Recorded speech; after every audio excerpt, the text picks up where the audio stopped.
No, no, no, no, no, no, no, no, no. Alexa, no. Cancel. Alexa, stop music. Can you believe that? Alexa started playing music.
Mic check 1, 2. Tell your friends we about to start.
Okay.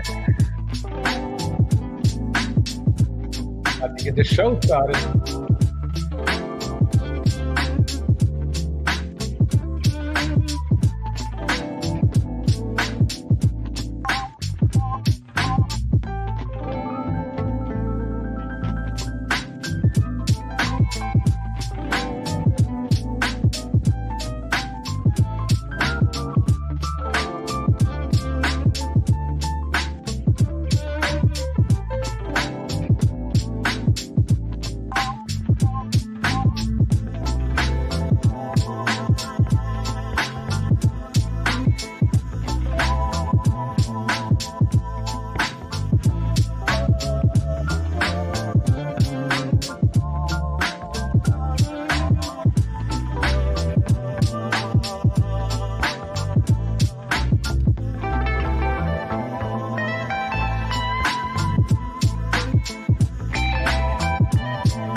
All right, we're about to get the show started.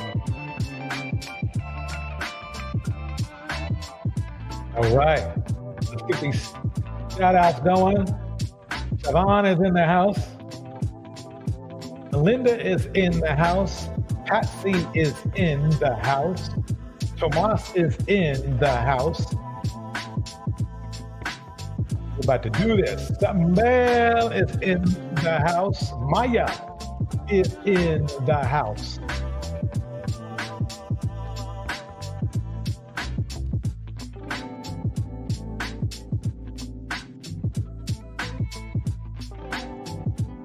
Get the show going right now.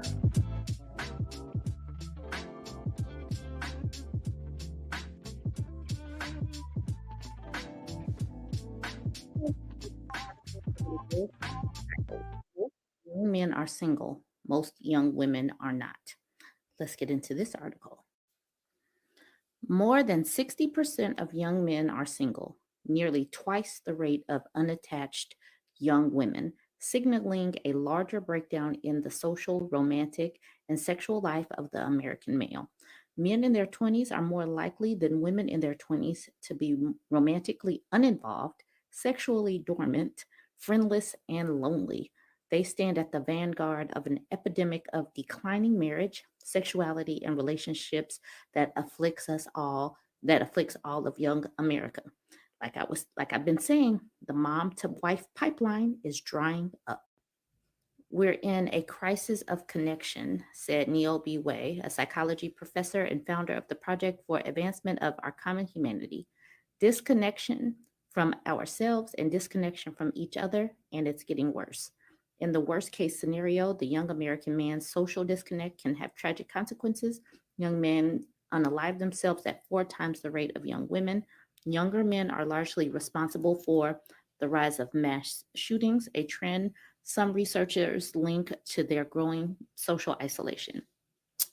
And for the past 2 days, I have been talking about the fact that men do not have that many friends. And so this is something that we really need to focus on instead of always talking about women and what our issues are. This is going to get dangerous for many of us. Societal changes that began in the Eisenhower years have eroded the patriarchy that once ruled the American home, classroom, and workplace. Women now collect 60% bachelor degrees. Men still earn more, but among the youngest adults, the income gap has narrowed to just $43 a week. Scholars say the new era of gender parity has reshaped relationship dynamics, empowering young women and, in many cases, removing young men from the equation. So now that patriarchy is lessening its oppression, men actually have to be social and emotionally intelligent and not oppressive. Other than that, they will continue to decline. Okay, Women don't need to be in long-term relationships. They don't need to be married. They'd rather go to brunch with friends than have a horrible date. As of 2022, 30% of US adults are neither married, living with a partner, nor engaged in a committed relationship. Nearly half of all young adults are single, 34% of women, and a whopping 63% of men. Surprisingly, sex is also declining as well. There'll be a part. Okay, so I ended the last video talking about the fact that sex is down because relationships are down. So the share of sexually active Americans stands at a 30-year low. Around 30% of young men reported in 2019 that they had had no sex in the past year, compared to about 20% of young women.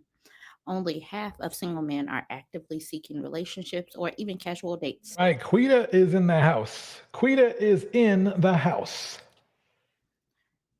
You have to think that the pandemic had an impact on some of those numbers. Young men are watching a lot of social media. They're watching a lot of porn. And I think they're getting a lot of their needs met without having to go out. And I think it's starting to be a habit. Even seasoned researchers struggle to fully account for the relationship gap between young men and women. If single men outnumber single women nearly 2 to 1, who are all the young women dating? Could they be dating other women? Let's see. Some of them are dating each other. One fifth of Gen Z identifies as queer, and research suggests bisexual women make up a large share of the young adult queer community. Young women are also dating and marrying slightly older men, carrying on tradition that stretches back more than a century. The average age at first marriage is around 30 for men, 28 for women. Heterosexual women are getting more choosy. Women don't want to marry down. Uh-oh. Men better get that education game up. In previous generations, young women entered adulthood in a society that expected them to find a financially stable man who would support them through decades of marriage and motherhood. Over the 50s and 60s, that pattern gradually broke down. So it wasn't women that created this system. We had an expectation to just fall in line. Okay. But women are tiring of their stereotypical role as full-time therapists for emotionally distant men. Skip down to the circle part. Today in America, women expect more from men, and unfortunately, so many men don't have more to give. They are socially and emotionally inept and don't intend on changing things. The same emotional deficits that hurt men in the dating pool are also hampering them from forming meaningful friendships. We've been talking about friendships. I've talked about friendships in 2 different videos. Men are less naturally relational than women. Skip down. Reeves points to a recent Saturday Night Live sketch that reimagined the neighborhood dog park as a man Lady is in the house. park, poking fun at how men.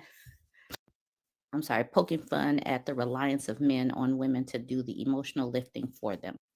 So it sounds like women are evolving and men are not. Anyways, y'all like, comment, share. Right. Just wanted to start that as a little starter, you know? But I want to show you the harmony that's going on in the red pill system. I want to show you how nice these people treat each other, just so you know about what goes down on their side of the town. I mean, we got to be fair. We got to be, even and give them a chance to convince us that their way is better. Let's see what happens. Let's see what happens. On a person, I would never address them like that. Not knowing address a person, like what? Address I what would, you I would are. at least give them enough respect as a human being, but you couldn't do that. You know why? Because you don't have any self-respect. Okay. You came on the show saying you're a stripper. No, I didn't. I came on the show giving my opinion about something, and you got mad and you got triggered and you felt like you want to take a low blow. So now I don't fuck with you because that's corny. Well, I don't care about that. But again, I'm trying to figure Then out why are you if talking we're to me about it? If you don't care, then why are you talking about it? Got to be no Santa show. That's true. That's true. You We have can move on something to to another me. topic if y'all don't care. You know, that's true. so Logic. I won't say that you're an army vet. Logic. I won't call you a black man. Won't call Anton a YouTuber. I will not call. Okay. You Wait. No, I'm a fucking millionaire. It's a difference. I will not call you a millionaire. All right. Oh my God. You shit in bags on You're your disgusting. I hope you don't have. You're Yeah, I think you get this. Hey, absolutely disgusting. Chill out, guys. Relax. No. This is something else. And the thing is that this is a panel of people trying to tell other people what to do about relationships, and they can't even get along within themselves. I kind of find that interesting. I don't know about you, but I kind of find that interesting. You know? I'm telling you, it's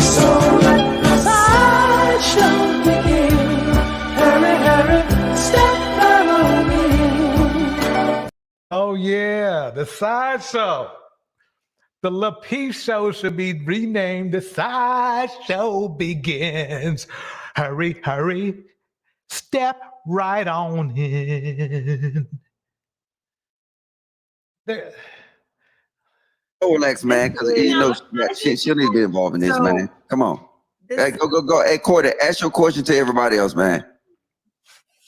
My question? I don't even know what it is until this. Okay, so let me say something Come really on, quick. we good now. We good. So this is okay. So remember earlier when I said that women can be cruel and mean and be feminine and all that extra shit? This was literally a display of that. At the end of the day, whether she's a dancer or a prostitute, it's cruel and mean to refer to her to that or to speak like that. why? How is it? Wait, I gotta play that over. I gotta play that over again. Cruel and mean to refer to her to that extra shit. This was literally We good. Okay. So this is okay. So remember earlier when I said that women can Wait, I forgot to point out something. While they were going through the cat fight, right? So Logic, I won't say that you're an army vet. Well, I don't. I want you to notice how these dudes look. Pitiful. They look pitiful. They're not handling the situation. See, they're not leaders. They're conditional leaders. If they're getting something from somebody, then they might try to pretend they're leaders, but they really aren't. They're not. Because they know the show. They see the show. They see the show. Joe saying you're a stripper. No, I didn't. I came on the show giving my opinion about something. They see the show going, you know, left or whatever you want to call it. And they're not doing anything about it. This, to me, is how the young lady who went to Mexico and passed away, how it happened down there. Because men, they're conditional leaders. We are conditional leaders and don't care about a woman or a man's image unless it benefits us directly. That's what you're seeing right now. Look at these pitiful dudes. All three of them pitiful. Just sitting there. I mean, it's one thing to let it go to see if, you know, somebody can work it out in, you know, 15, 30 seconds, but they just let it go. They let it keep going, you know? Hurry, step right up. See the sun is showing. I don't know if you heard that, but saddest show on earth.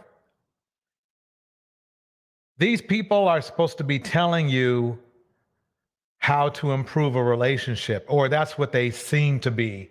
But all it is really just a shit show. Look at them. I don't know what to do. I don't know. Oh shit! I'm just gonna chill. I gotta wait to make my feminism speech again. I gotta wait to make my feminism speech again. I don't know what to do with you women. I don't know what to do with you women. But we leaders. That's what they're thinking. We leaders.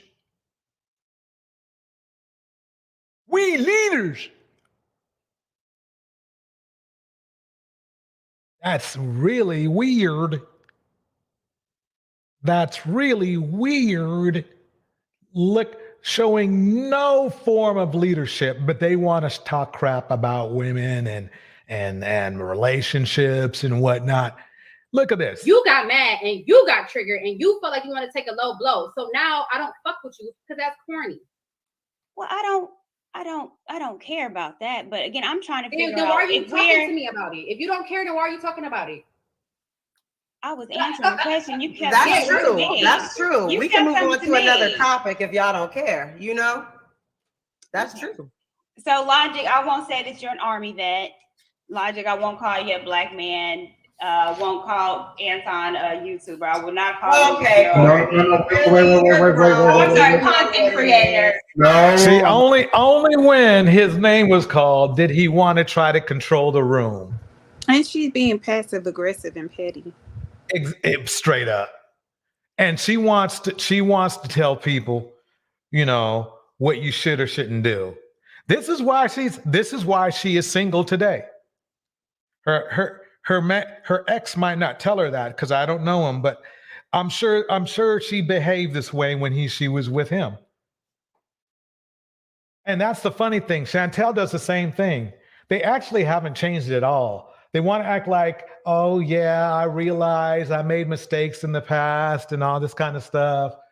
But then at the end of the day, they still are behaving the same way. They're just so that all that crap is just lip service. It's all lip service. It's, and instead of helping people,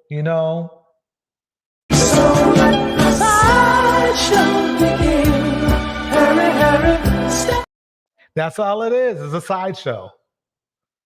But hey, it's good entertainment. It's good entertainment.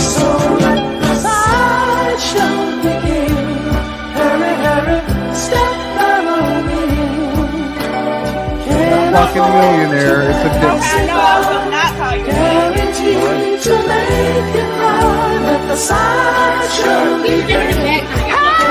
I hope they don't have. You're just, hey. Absolutely disgusting. Man, I love that damn jam. That is a jam classic from back in the day. back in the day. So let me get some shout outs out the way because you know I love to be doing my shout outs. Woo's in the house. Siobhan's in the house. Gemini is in the house. A lady is in the house. Old crust, salty ass Uncle Ruck is in the house. All things Nata Jean is in the house. Maya LaShawn is in the house. You Can't Get Laid is in the house. I got it. Wow, this is just, Aya Patsy is in the house. Oh yeah is in the house. Tomas is in the house. Monica is in the house. Let's see. Melinda is in the house. Quita is in the house. Ooh, we got a full house. We got a full house. We got everybody up in here. We about to get down to the get down. Let the sideshow begin. Hurry, hurry. Step right on in. Chill out, Quest. Relax. No, don't relax, man. Because you know she'll need to be involved in this, man. Come on. Hey, go. Hey, Cordy, ask your question to everybody else, man.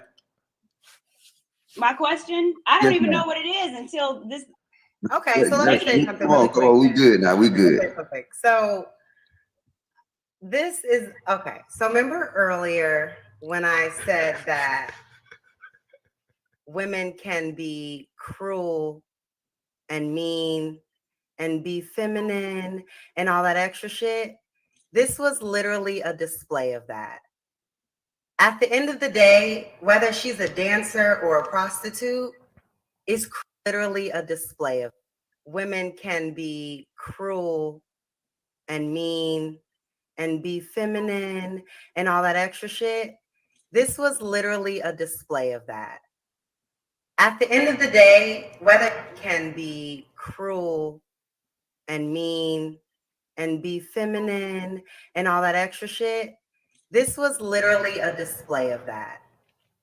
At the end of the day, whether she's a dancer or a prostitute, it's cruel and mean to refer to her to that or to speak like that.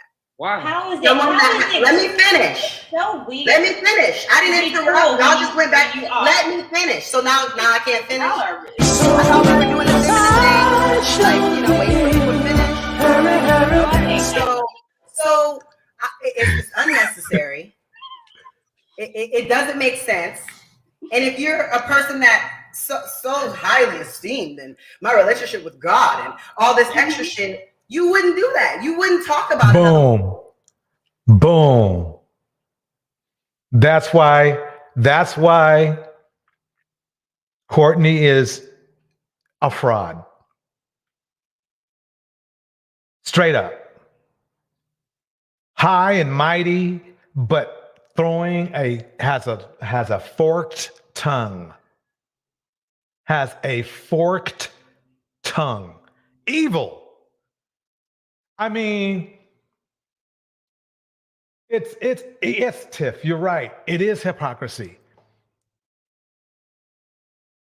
She's sitting there. God says not to judge. She judges. God says not to cuss at people and down people. She downs people. God says not to, to ridicule people. She ridicules people.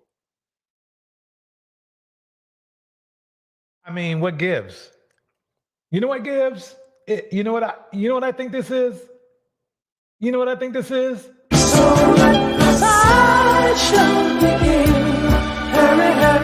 Hurry, hurry. Come on, Rico. I hit that note, right? Rico, I hit that note. Didn't I hit that note? Okay, let me get back to this. But the thing is that this is it. This is the deal. They are trying to tell, this is where the comedy comes in. They are trying to tell other people how to live their lives. They're trying to tell other people how to live their lives.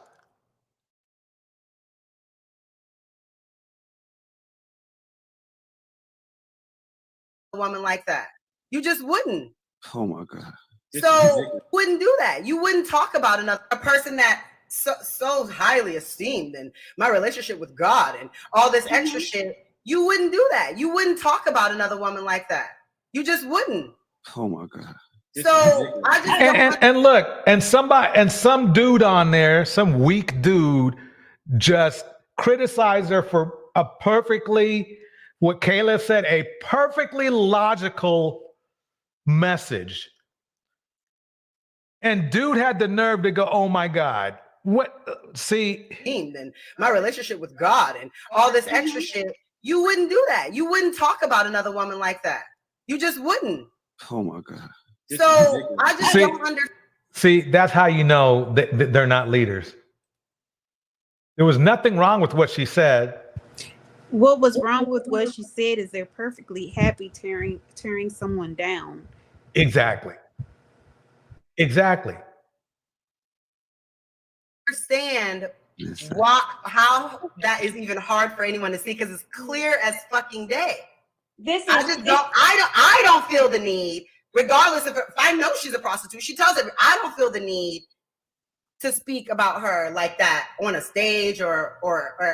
It's her profession. Let them have it. Are we literally? Can I finish? Can I finish? Can I finish? It's comical. Can I finish? Go ahead. Okay, so let me finish. Well, finish. You keep interrupting though. Well, go, honey. Okay. See, she knows she's being so immature right now. She knows she's being. Remember, this is the godly one. This is the godly one of the group. And she's throwing all that extra. She's supposed to act like that she's the leader and everything. I think she's probably the oldest woman in this group. And she's acting like that. That's crazy. This is ridiculous. So at the end of the day, I just feel like people like to pick and choose when they're feminine or when they're the cream of the crop or the person of this and that and all this, whatever. At the end of the day, people that have class and decorum don't do things like that. We were at a professional event, and for the fact that she said she overheard you, meaning you didn't say it to her face, which means you were talking behind her back. And I don't really see a feminine lady acting like that at a professional event. So I don't think that we can, when we live in glass houses, I just think we shouldn't throw rocks. We all have like little things that we do that are fucked up, and that was fucked up. And we just have to own it. We can't make excuses for it. That's your profession, though. It's inappropriate. Like, but Nick Q said she said, I got it, Logic. People who think that just because something is true, you think that that means it's appropriate for you to say, and that's just not what it is. So, Kayla, you're definitely one to give us a list of how to be feminine. So I appreciate you doing that for the team. You're the epitome of that. Sure, of course. However, see, remember now, she's 40 years old. She's near 40. She's probably in her 30s. She's probably in her 20s. This dude probably around in his late 40s. This is a pitiful group. You know what this is? This is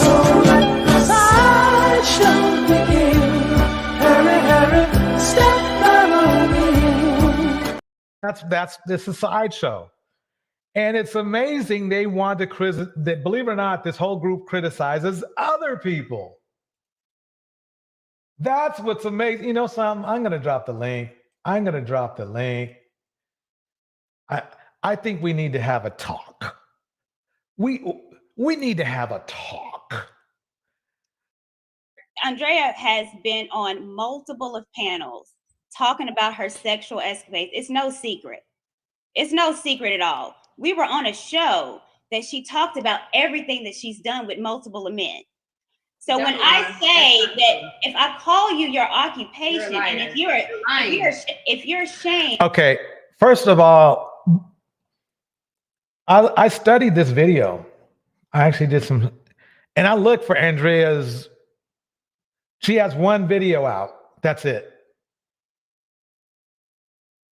Of her talking about how things went in her life. It was one video. So was it on her channel? Was it even on her channel? I couldn't even find her channel. All I found was that channel that has something to do with what was it? I forgot the name of it, but bottom line, it was only one location.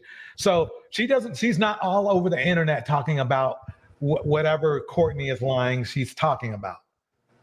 So, and Monica, great point. What does it concern her? But this is what people like this do. This is what hypocrites like this do. They get in everybody's business. Remember, this is the same person who commented about the Vivica Fox. I got it. Vivica Fox saying how 50 Cent smashed on Vivica Fox. And the funny thing is this, that was 20 years ago. And if this is what this dodo said. She said Vivica Fox shouldn't have got smashed in, what was it? Pumped and dumped. No, she said if Vivica Fox would have listened to KS, she wouldn't have been pumped and dumped by 50 cents. Right, exactly that. And what's funny is Kevin Samuels was pumping and dumping other people 20 years ago. There's nothing. Kevin Samuels wasn't even doing anything that he wasn't even nobody. That's how this is. He was busy getting divorced with $900 a month in pay. In fact, you know something? You brought up a good point. I think I need to, bring something up. Do I have it up in here? No, I'm gonna let it go for now. Let's keep going. Of what you do, then don't do it. If I was to call you a dancer, Kayla, would you be ashamed of it? If you're calling me a single mom, am I supposed to be ashamed of it? If you say, Courtney, your hair is fake, I'm supposed to be ashamed of it because it's the truth. Femininity does not mean that you're going to lie or that you're going to escape about what is true. Wait. She said, is she supposed to be ashamed of being a single mother? But I thought she didn't tell everyone she was a single mother initially.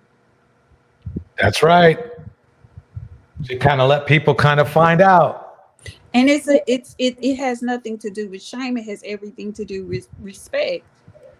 If you can't refer to her and talk about her outside of that, why is there a need for you to bring that up? The problem I have with her is she likes to look down her nose at other people and punch down. Cannot stand people who punch down. Exactly. I mean, there's a one word that comes to mind, and that's decorum. But DJ Torch, I wanted to ask you a question. Isn't Courtney, she's a single girl, right? She's not married. No, she's not. Okay. How does she have, wait a minute, and she's trying to teach other women how to keep a man, yet she can't, there's no man in sight in her life right now. I don't understand why people are even taking her seriously, but that's pretty much the epitome of the red pill system. They all are pretending to be something they're not. Oh, exactly. Yeah, I believe that. If she would learn how to, use her vaginal muscles instead of running her jaw muscles, maybe she could find a man, but I don't think she has any authority to tell women anything. She's just trying to make money. That's what I believe. She's just trying to make money on YouTube. Let me say that, Monica, no, Courtney never had a failed marriage. The bitch never been married. I'm sorry, I shouldn't have said that word. She's never been married. She's never been a wife. Courtney's Wow. a fucking idiot. That's just, I'm sorry, it's just the quickest, most direct route. She's a fucking idiot. She That's said crazy. so much demonstrably stupid shit, it defies logic. And she's much as I getting wanna say- paid. and as much as I want to say she's not a bad person, no, she's never been married. She is a single mother. She is a single mother, and she has shamed. I have watched her when I first was over in the Lapeef Facebook group. She has shamed Black women and single Black women ad nauseum, and we never knew she was she in particularly shamed single mothers when people did not, before people knew she had a child. And that's what I find so despicable and disgusting about her. That she was living a lie and projecting as if she was this pure Southern country virtuous woman, while she had already dropped down and got her shit busted wide open and had a whole fucking child. And I don't think anything's wrong with it, but for her to demonize others for doing the very thing that she did, I found to be disgusting and despicable. And I sat over there for a period of a year and watched and listened to her shit on Black women for doing the very same thing that she had done. She is reprehensible for her stances, and she's been all over the place. One minute she's pro-Black, the next minute you Black bees ain't done nothing and ain't worthy. Basically, you know what Courtney does? She sits up there and she puts these little Southern Christian thirst trap pictures. She's a fucking idiot. She's a fucking idiot. I'm gonna start charging you, Rico. She's an idiot. I'm sorry. She is a borderline idiot. Nothing she says can be validated, verified. It's sensible. I sat there and listened to her. I'm like, she's also very anti-Black. If you look at her TikToks, let me tell you the things that she disparaged. This is just the Black cinema that she talked about. The Woman King, Wakanda. I'm like, why are you disparaging all the Black movies? You ain't got nothing to say about the white movies? Right. But you're supposedly pro-Black. You know what I'm saying? So I'm literally like, you are going out of just like Anton, because you know what? That little buffoon, that little shit throwing monkey up in the right hand corner next to her, she follows his lead. The little shit throwing monkey that she's next to on that panel, that sits there and pushes them to push. Because remember, he said that the Black culture was trash. It doesn't exist. He pushes that narrative. He pushes a very this whole program pushes a very anti-Black narrative, white supremacist ideology. And they sit up there and they play like they don't know what they're playing in.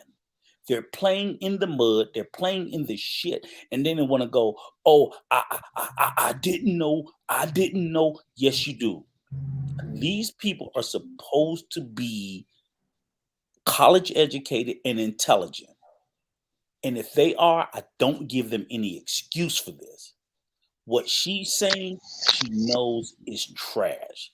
And you know what, Mr. Hayward? If those movies was trash, so was a lot of the white movies that was trash before. But guess what? Why do Black people have to demonize Black cinema, but don't have anything to say about white cinema? Why do y'all sit there with your mouth full and you can't speak? Except for when it comes to your own. Why can we only criticize us but have nothing to say for anybody else?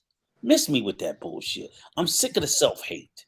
Rico, the only time they like those movies is when Black men are portrayed as some type of superhero, which is hardly ever. Exactly. But my whole point is, I don't need to tear it down. I'm just happy anytime we winning. Why do we gotta tear it down? It's crazy. And she you will see if you look at her. I watched her arc. She knocks herself out. The mammification, the anything, because you know why? Guess who was butthurt about Wakanda? Black men. Oh, where's the black man? So she got to jump out there and she got to shit on it. And you know what? I said, you show me the deficiency of black men from the second one, from the first one. I seen the deficiency of one black man, and he died in real fucking life. What we supposed to do? Dig him about the dirt? Are you fucking serious? Right. B. Jordan was in the second one. They needed it to be. They needed It doesn't. Chad Boseman. They needed Chad Boseman to be replaced. Right, with another but black he man. actually died, and I'm like, black He could be a excellence. hero. They needed a hero. They always need a hero. But my thing is, black excellence is black excellence. Why are we shitting on our own? No, it's not. It is not. It's not the same. It is. No, It not to them. If black excellence Exactly. for women is a slap in the face to those types of black men. Black excellence for women is black excellence for me. No, black excellence for women is somehow stealing something from black men. Then those, and you know what? I agree with that. But you know what I call those? I call those shit throwing monkeys, and we have them in our midst. People who have no excellence, no intelligence, no values, no morals, and the mammies. I heard the word papification. I didn't realize that. I see a black gay guy. I said, "Oh shit, I didn't think about that," because I was still trying to learn what mammies was. I was like, "Oh, the papification." They literally are, and I was like, I don't feel broken as a black man when I see one of y'all succeed. I don't feel like that's an L. Shit, that's a win for us. That's how I see it. So for any black man to see a black woman succeed, to feel like that's a loss, something's wrong with you. You're broken inside. Yeah, but you're the minority, though. But I mean, maybe I am, but I'm like, I hate when I look at these men up here. Literally, that whole row, I could slap that whole top row. I could smack the fucking piss out of him, because especially that motherfucker, Mr. Logic. I'm sorry for my cussy. He is the epitome of stupidity. And what they do is they literally project these people and put them forth to say, this is what you should look up to, and this is the very thing you should not. And I agree. It took me a while to figure, for black women to sit up there and to lend your power, because you guys have power, to lend your power. It's to not this even space. lending; it's relinquishing. Okay, lending, relinquishing. Well, Rico, you know what black excellence is for a lot of black women? Black excellence is that black men would be the leaders in the community. They would own property. They would own companies. They would be CEOs, own banks, industries. And black women would be also would be successful wives and mothers. And black men would be doing what they have to do, taking care of their sons, their kids, raising their sons into adulthood. That's black excellence for black women. We don't have a choice but to make up for what the men are lacking. So that's why we're going to school and getting our degrees and trying to get our businesses, and we're taking on the quote unquote leadership role. But we would love for black men to do that. That's our dream. That's our fantasy. But this is what I'm saying is, I agree with you. That would be black excellence. I'm just sitting there saying is, that's not coming no time soon.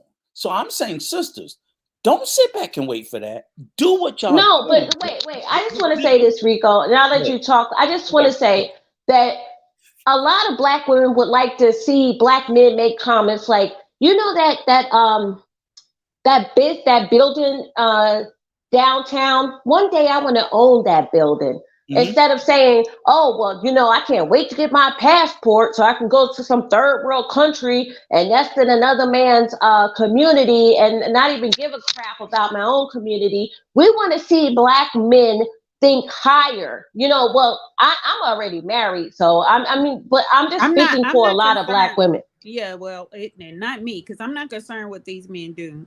I really am not, because worrying about them and concerning yourself with them has caused a lot of women to be stagnant, not able to propel themselves forward, and dismal, because they're looking for these men to change and they're not changing. So the best thing to do is for us to reacclimate, recalibrate, and do what we need to do to find people in our proximity that fit with our ideologies. So whatever these guys want to do, that's fine. If they want to get their passports and go aloha, wherever you go, arrivederci, das vidania, wherever you want to go, adios. We just want, because I have brothers, I have uncles.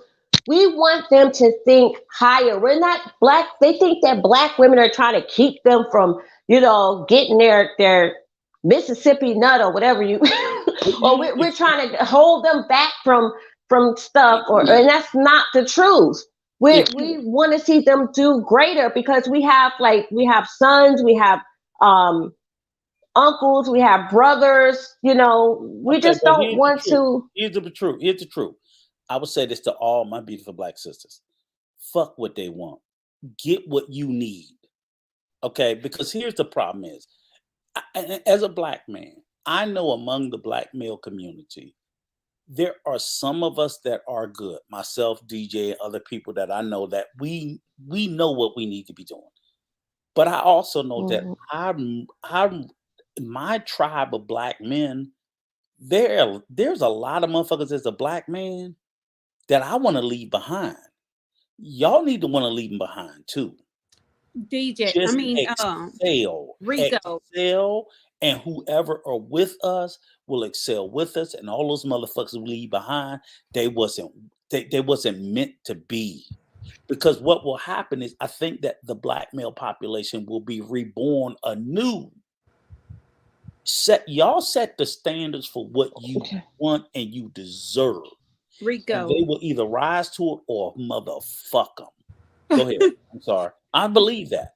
Well, we've been saying that over here for quite a while. Your tribe, it's your tribe. Those are the only people that you could concern yourself with. People with like minds, like ideologies, like aspirations, and like determination.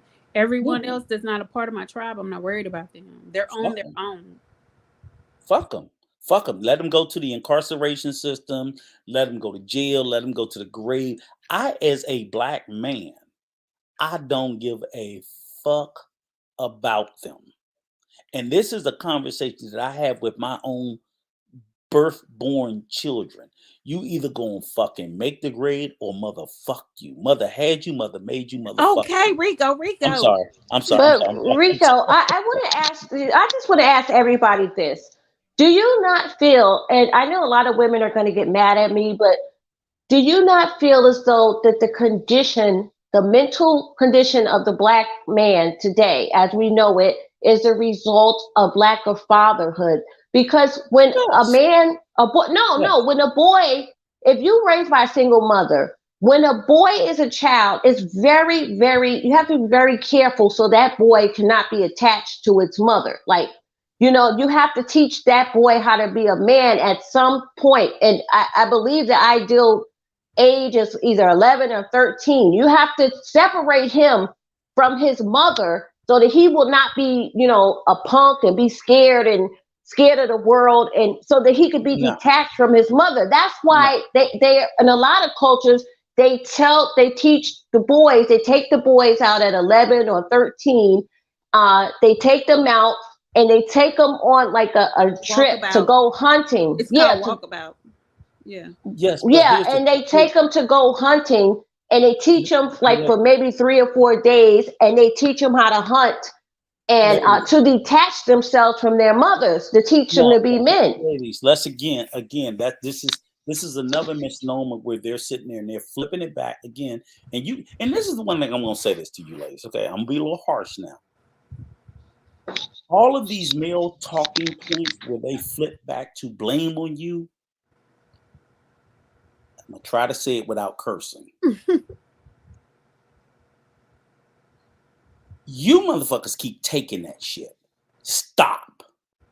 Stop accepting the narrative that they tell you for why your children or your sons failures is your responsibility.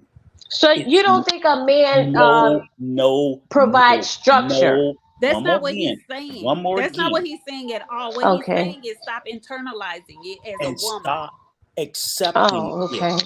What I'm literally telling you is hundreds of thousands of strong Black men grow up with single mothers for the totality of their lives. So if that narrative was true, how the fuck do I exist? I didn't have a father.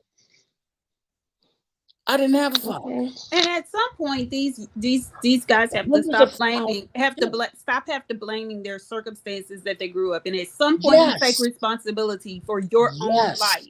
I mean, they're not the only ones. This victim mentality is just exhausting. They're not the only ones that have been through something. They're not the only ones who have been victimized by society. They're not even half as victimized in the home as Black women have been. So all this pity party and it's women's fault we didn't have. No, it's men's fault that you didn't have your father. It's not a group, a large demographic of women keeping the fathers from their children. These men just aren't bothered. They don't want if they don't have full access to the mother, they don't want to be involved with the child either.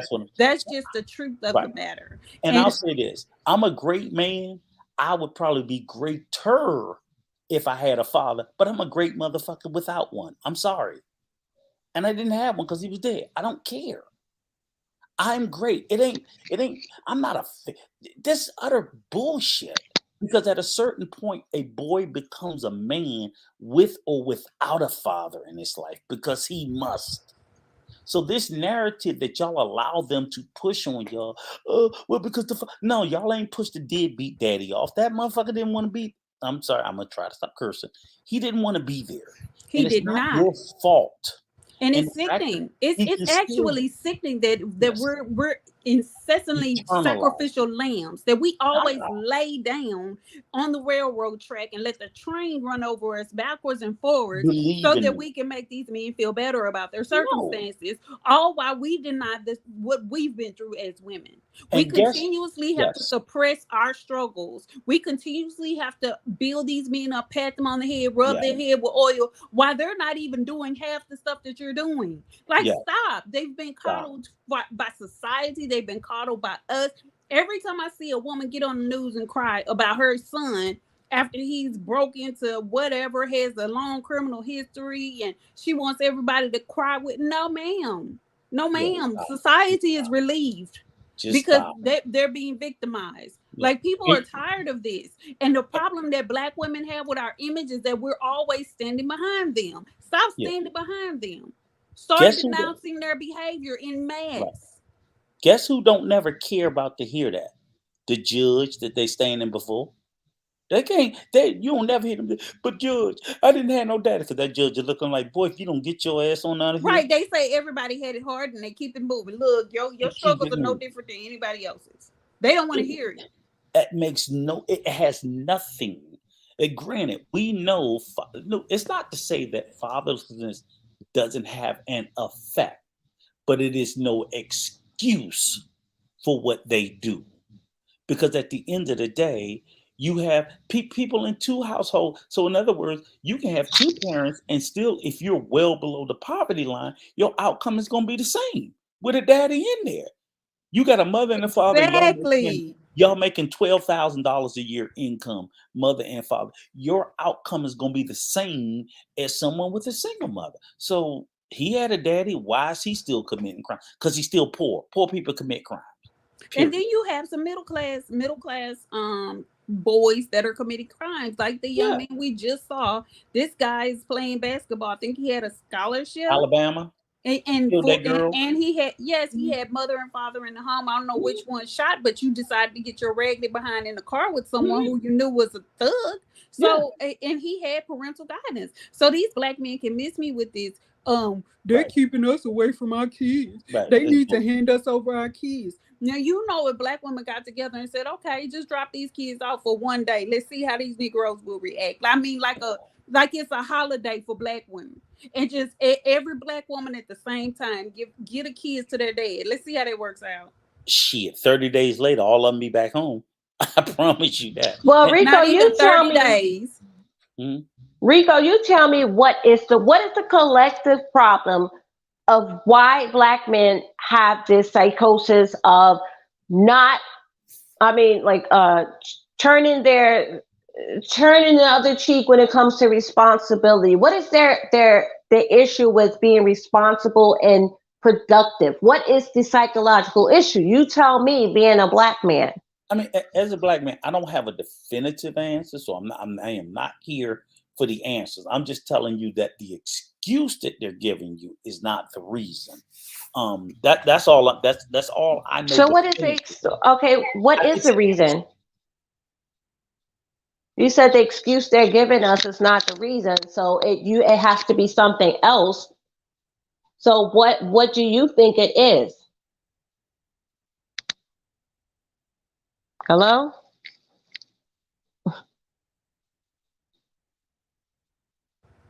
Well, we're gonna move forward with what we were talking about, because Black men really wasn't the topic for today. We have plenty of time to talk about them, and we will. Your occupation also has to deal with your character.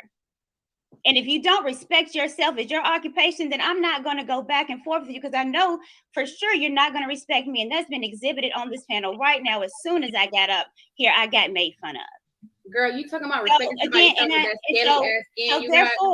yourself. Another thing, Kayla, you're saying this hearsay and stuff where me and Q literally said, I never called that girl a prostitute, but if I was, and if I did, and if she's giving me all this energy right now, but she said that I said this, she said that I said. That's the funny thing, is that Courtney is the one who's being toxic, but she's calling other people toxic. So I find that interesting. Let me go back over that again. And if I did, you're saying this hearsay and stuff where me and Q literally said, I never called that girl a prostitute, but if I was, and if I did,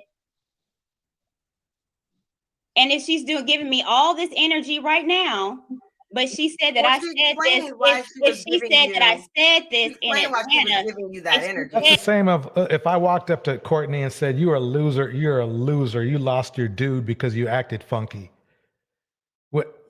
That's not appropriate. So what if it might be accurate, it might be true, but I'm not going to say it because it shows no decorum or class. So the problem that Courtney has is that basically she doesn't have that much class, and that's probably why she's exhibiting the same behavior that lost her dude.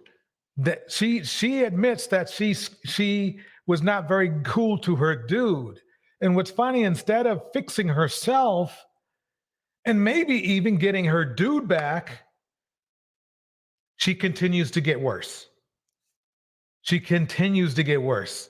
So I made this short clip here because she disrespected Ciara as well, as you already know. So I made a short clip just to make sure she gets an idea about how she lost her dude, why they didn't get back together. This is the reason right here. This is for the girls get money. This is for the girls that don't need no man. This is for the girls that's in love with themselves. This is for all the girls that done did it by themselves. This is for all the girls that's IMGEPENDNT. This is for all the girls that be living stress free. This is for all the girls on a mission like me. Once we start getting in our 30s and our 40s, we realized that, man, we wasted a whole lot of time over nothing. Man, got pumped and dumped by 50 Cent, which if you would have took the time out to listen to Kevin Samuels instead of random clips, he probably would have saved you that embarrassment. We need to go over that part real quick. That was the Vivica Fox part. So what she's saying, back around the time that Vivica Fox, per se, in her and Courtney's view, is saying that she was getting pumped and dumped. This is where Kevin Samuels was at. This is where he was at. He was making this much money, $892 compared to his wife who was making nearly $2,500. But wasn't she pumped and dumped? And isn't she in her 30s? She might be. Yeah, absolutely. She's in her 30s. She's been pumped. She and looks dumped. like she's in her 40s. I'm sorry. Yeah, But she at might least, be in her early 40s. Right, but she's been pumped and dumped. She's Yeah, got a baby. She's got a baby, and she's not married. Exactly. Vivica And she has Fox a lot has less no money. children. She has a lot less money than Vivica Fox has right now. Right, and Vivica Fox has never mothered a child. She's never procreated. So how she's been pumped and dumped? He ain't pumped nothing in her. Right. She has no children. Exactly. She's never been married. She says she's never wanted to have children. Vivica Fox is living the fucking dream. She's in her 50s, unmarried, never been married, never been divorced, and not a mother. And happy with her nieces and nephews. What the fuck are you talking about, Courtney? You've been pumped and dumped and unmarried. Those are the facts. We cannot verify any of that. Every time we look him up, we find mug shots. Why you said that Kevin is your friend? I'm gonna come at you with a little bit of smoke. Kevin Samuels, according to this document, this legal document, was making $900 a month. Kevin Samuels was making $900 a month. Kevin Samuels was making $900 a month. I didn't stutter. Kevin Samuels was making $900 a month in 2005, while his wife was making $2,400. Wow. I'm gonna come at you with a little bit of smoke. Maybe she was the breadwinner in their marriage. Oops, that's quite obvious. I'm gonna come at you with a little bit of smoke. Courtney is labeled as a pick. Samuels instead of You need to be submissive and be cooperative. I'm just guessing. But he is telling you women that you need to be submissive and be cooperative and obey. This went in a direction I was not expecting it to go.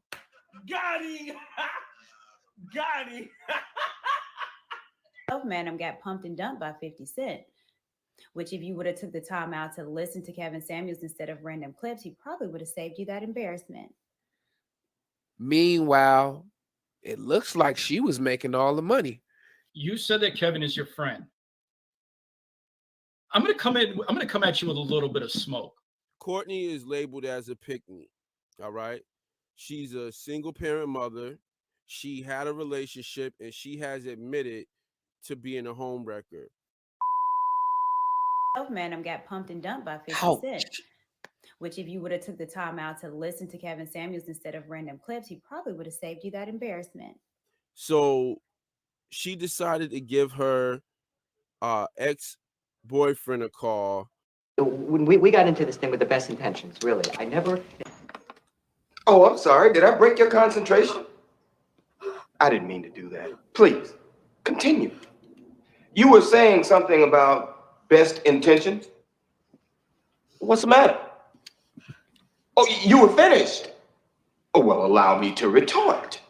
It's interesting because we're not in the same household, but how we parent her, it is kind of like we are. See, it's more delusion.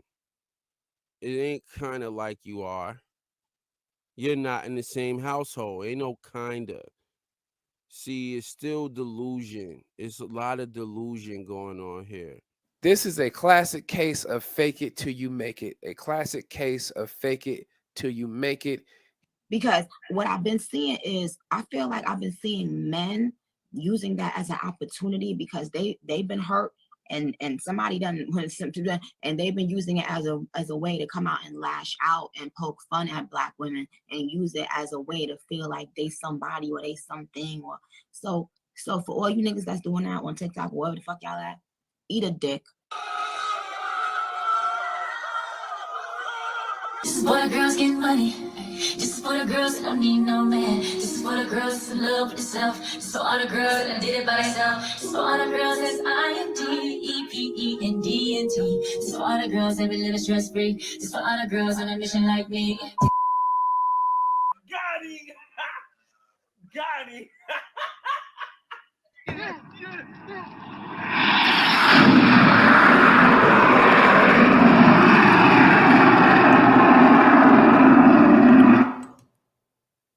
All right. Mic drop.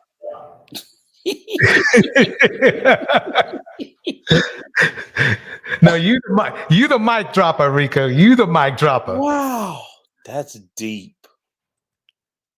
But see, the thing is that she could have got her dude back if she changed. She really could have. She probably could have. Because he seemed like, at least from the conversation I heard, and there's an extended conversation that I didn't put in this mix, that just the vibe I got from him seemed like he did some work on himself too. That's all the vibe I got from him. But she didn't do any work on herself, and it shows. But we know one thing: he don't want to be back with her ass. No.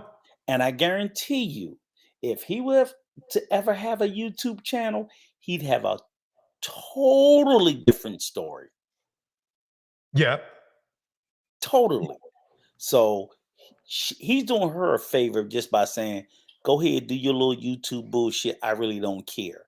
But if he had if he had a platform, his version of the events would not align with hers. The fact that we do know they were never married, they're not together, he's not living in the household, so her daughter does not have because I listened to her try to shit on the brat being pregnant. I'm like, but guess what? The brat baby will be in a 2-parent household. Yours isn't. I don't care how you try to twist that shit. So when you sit there and say, well, the baby need a daddy, your daughter don't have one. Not in the household. So while you're trying to sit there and demonize her LGBT marriage, at least she's married. You've never been. Not to mention she has a lot of uncles and cousins and people that are in the industry that are in her tribe. So, but even more so than that, the brat is lawfully and legally married. You've never been. You've never been to a man or a woman, to anything. Man, woman, or dog. You've never had holy matrimony in your life, but yet you're trying to tell people how to become a wife. Sit down and shut up, girl. But wait a minute, you don't think that she was the you know what, I'm starting to get it now. I believe that she was the mistress to this guy that fathered her daughter, and that's why they're not together. Maybe. And now, and she waited for him to divorce his wife, but that wasn't going to happen. But she waited until she got into, I believe this woman is in her 40s. So I think she waited until she got, a little bit older. And now I think that she is projecting her mentality and what she was onto other women. That's what I really believe intuitively. That makes the story even worse, because then you broke up someone else's wife, a marriage. So I mean, like, I've thought and think very little of for the woman. Please don't make me go no further, no lower. Because as an intuitive, I don't have proof of that, but as a person that's very, very intuitive, that's what it's starting to look like. She was waiting on him, but he never. Okay, when you say that, are you saying that you know for sure she was dating a married man, or her child was by a married man? No, I didn't say. I said intuitively. That's what I said. Like it was, but no, it was not. I wouldn't say it was a fact. I just was sensing it. Speculation, but that's what the guy in the video was insinuating, because he did call her a home wrecker. The guy that DJ showed in that clip. Oh yeah, that's right. I didn't even realize that. Home wrecker. So that means she broke up some type of relationship, whether it was, which home wrecker usually infers someone was married. Right. He did say that. I have no evidence of that, Only evidence I have is that she was never married because of her own telling. She wasn't married and she has a child and she's a single mother. Um, who the baby daddy is, I don't know. I don't care. Never seen him. But that just means that's enough for me to tell you to shut the fuck up. Right. But if in fact you want to add on to it that your baby daddy was married, oh girl, you need to shut up before I smack you. Because that's even worse. That's even worse. That's so true. Figure that out. So we're speculating on that, Gemini, but it seems a reasonable speculation. And her character is not as, I would say this, her character is not the way she portrays it. She's been labeled a chameleon. No, she's not divorced because she's never been married. She's been labeled a chameleon, meaning that even her supporters on Lapeef at one point they was in love with her. They thought she was the greatest. She walked on water, this whatever. Then she flipped. Oh, she's a chameleon. She's a man. Then she flipped back. So she goes back and she'll be a mammy. Then she's a non-mammy. So here's the thing: was she would be super mammy, and then on Lapeef, where she flipped was when they started bringing on non-black women.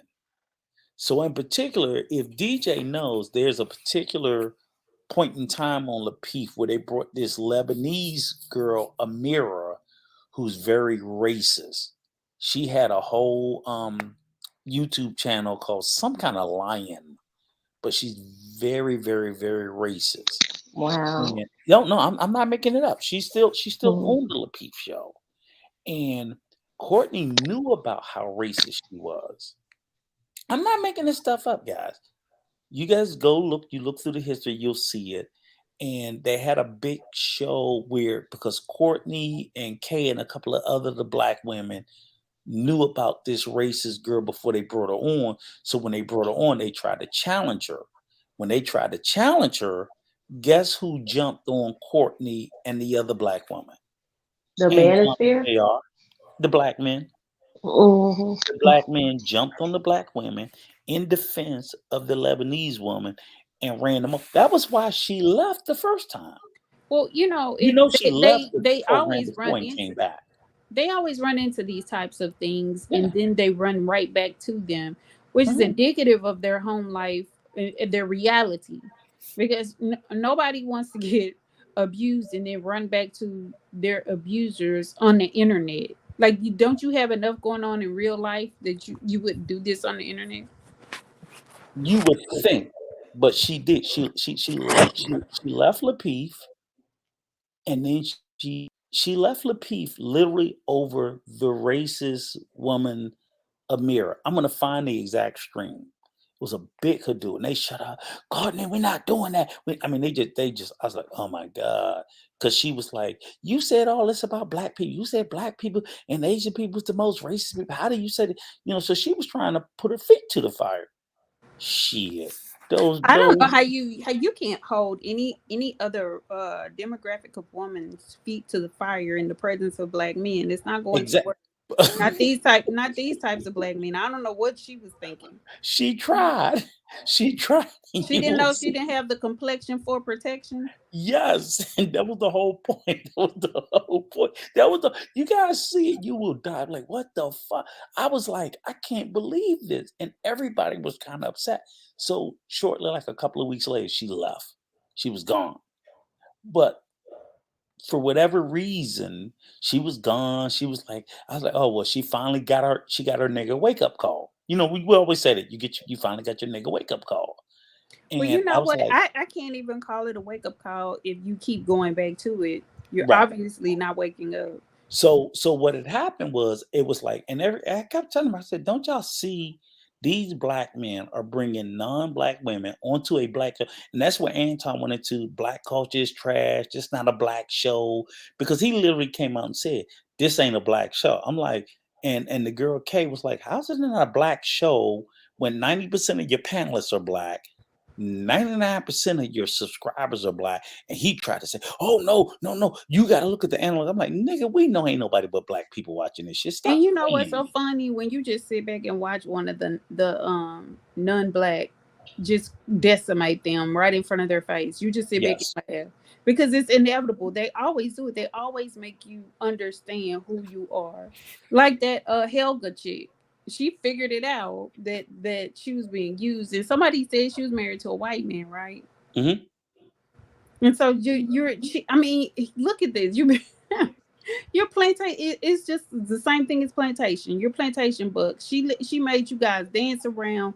You paid her all that money, and the thing is, she did get her wake up call, and she was like, "Oh no, deuces, to hell with this. I don't need this in my life. I can go to another sector." She could go to another sector and do quite well.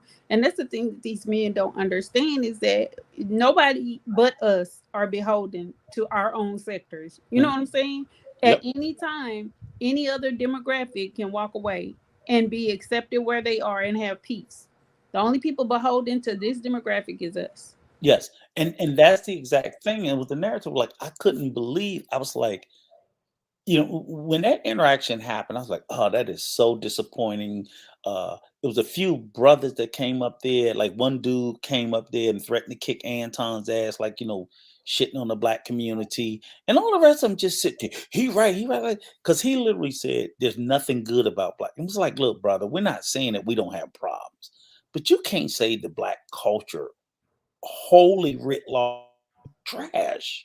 He literally said, and he leaned into it. So this motherfucker said, Who? Anton, the guy on the right. You talking about the one with the bird arms? Yes. Like his reach is like that of a 4'11" child. Him and then the other guy, JR's not on there. The two of them run the totality of the platform. They control it. Anton Daniels and the guy JR. JR, he just a whole punk. Just sit there and don't shut up and don't say anything. But that guy in the upper right corner next to Courtney runs the totality of the platform. Am I correct, DJ? Yep, you nailed it. He runs it. And literally he's made it because it's like Obsidian who came out here. I don't care nothing about black people. I'm just trying to make money. I'm trying to make money. I'm trying to make money. And just like the idiot Scott Haywood, they're convincing black people, young black men who don't know any better, who don't know anything about our history, that because of the few, we have problems in our communities, the same as white, Latinos, Asians, right? They're labeling our community the 10% of our problems. We got problems with obviously mass incarceration, things like, but that's not 100% of our community. So they're labeling the totality of our community the ills, and he throws it out for provocativeness. He's a provocateur, and to get views and likes and to get them to subscribe, watch out, because that's how they make money. They make money off of people who watch the videos and how long they stay watching it. So he will say the most vile, despicable stuff about the community. He don't care about the negative information and the energy that he's putting out into the ether as long as he gets views. They participate in it. The Courtneys, even I've talked to Kays and so many of them, I'm like, stop participating in it because you guys are giving him the oxygen to continue to perpetuate this narrative that's poisonous and detrimental to our community. And in doing so, sometimes they get burned. They fly too close to the sun, like she did, because at that one point, what the sisters do have a problem with, which I honestly, Jim and I, all of you guys, when you bring a white woman on, y'all, if DJ brought a white woman on here that was shouting y'all down, y'all know damn well y'all would have had a smoke. Right or wrong? Of course. Okay. As a matter of fact, not just for her. I think in all actually for me, I'm gonna speak for me. For me, I wouldn't even have smoked with her. It would be me and DJ. Like it would be on. Right. Like it would be on because she's a non-factor. Because he brought her, he introduced her into the fold. So she's not a factor to me. She wouldn't be my target because she holds no power. Okay, so here's the point, right? Now me and DJ brought a white woman on, right? You ain't said nothing to me or DJ, but you gonna attack the white woman, which is that's okay too, especially if she come out here talking very anti-black, right? You're not gonna just let her say this shit, right? I told you the first person I'm gonna target while she's talking is DJ. Like she's a You gonna check non-factor. her I don't too, even right? see. I don't see her. Like she's invisible to me. It's gonna be me and him. See that's Okay. what we do as women. That's a mistake. You don't go after the woman. You go after the person that gave her the power to do what she's doing. Which is true, right? She didn't do that. She went after the woman, which I didn't care about either which way. Well, that's why I was personally glad when Obsidian showed up. I was glad because I felt like he needed to answer for what he did. You know what I'm saying? He had some responsibility in it. And yeah, you know, we reached the conclusion that he ain't really did no deal. Like he's trying to act like he was the head of a big merger or something, which is a lie. The girl just took advantage of what she saw as a bunch of weak men who weren't going to do it. So she took advantage of it. But at the end of the day, he really could have called Anton and he could have called, you know, other men of the Manosphere and said, y'all look here. This right here ain't finna happen.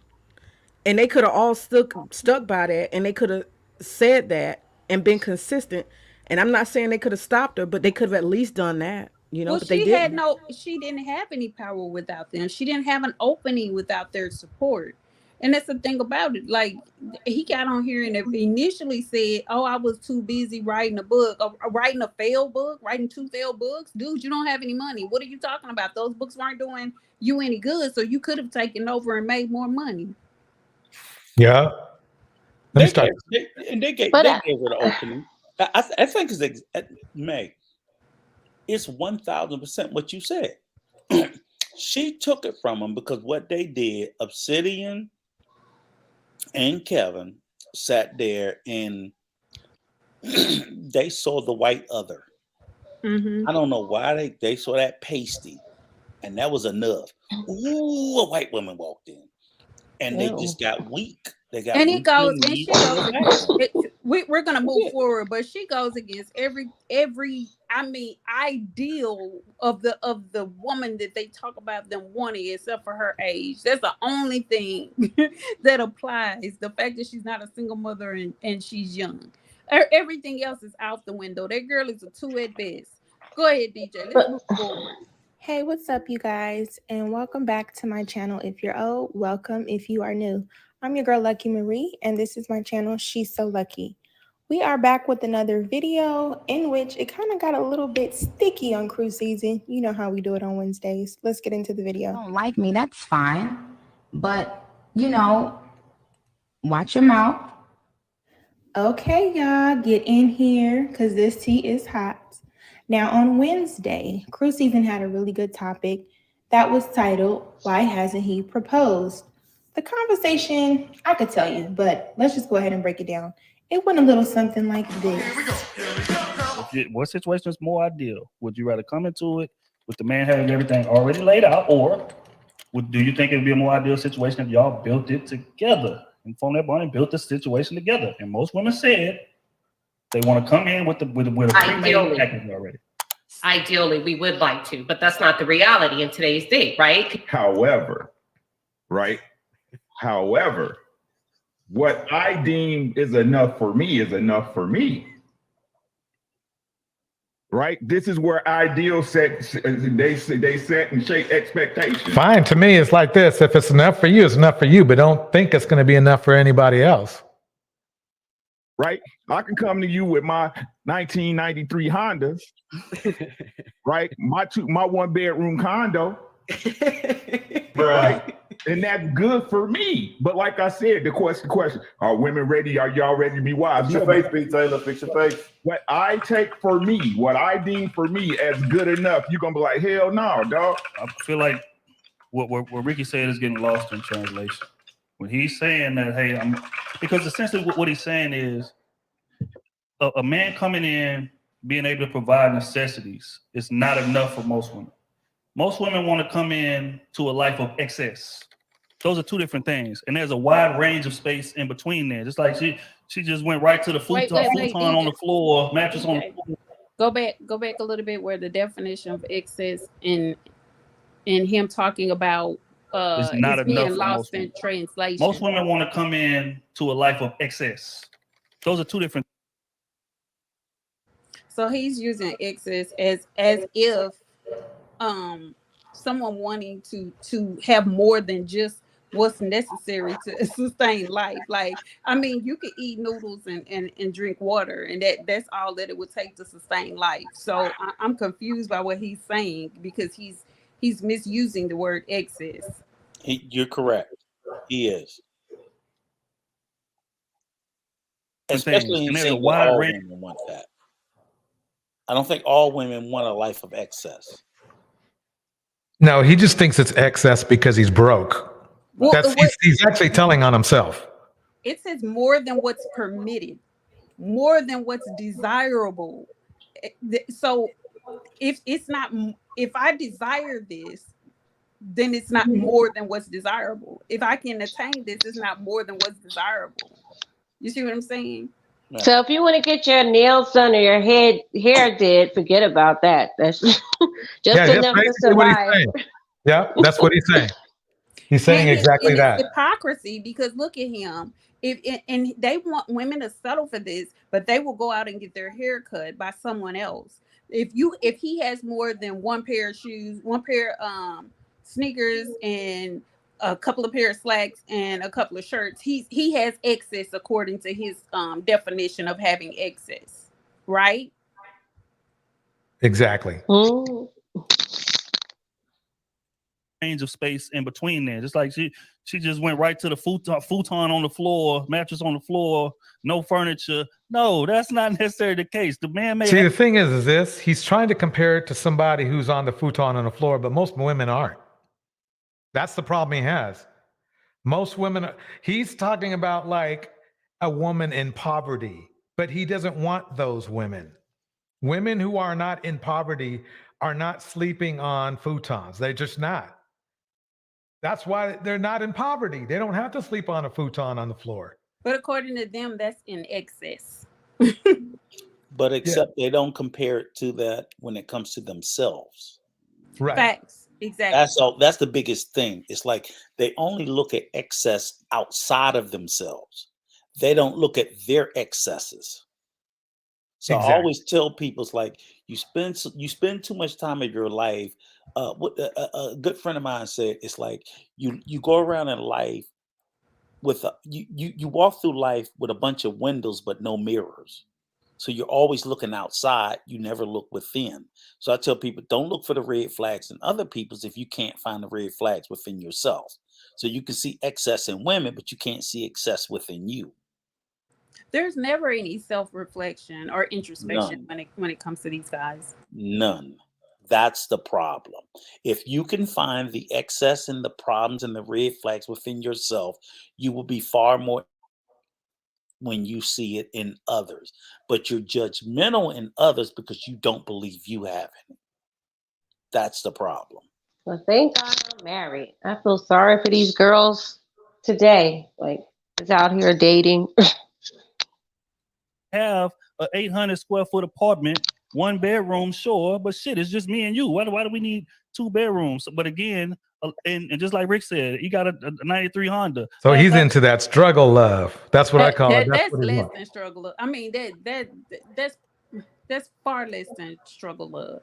800 square foot apartment with a 93, like who was born older than a lot of people. How old is that?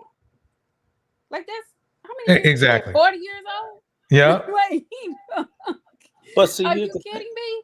But here's the thing: is he point out where he's sacrificing. He's not pointing out where he's not sacrificing. And the thing about this is you didn't place yourself in a position to have more and do more, and so you want someone else to settle for what you've settled for. And if they don't, you demean them. There's some type of way. There's something wrong with them. Or if, okay, I got a cheap car, but I'm spending an excess amount of money in jewelry and clothes. So just because I sacrifice in one thing doesn't mean I'm not wasting money in other areas where I'm not being responsible. So don't point out, oh, see, he's saving money. He got a cheap car. Yeah, but look at what the motherfuckers sitting there paying for designer suits and shoes and clothes. Wait a minute, on a wish, that car is on a wish and a prayer. Like, right. So, but what I'm saying is the reason why he has a cheap car is because all his money is being spent somewhere else. It doesn't mean he's not spending foolishly. If he's cheap, if he's frugal and cheap across everything, that's one thing. But oftentimes I see, oh yeah, he's cheap here, but he's spending a boatload of money everywhere else. And that's So what he's I was not really saying. being That's cheap. excess. That Not is really the being cheap. definition of excess. Right. He's not being cheap. He's just being cheap on a particular thing that you're calling out. Like I'm very cheap on clothes. I'm cheap on clothes, but I'm not cheap on vacations. I'm not cheap on other things. I'm cheap on clothes because I don't have no fashion sense. Let's see how he brings this home. Okay.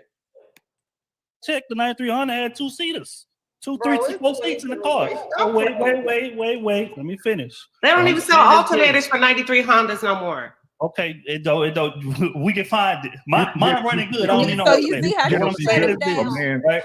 She had to shut him down on the mechanics of the car. Exactly. Is that car is able to get y'all from point A to point B. That house. But see, that's what Black women are already getting themselves from Honda. point A to point B. So that you see what I'm saying? This is like So wait a minute. Look, DJ. So we're in a 93 Honda traveling through the hood. Like who wants to travel through the hood where there's drive-bys and thefts in a 93 Honda? Like man, you convince me with that. Or a pregnant woman in a 93 Honda trying to get to the hospital when she's in labor. Like, come on now. Is able to be livable for both of y'all to live comfortably. But again, most women coming into a situation like that, they don't want just necessities. They want no. That's called poverty. Yes. And what Ricky's saying is that if you want excess, you need to be willing to build with that man to get excess. You shouldn't come into a relationship expecting excess. Can I ask a question? Okay. If in fact, as a woman, you come into a relationship and your baseline is greater than what he considers excess, what are you building? So he's got a 93 Honda, you got a 2015 Lexus, 2020 Lexus. He's got a 93 Honda. Your baseline is beyond his excess. What are you building as the woman? He merely wants to be a dragon. He wants to latch hold to you and drag on. So he wants to tell you, well, I'm nowhere fucking near your baseline. So you should wait for me to catch up. Are you out of your fucking mind? No, not him catch up. You should accept me where I am and then take me upward with you. Right. See, this is what I don't understand. Like, why they say Black men are not getting married, but wouldn't it seem like since Black women are making more money than them and they're the ones going to school and getting their career, wouldn't Black men benefit? Their financial, net worth would go up if they were to get married. Since Black men Black don't women, have a net worth. Wait, net worth is what you have in excess. Well, their financial. Wouldn't their financial whatever? Wouldn't that improve if they got married? Since Black women are getting the careers and going to school, wouldn't they benefit more being married than being a single Black man? I don't get it. You 1,000%. The thing about it is, according to the studies and the data, Black women are the only ones that don't benefit as it pertains to socioeconomics and getting married. We stay around Right. Yes, Black men would improve by getting married. 100%. Absolute. But I don't think they're looking to improve. I actually saw, here's the funny thing about it was, I literally saw, just take a moment. I literally saw an idiotic TikTok video, and I'm gonna try to find it. And someone had pushed the narrative that the government doesn't want you to stay married. They want you to, I guess, but the incentive, the government incentivizes women to leave marriages because they'll give them social safety network, just that, whatever. And And it's insane because I keep saying it's like 37% of the Black demographic is on welfare. Almost half of that is men. So what incentive are they saying that women are getting? This is asinine to me. Women are not getting these benefits. And this goes back into that 43K in the middle class thing.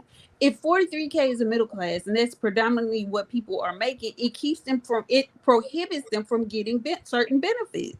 And that's why the middle class is so low on the socioeconomic end. It's to keep people from getting benefits. So I'm confused about what incentive are women supposedly getting. I'm confused. I'm confused about it as well, because what I couldn't understand was the argument is that so say, for example, okay, the government collected taxes $100 from me and you, Gemini, as a married couple, right? And if we split up, then the government would collect $100 from me and $100 from you. So now the government is incentivizing us to break up, because now instead of collecting $100, it collects $200. I said, but that defies logic, because if in fact, wait, how is that an incentive for us when the government is the one that benefits? No. It's not even an incentive for us. They were saying the government is creating an incentive to break up marriages so they could collect double. I said, but so in who fact, can collect double? But let me finish it.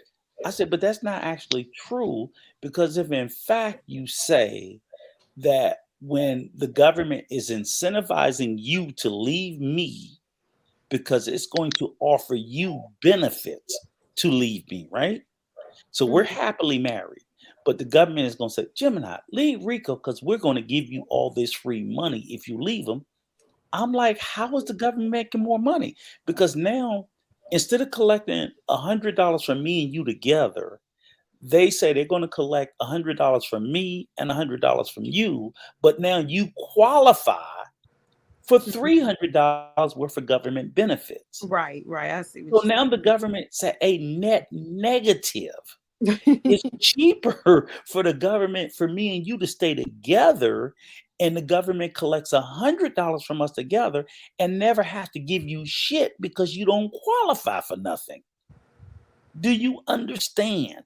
So I'm like, the benefit to the government is for couples to stay together, because couples together don't qualify for any government assistance. When you split families up, you create a dynamic where now the government has to fund the lesser of the two, you fucking idiots. So the government is not in the business of breaking up families. The government would prefer that 100% every family would be a couple, and they don't have to they can do away with welfare, food stamp, they can do away with everything because nobody qualifies. These programs came about because of broken homes. So when you talk about the incentivization, because that's the very thing that was said, oh no, the black woman left because the government is. I'm like, they'd rather you niggas be there. But then they don't qualify for nothing.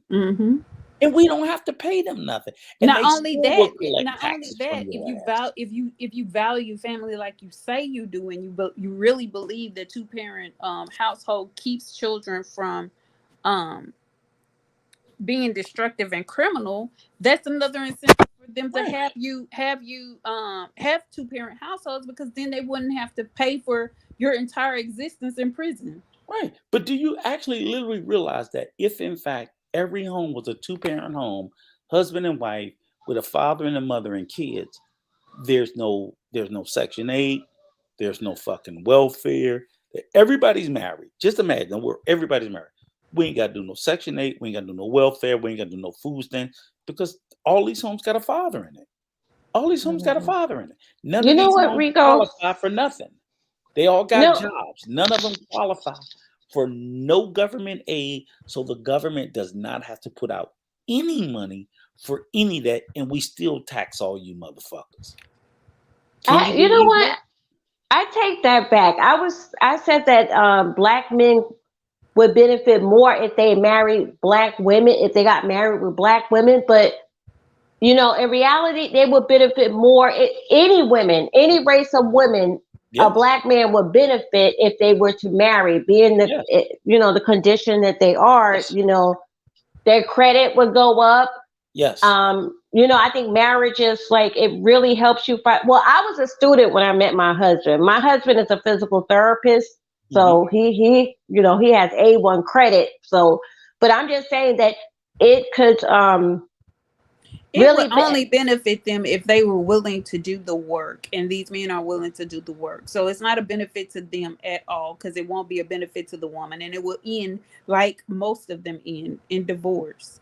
Yeah, it wouldn't be a benefit to the woman, but but see, that's the all problem. right, DJ. Divorce goes right back to the very thing, the separation, and then they turn around. So the failure of the marriage, they blame on the government, and the government has nothing to do with it. The government has nothing to do with the failure of your union. Your union failed because you refused to participate in what it takes to sustain the fucking union. The government actually doesn't benefit from the failure of your union. The government loses because 9 times out of 10, the government is going to have to support one half of the union. They're just not going to support the male. And that's what they cry about. They cry because when the union ends, the help goes to the female half. And it's because I understand That's you it. guys are triggered. Since then, I must say I have received the shade, okay? This conversation of my clipped up views from cruise season on Wednesday, check it out. Link will be in the description, by the way. It was titled, Men May Be Right About It. Many modern women don't care about love. With a comment in the comment section that said, Can you pause for a second, DJ? I just want to address this comment. Put Scott Hayward comment up so we can take this apart at 7:56. Ladies, I want y'all to read that and absorb that. Henry Mars, I credit Kevin Samuels with getting me a 10K raise at my last job when I took his advice about the way I dressed. So you needed another grown man. This grown man who claims that he's a father. Oh my God. Let me say this. This grown man who claims he's a father of boys looked to another man on the internet to give him advice about the way that he dressed, and he's crediting him with getting him a 10K raise. So it had your raise had everything to do with the way you were dressed as opposed to your ability to perform your job. And it took another fucking man. It took another man to tell your sorry, ill-prepared, undressed, slovenly nigga ass to dress appropriately. That's what I'm talking about, ladies. And that's what I'm trying to tell you. You can't. What is your name? I'm sorry. You can't get laid. That's Mr. Greeny. So that's what I'm saying. So that's why I say, see, this is the shit that they'll tell you, and they'll tell you as a black woman. See, if it's your fault. No, it's not your fault. It's these niggas. Period. It has to be, because I would never, like, I would never in my life. Put that back up, DJ. I want us just to absorb the idiocy. Number one, I don't believe he got a 10K raise. Period. Not at one time, unless he means he got another job. And that 10K, that's a hell of a that job was 10K more than what he was making on his last job. And let me just say this, Mr. Haywood, you've been in the chat, you've been stirring up shit, saying all kinds of stupid shit. If that is true, do me a favor, go play in traffic. Go play in fucking traffic. Oh my The God. level of your fucking stupidity, that if that is true, go play in traffic. Do us a favor. Go play in traffic, because you are a fucking detriment to the community if black men are fucking that stupid. You need another man to tell you to dress better to get a 10K raise. You are a sorry fucking piece of shit. And that's how I talk to you motherfuckers, because that's how you need to be talked to. You don't need to be coddled. I can't even. You don't I need to can't be wrap my coddled. mind around. You don't need your hand held. You don't need nobody to think, oh, he's trying. No, you're not fucking trying. Try harder, you piece of shit. It's ridiculous. It's fucking ridiculous. I need to know how he was dressed. I'm just so confused. How exactly was he dressed? If his attire got him a 10K raise, maybe an overalls and a cowboy suit. Not his job resume, not his CV, but his clothes got him a 10K raise. I just need to hear this. Let me ask you a question. This nigga woke up today and said, I'm gonna put this shit on the internet. Seriously. This is a win. This is a win for me. This is a win. And I'm telling you. No, sir. Wait a minute, Rico. No, you put it in the chat. Why do we need to get more information? You put it out there in the ether. I don't need no more information. You right. You should get more info before criticizing what I wrote. You wrote it. You wrote it and you hit send. You hit send. You didn't have to. Yep. Because you could have sat there and thought to yourself, before I hit send, let me think about this shit. And I tell young black men all the time, say the shit out loud in your head to yourself before you open your fucking mouth. But you don't want to. You didn't want to. You've been twerking down in the chat all fucking night. Like Gemini said, you type that shit and you hit send, motherfucker. So we're going to clown your stupid ass. Go Except play without in all the traffic, curse words. I didn't say all the curse words. That's okay. That's me. Go play in traffic. I mean, what was he wearing before? Overalls and a straw hat at work? Stupid ass nigga. I mean, I don't know what possessed him. See, they think so highly of this man who's not their father, who wasn't even a father to his own child, who did nothing but contradict himself every time he hit the mic. They think so highly of him. The man couldn't even pay. His family didn't have enough to bury him, but they think so highly of him. This man who didn't have enough money to get an apartment, he was living in a white woman's house with a leaky BMW and couldn't do anything for himself. But this is the high value. Hit it, DJ. I joined the sisterhood. Something about me being a lesbian, and why am I even in these conversations? SB replied with a shrug emoji, y'all. Well, damn. When I seen this, I said, oh, excuse me, bitch. I don't care about love. I'm a lesbian. I thought it was.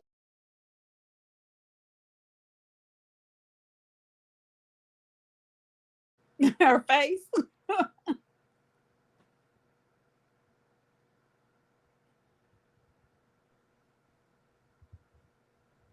Now that they're saying that Chantel Simone is a lesbian, someone just outed her. Oh wow! Oh, ouch. Yeah, they said that she's in a lesbian relationship. Ouch. Who said that? It's a video saying that it's called "Is Chantel Simone in the LGBT?" I don't even know how to all the acronyms, but oh my. I always sensed that she was, was a lesbian. I can't prove it, but my intuition is very, very accurate. You know what? I agree with you, and I'm not saying that to sling mud. I get that feeling from her, her and Pearl. I both, I think that Chantel is more like a feminine type one. Pearl is definitely a butch, like a hardcore butch. I can see her throwing back beers and all that, Yeah, I believe it. My intuition is really on point. So I'm so confused. How are these people taking the moral high ground with I don't understand. Never mind. It's what Siobhan said yesterday. It's exactly what Siobhan said yesterday. You can be whoever you want to be on social media, and you can become, you can take your insecurity and turn that into a place where you pretend to shine as a form of like self-protection. And I think that's what a lot of them are doing. I'm not trying to be mean. I was listening to Anton. Was it Anton? Anton's a fucking idiot, but go ahead. Yeah, I was listening to him the other day, and the crazy thing, y'all, if you're not careful, they will suck you in. Like the devil comes with a smile. And when I say suck you in, it's like the delivery is smooth. Some of the stuff they saying be mixed like with truth. You like, yeah, that's right. A black man, he got his own house, his own business. He got a black wife. He's doing it. He was bragging on himself. And I was like, I never paid no attention to dude because I thought he was goofy. And Next thing you know, he was just like saying all this stuff like I'm trying to live what I say I'm gonna live. And I was like, he is. That's living it. That's living it. I'm just checking off Everything stuff. Anton tells you is an untruth and a fucking lie, and he's a fucking idiot. Well, he Don't is sitting up believe in that big house and he do got a wife. I seen her. I And don't care. I well, don't I'm care. not trying to defend him, but all I'm saying is then he got to a place and that's where the teeth came out. And he You, said, and I just love, what did he say? Crimson Cure. And then all of my stuff just fell apart. I said, oh, never mind, fuck it, you know. you ain't seen no receipts. Fuck it. Okay, You ain't seen no receipts, and we seen PBM did the breakdown and showed all the receipts of the failed fucking restaurant business. He's had failed business after failed. So every time you say break, yes. Oh, we keep cussing. We can't cuss. Oh, We I'm keep sorry. cussing. No. Sorry. I just want to recognize that Scott Haywood is on the panel. All right. Can you guys hear me? Yeah, we can hear you. Yeah. All right. Yeah, you're pretty heavy with the insults. I guess that makes you feel good. So, Oh God. you know. Scott, you came to fight. Anyway. Scott, you came to fight. No. You want to fight? No. You were asking what shoot. kind of I clothes thought you was wanted to fight. I mean, I'm actually here for understanding. Are Fighting. That's what I said. Yeah, what you said, a lot of people on here we've determined that a lot of stuff that people say is bull. But go ahead. Okay, you're asking what kind of clothes did I wear? Yeah, we want to hear your story. Just khakis and button-down shirt. That's what engineers in my field typically wear. So I started dressing like one of the executives, and one of you said you didn't believe I got a $10,000 raise. Yeah, I didn't believe it either. But when they called me in the office and gave it to me, I gladly accepted it. I mean, I have no reason to lie. Honestly believe that it was the way that you were dressing, and it wasn't any. It didn't have anything to do. Wait a minute. It didn't have anything to do with your skills. It was just the way you were my dressing. skills are on point. My skills are definitely on point. But you attributed it to the way you were dressing. That was because I'd been there for maybe 12 years. And I'd gotten decent raises before. I went from 70 something to start to over 100K. So, and that was the largest raise they ever gave to me. And I have a feeling once I changed the way I dressed, everyone at the company, everyone wanted to know why. And what was your answer? I just wanted to change things up. Your answer was, let me tell you something. This is and I didn't need a man on the internet to tell me this. I didn't need, any guidance, but you dress for success and you dress for the next position that you want. That makes you feel better. It makes you perform better, and it makes you look better. You exude a confidence. Thanks for telling me that. I didn't know that. Well, apparently you didn't. But anyway. Kevin Samuels said anyway. And I'm sure you're a man that's older than me. Whatever. So apparently you didn't know. I'm just curious, Scott. Like, what was your introduction to professionalism early on? I'm just curious. Is like, where did you get introduced to the idea of what a professional is, how they look, all that? Where'd you get your introduction from initially? I started writing software. Was it anything formal, or you just copied what other people were wearing to work? How does that work? Yeah, pretty much. No. I always dressed sort of, button-down shirt. I mean, I didn't wear T-shirts to work or anything like that. I mean, I always dressed well, but not that well.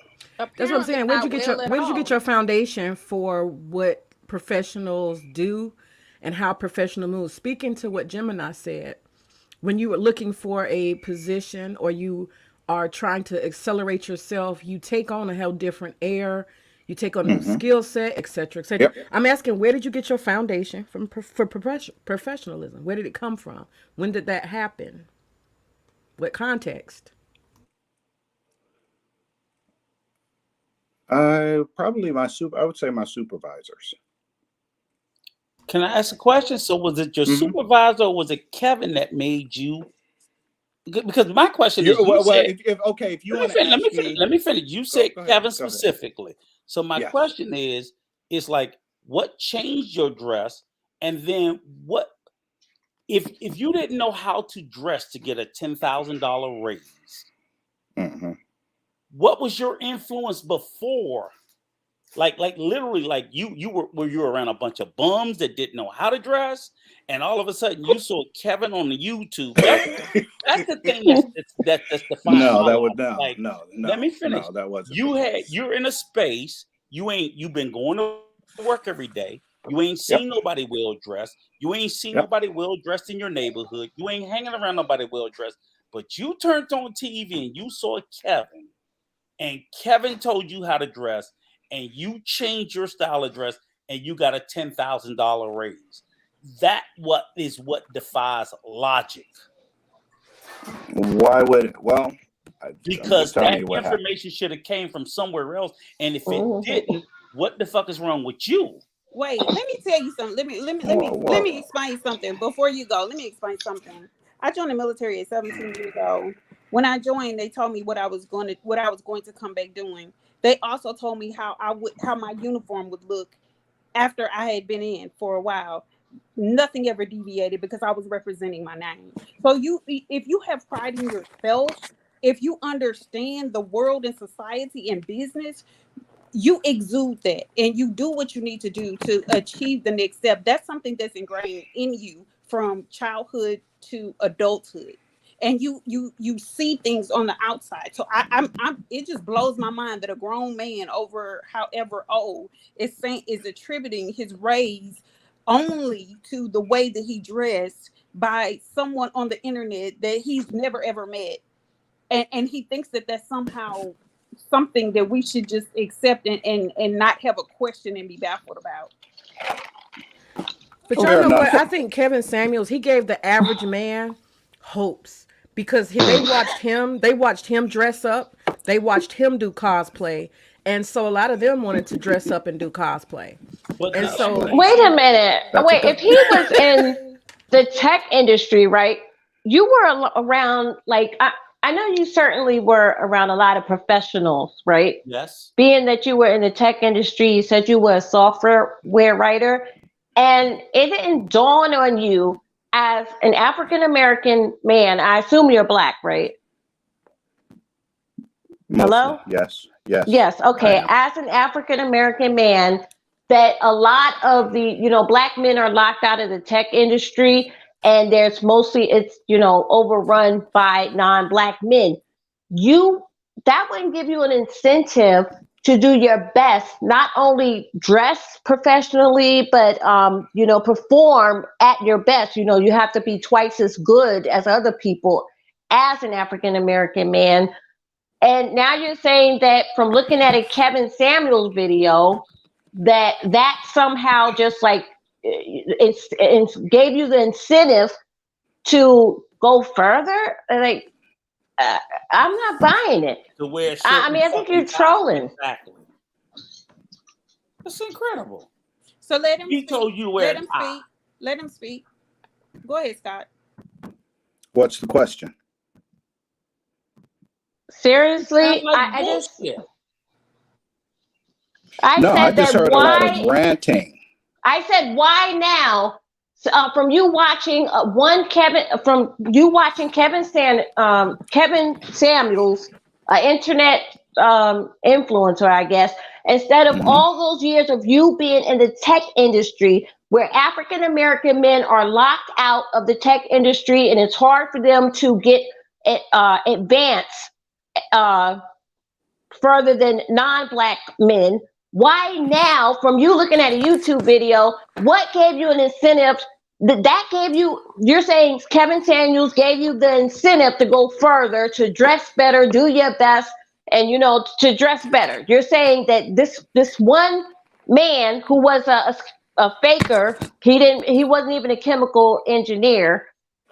He worked at, I think he was like a waiter. So from you looking at the video of Kevin Samuels, that gave you the motivation and incentive to dress up and to put your best foot forward instead of knowing that, it's hard for Black African American men in the tech industry. So it was Kevin Samuels that did it. You didn't think I know it's hard being I was the first Black guy there. I mean, so why wouldn't you want to do your best? Who says I wasn't doing my best? And I you won't guys say are that. impossible to talk to. Right, What the Scott, hell? Wait. You think I don't operate at a high level? Scott, wait a minute. I understand why you're getting upset, Scott. What the hell? I understand why he's getting upset. So let's dial it back. I mean, I didn't walk around with a freaking dunce cap on. You think I didn't work 2, 3, 4 times as hard on more projects than anyone? Come on, man. Scott. I mean, I'm not working with you guys. I mean, you guys are impossible to talk to. What Scott is saying, Scott, I want you to understand where people are coming from, but I want people to understand where you're coming from.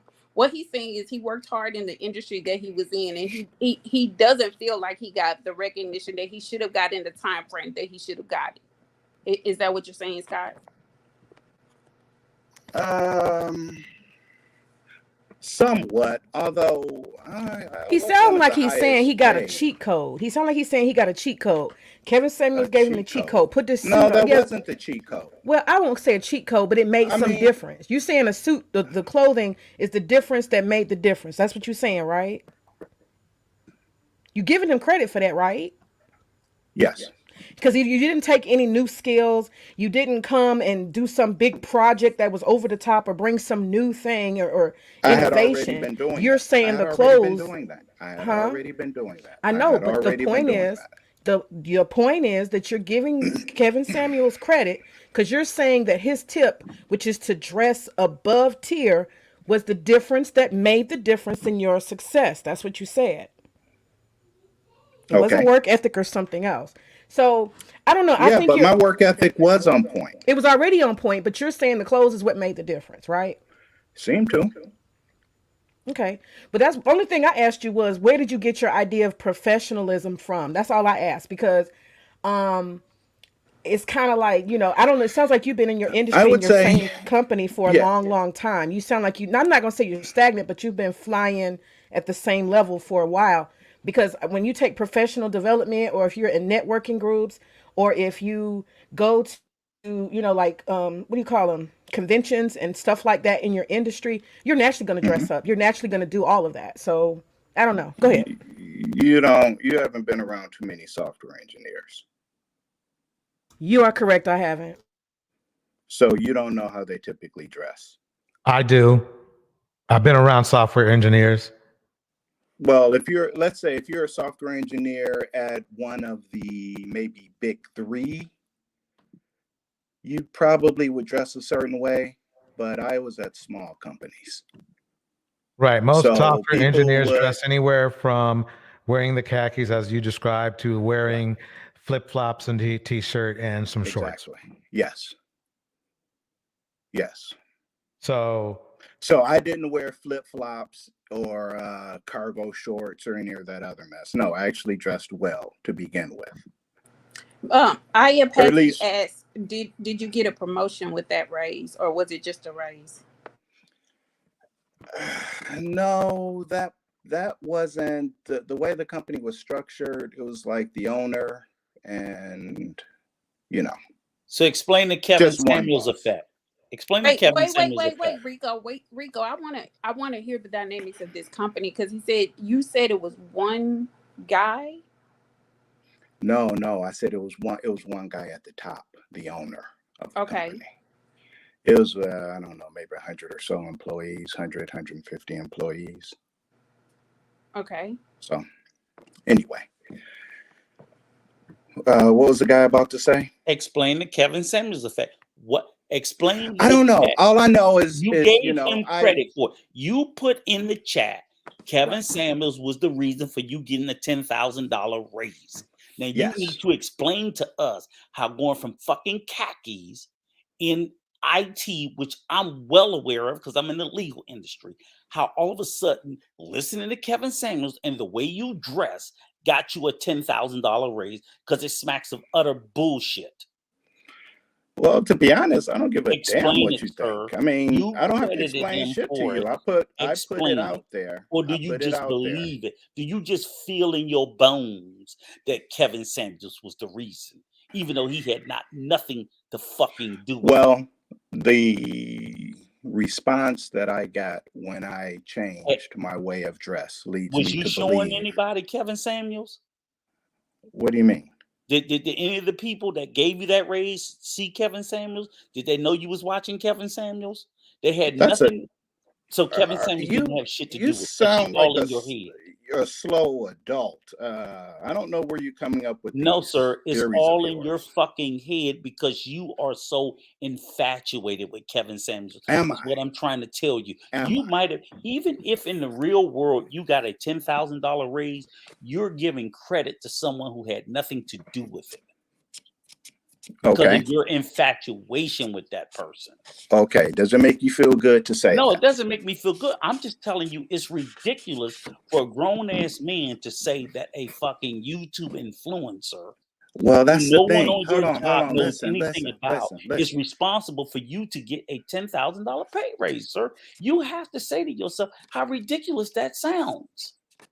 I really don't give it too much thought. I mean, I just threw it Well, out then there. why I did you mean, give you're him the one credit freaking for it? out about it. I was talking to the other dude.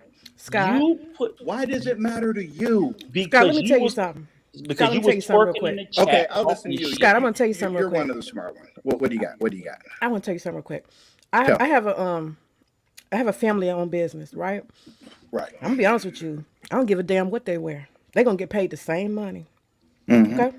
I'm just letting Okay. you know that. I'm just gonna throw it out there. I ain't gonna pay them $1 more for dressing different. Just saying. Okay. What if you think they're about to leave? If they brought some more business to the business, right? Some new skills, some new marketing, something else they gonna do, expand, help, bring income, revenue. That's a different conversation. But just because they dress different, I got t-shirts. They wear the t-shirt that I provide. I'm not finna pay them nothing different for the same work. They just don't make sense. I'm just saying. Okay. Okay. Fair enough. Fair enough. All I'm pointing out to you, Scott, is you have been all night insistent throughout the chat. Right. Talking these standard Manosphere talking points because you wanted to support the narrative. And that's fine. I don't discourage Manosphere, red pill, whatever. But Right. you made a specific claim.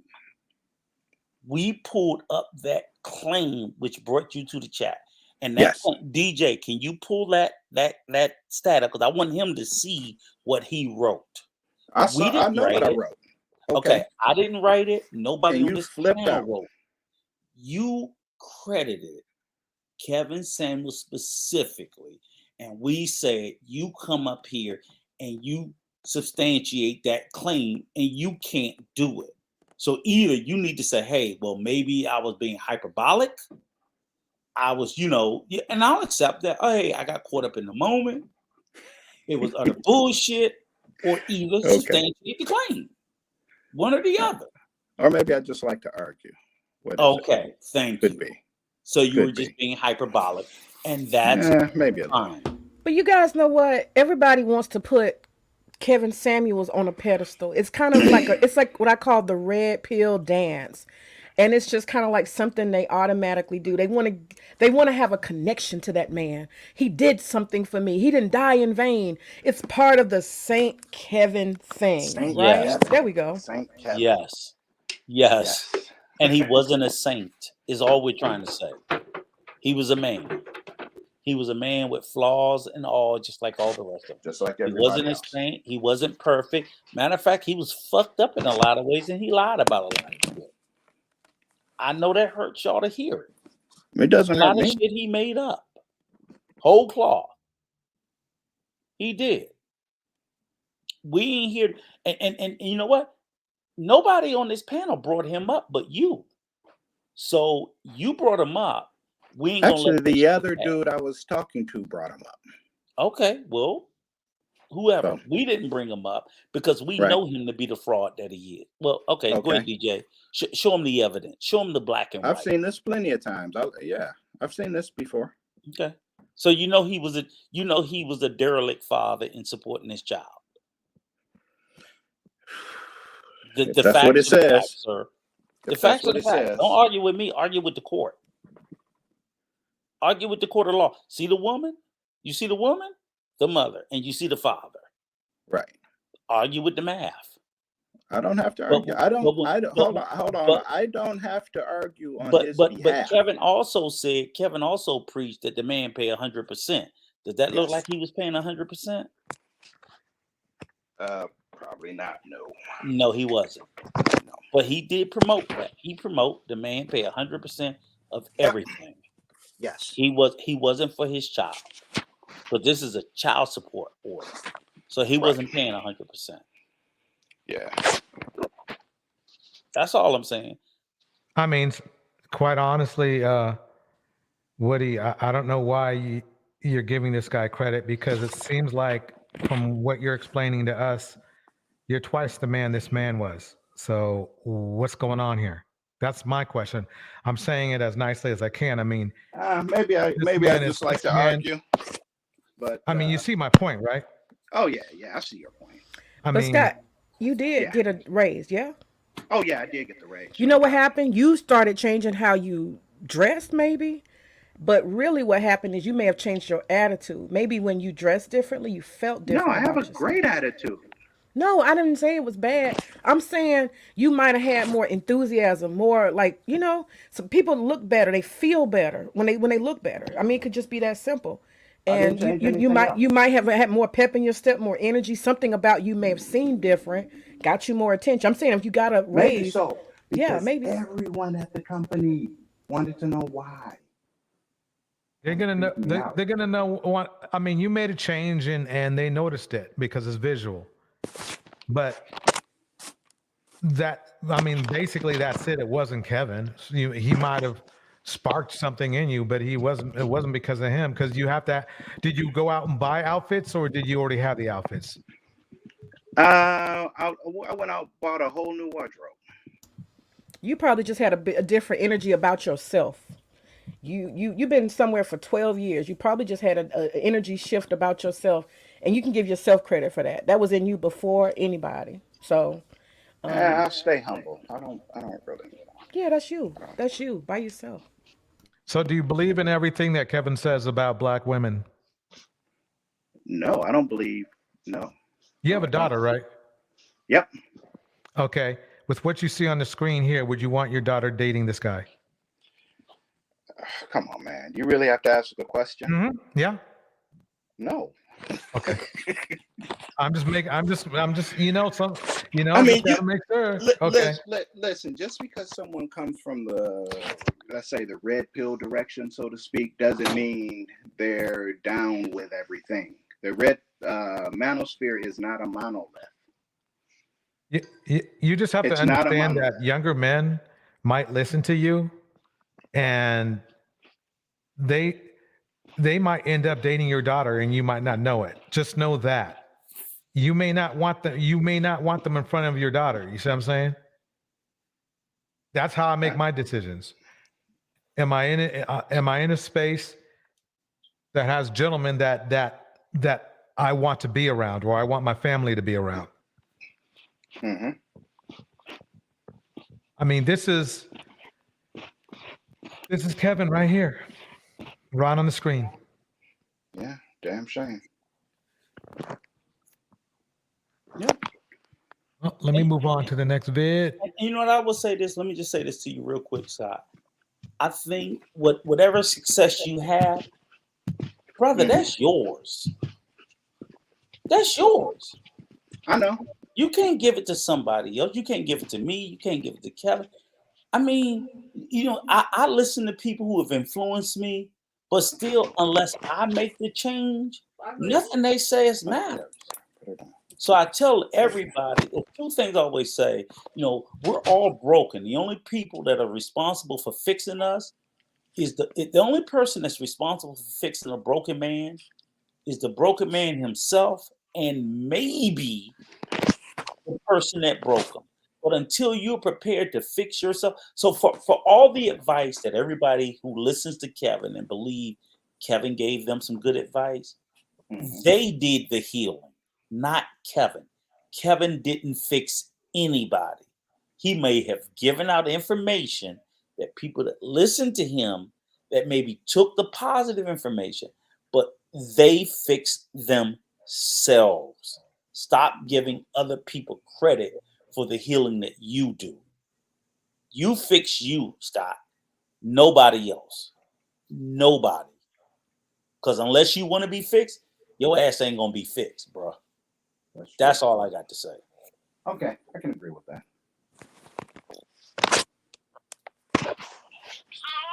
Good morning, Coffee Thoughts, part 2. So, I want to talk about some stuff that I've been struggling with the last couple of months. Now, if you hear snoring, that's my dog. When I first started the channel, I actually don't remember a time in my life that I was like happier. I mean, maybe a couple moments, but in general, like this last summer, I had so much fun. It was really stressful. I know you're trying to move forward, but I just want to take the time to appreciate this fit, feminine, and submissive woman in front of us. Gemini, stop it. She's right. This woman looks like, I mean, a bedrock of health. Look at her. A woman I would dream of every day. And the rest of you black women should aspire in your glorious pastiness, in your glorious mayonnaise. Oh, God. Mayonnaise. What's wrong with Pearl? Oh my God, it was so. Oh my God. I'll let you guys start. May, would you like to explain to them what your thoughts are about Pearl? Come on, Karen Nisha. Oh goodness, you guys know what, y'all? This I've been looking forward to this one because y'all, just a little gossip. Pearl ain't doing so well, y'all. Pearl ain't doing so well. You can see it, and we can all guess why Pearl's not doing well. If you spend day in and day out doing what she does, you know it's gonna take a toll on you. But we can't just assume it now because we can see it, but we can't assume. We gotta let her tell us. We gotta let her tell us what's going on, what's wrong with her. But it's all coming out. She's been handed the Manosphere. She's been handed the Black Manosphere. It is so big and heavy and huge. And she's supposed to carry it. And she tired, y'all. She tired. Y'all go ahead. Woo!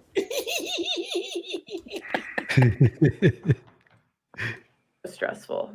Oh my gosh. It was so stressful. And I couldn't do it again. But it was really cool to be working on something that I had like seen in my head for so many years and like finally get success on it. So, yeah, it like this summer was when I saw a lot of growth on my channel because I think it started in like May of last year when it first started to like really take off and like get a lot of subscribers, and actually start making money. And it was just like a fun time. And honestly, I started making money and I wasn't even spending it on me. Like I was spending it on other people, like buying all this stuff for the channel and like whatever. But it was just like, things were just like moving and the weather was good and I was in this shitty apartment, but, you know, it was a really small operation at that point. Like I had a producer and someone to help around the apartment. Pause it. And I don't know, it was just like fun. I don't. So, what is that noise? So, she was in a what kind of apartment, May? I think she said studio. I thought she said shitty. Okay, that's it. Oh, Because I can't say that word, but I know somebody else can say it. Okay, so shitty. I like the cook. Obsidian is what was he? He's broke, right? Yeah. And so she was able to take over, become king of the Manosphere, and get herself out of this apartment. Shitty apartment. Mm-hmm. But Obsidian is still struggling to pay his internet bill. Right. And notice she said she was paying a lot of people. Mm-hmm. She had created her a whole company employees internationally. I don't know if y'all notice Pearlie is an international brand. She has I some think people she's working in England, right? in India and Nigeria. She got folk working all over the place because they And work for cheap labor. But yeah. and she has a producer, so she has a paid producer. She said that. Yeah, and she spent like what 5-10,000 flying Andrew Tate and that black girl Brittany Renner all over trying to. She even wasted money because she's trying to send them out to Dubai and changed her mind and lost money there. And not only that, she's in the UK, so you know that the cost of her studio and her space. Oh, it's trust me, Very London is expensive. expensive. Yeah. And She London, got money. very expensive. But look, but they Obsidian, never to your point, Gemini, Obsidian can't even get his cable bill paid. You know, and was it Donovan Sharp? Is that who was talking about how his living conditions? DJ, is that who was telling us about his living conditions? Yep. Oh, okay. So she was willing. So according to him, she was willing to do the work because Black women wouldn't step up, and he couldn't do the work because he was too busy writing these 2 failed books and holding these conferences with maybe 10, 15 people. I heard it was 7. Oh, I was. The number gets smaller. But he handed the kingdom over to Pale Horse. Pale Horse, yes. I'm looking for this logic that men say that they have. I'm really searching for it. You're gonna be looking a while. Yeah, we gonna need some of y'all red pill y'all red pill Negroes to come explain this, please. How you gonna hand a 25-year-old pasty, unattractive white girl the whole Black Manosphere and y'all ain't got nothing, not even $1 to show for it? 2 and words. She tired, y'all. She tired. And let me tell you something, May. The Manosphere and Red Pill are a spinoff from the white sector, right? I would not doubt. There's not a doubt in my mind that a white guy didn't get a hold of her and give her the manual to overtake all these neglets because they're that easy to be led by the nose just because of her skin color. I agree. Yeah, I could see I it. would agree with that. I don't know it for a fact, but I would agree with that. And the Black Manosphere is a carbon copy of the white Manosphere. These niggas don't have an original thought. Not a singular original thought. And I said it once before and I said it again. All they do is hold up the ideology of white supremacy because that's all the white Manosphere is the ideology of white supremacy. And the only reason why the Black Manosphere space exists is the white supremacy in the Manosphere kicked their Black asses out. That's why there is a separate space. There would not be a separate space had it not been for the white supremacy in the Manosphere. They were unaccepting of the niggas in there, so they had to go and create their own space. So what did they do? We're going to copy white supremacy and bring it over here. That's it. So it was easy for her. They're like, them niggas over there doing the same shit. I can go co-opt it. It's easy for white people to go and co-opt it when you're doing the same shit that we're doing. We mastered it. And they too stupid to see it. Yeah, and for some reason they think she's humble, but when you really listen to her, especially during coffee talk, when you really listen to this chick, you realize just how arrogant she is. She's super entitled in the most interesting way. Right. So they didn't make the space pro-Black, because if it was pro-Black, she couldn't be in it. You know what I'm saying? So they didn't take the Black Manosphere and say, oh, we're going to make this a pro-Black space. Because if it was a pro-Black space, she couldn't be in it.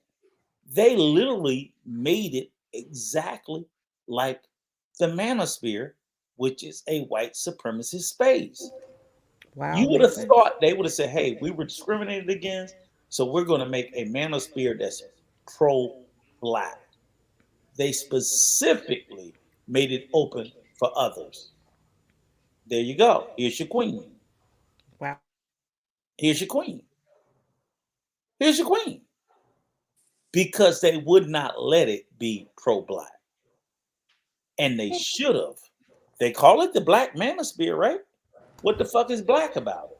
Them, only them. Yeah, what's black about it? Only them, Rico. Only them. Yeah. No other women are discounted. They're not a part of the black part.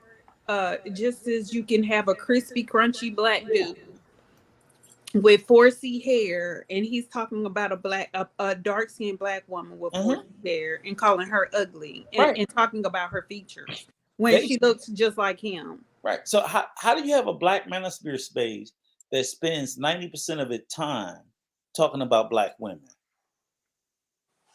There's nothing pro-black about it. You literally made it a white supremacist space. Rico, they're not part. They've never claimed. I don't think they've ever claimed to be pro-black. But what I'm saying is, you made it a white supremacist space because you demean black women more than the white supremacist manosphere. Remember, the regular manosphere is white oriented, right? They don't spend as much time. They don't spend any time talking about black women. Why the fuck do y'all spend all your time talking about black women? I mean, do they talk about white women? Do they talk about? Nope, they don't talk about women at all. Oh, then that's a problem. They don't see what I'm saying. All they talk about men grievances, but they don't back. In the white manosphere, they wouldn't fix their fucking mouth to talk about white women. They don't talk about women, period. So, see what I'm saying? Yeah. So in the white manosphere, they don't demonize women at all. But in the black manosphere, they usher in the white woman. Right. So make room, make room. Miss Pearl coming through. So here in the regular manosphere, which is the white manosphere, they talk about men's grievances. They just leave women out of the conversation. In the black manosphere, they talk about black women only. See what I'm saying? Oh yeah, definitely. That's the craziness. It's like you go over to the white manosphere, they don't even talk about women. They just talk about men's grievances. Whatever is wrong with men and how they're being untreated fair. They don't blame it on women. They just blame it on society at large. In the Rico, let me tell you about this clip right here. Everything is black women. Rico, let me tell you about this clip right here. Okay. In this clip, she's basically trying to ease out the back door. She trying to wait. Yeah, that's what I'm saying. Wait. Let's hear it. Okay, perfect. Give it away, girl. Let's go. Oh no.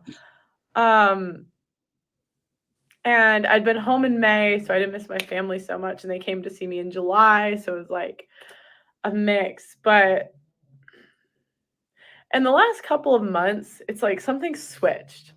Mm-hmm. And I don't know what exactly switched. I think it was like all the girls, like the conflict just months over months just started to like grow on me. And I think the online hate, it kind of just started, I just feel like I sort of, it's weird because I was hitting all these accomplishments, and what I've achieved in a year, in all honesty, is like amazing. Like, who has done this?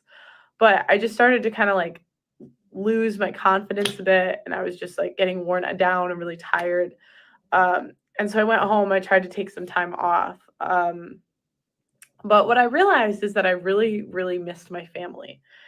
And it was kind of like the first year, you really aren't gone that long when you've moved away. But it's like the second year, you just start to like notice things. Like I'll realize, oh shit, I haven't talked to my brother in a couple months.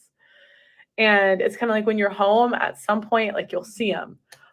And it's weird because it's like family's always the thing that you don't really have to put that much effort into like keeping those relationships, because you'll just see them, especially when you're home. But I've been in a whole nother country. So I realized in the last like 3 to 6 months, my desire to go home, and I really want to start a family, and I really want to have kids, and I really want to do that, but I want to do it in America. I just don't see myself like long, like I just don't think I could do 10 years in England. I grew up in a city probably like hers. The feeling this is how sad it is. She is going to quit. And what's sad about it is that all these men getting emotional over her, right? Protecting her and all this kind of stuff. And she doesn't care. This is fun for her. She's from a rich family. No, she's not making much money doing this. She's not. Look at Obsidian. He's been doing it for years. And as you guys saw my footage from last week, he doesn't have any money. So when you come from the kind of money that these people come from, this is just a hobby to them.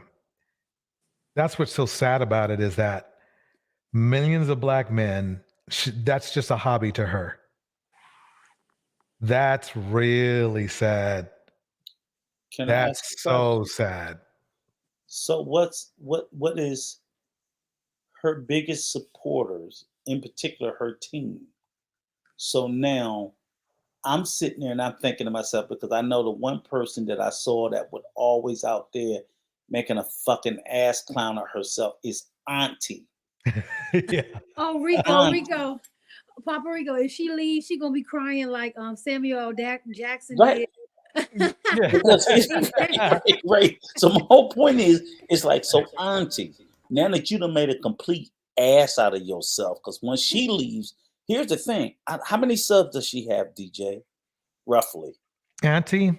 Yeah. She was only Curl. maybe over Pearl a has million, like 1.5 million probably by now. Now, when she leaves, that's up just like Kevin, right? None of the other ones, lead attorney, Dennis Berlin, none of them got that 1 million subs. So they're gonna scatter like roaches. They're gonna scatter like roaches. Auntie, your black ass ain't getting that 1 million. They not staying for you. They stay for Pasty Face. When she leaves London, she's going to leave Auntie in the dust. Mm-hmm. And what Auntie also knows is, not Miss Scarlet, not Miss Do Scarlet. the Django one. We'll try to find that with Samuel. So that's all I'm saying. That's how she gonna be. But look, there's a whole hate gang of Pearly in London. They giving her smoke. They giving her straight smoke. She got a whole bunch of haters in the UK. They after her. So my whole the thing about it is, I'm gonna say this and give it back to you, Rico. The thing about it is, they always talking about gold diggers. So all did she not dig the gold and she get ready to run with the pot? But my thing is, full like, leprechaun. How do you throw yourself out there? Like, I'm thinking about Auntie. I'm like, you done cooned and shucked and jived and Bojangled and tap danced your ass off, and now white missus gonna leave your ass. Do you know how fucking stupid you have to look to have sold your integrity for a coin that's now worthless with your dumb? She talks so much shit. And this is how they leave your black asses. That's why you don't sit there and you do not sell your integrity and your soul for fucking coin. Right. This is why you don't. Go ahead. I'm sorry. No, you fine. You fine. I just wanted to go back to when y'all were talking to Obsidian and he said that Pearl paid money to learn the business. I'm trying to figure out what business is that. If you're talking about the YouTube business, we don't need. He said, "What black woman is paying Kevin Samuels to learn the business?" What business are you talking about? The business of being a mammy and talking down on black women, or the business of YouTube? Because there are hundreds, thousands of black girls out here doing a darn thing on social media, on YouTube, and they didn't have to pay anything. They just been consistent, whether it's in the beauty industry, vlogging. We got Yanni Red doing her thing, just talking from her heart, giving women, but mostly black girls advice. So what business do I have to pay for to learn to be successful on this platform? I need to talk bad about my women to be successful on this platform? No. I would rather do vlogs and do beauty content, which a lot of other girls alike. I just wanted to put that out there. We was like pay to do the business. What are you talking about? I don't need to pay anything to learn about YouTube. I just have to consistently put my content out there, and the people will come. There's no need to pay. Can I say one last thing and I'm done? Pearl is Yeah, gonna go go ahead. off into the sunset. Pearl is gonna go off into the sunset. Will her million subs be transitioned to another black content creator? No.